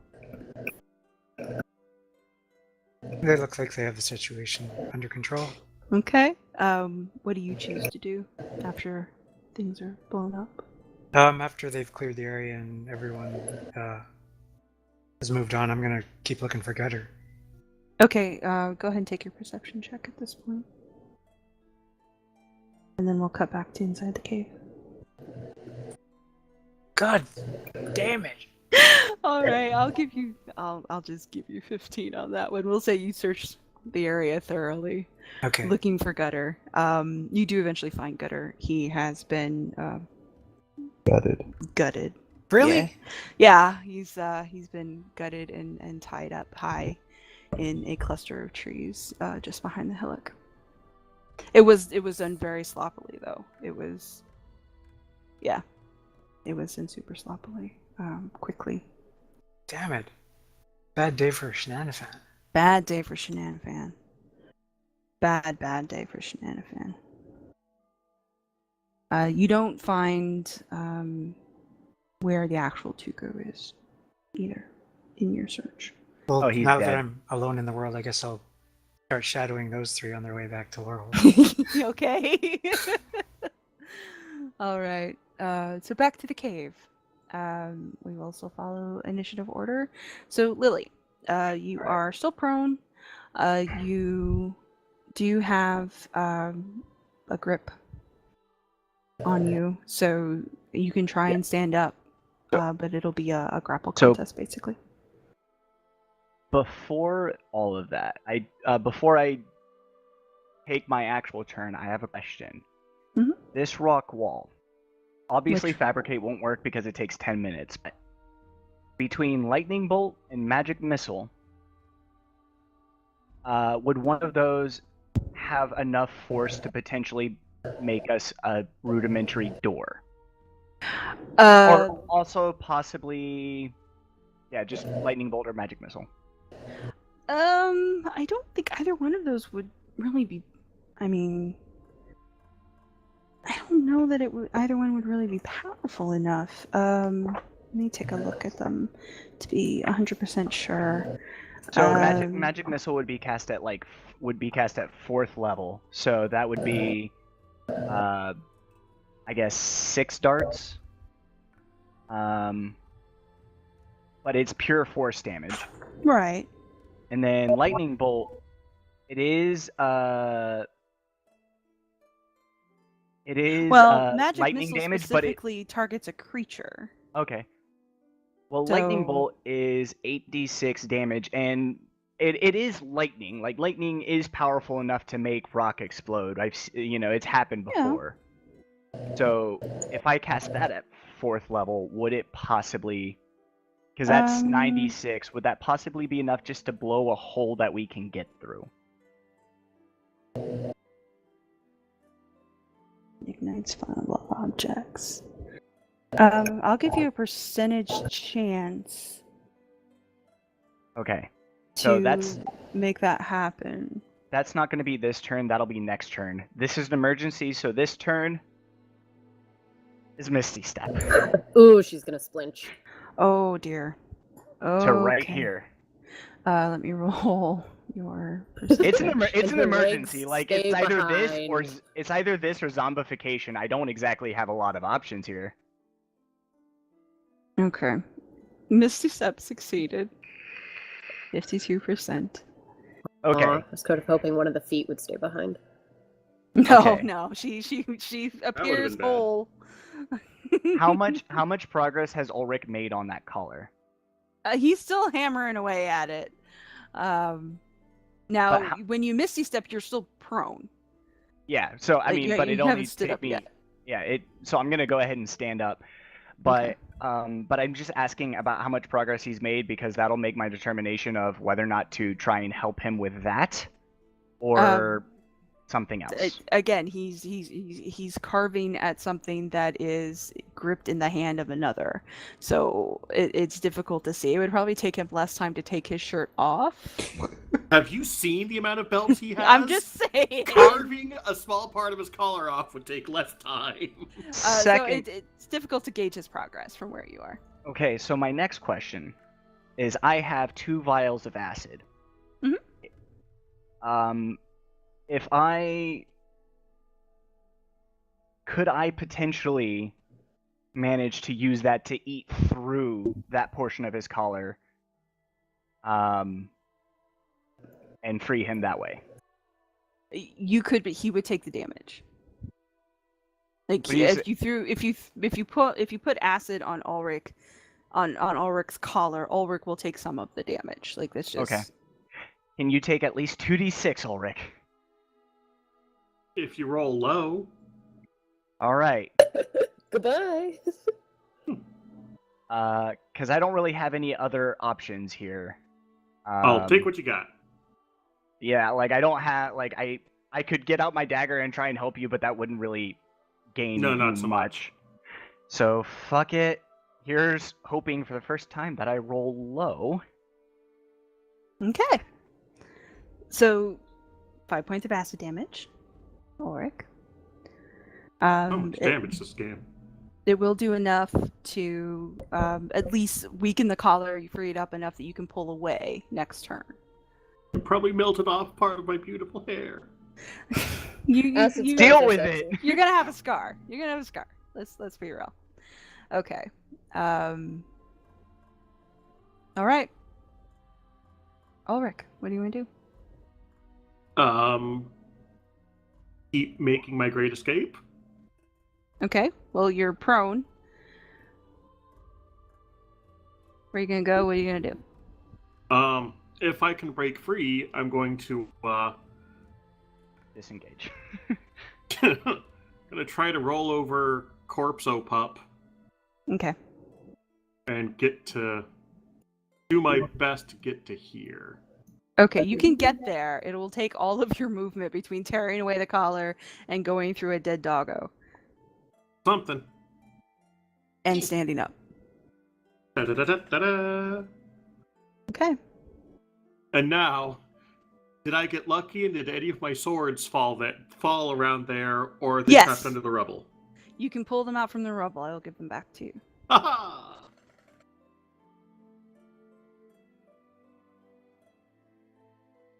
That's a very triumphant haha. Is there anything else you'd like to do, Ulric? I don't think I've got anything else I can do. All right. I will give a help action to Lily. Okay. Would that potentially lower the percentage we need on the lightning bolt? That's not how that works. Damn it.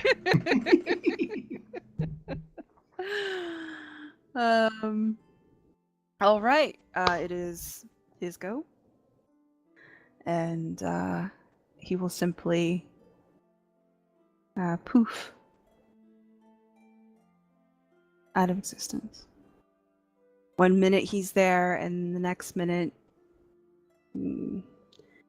as he sort of stands and turns to look at you full on in the face, he's just not anymore. Oh. Are we still on the initiative order? No, the initiative order is done, but Okay. so is our game. Can we I- will leave this on a cliffhanger for the next episode. Nice. We will pick up right here, since we're an hour over. We will pick up right here at this moment with Lily's lightning plan. But since we are an hour over and all the ancillary characters are out, I don't want to keep you guys, so but we will pick up right from this second, and we will roll from here, and then I assume throughout the course of the game we will pick up the other main story characters as we sort of roll through. That sound good to everybody? Yeah, I think that's great. Sure. Yeah. Okay. Yeah, All right, sounds we'll fine. do that.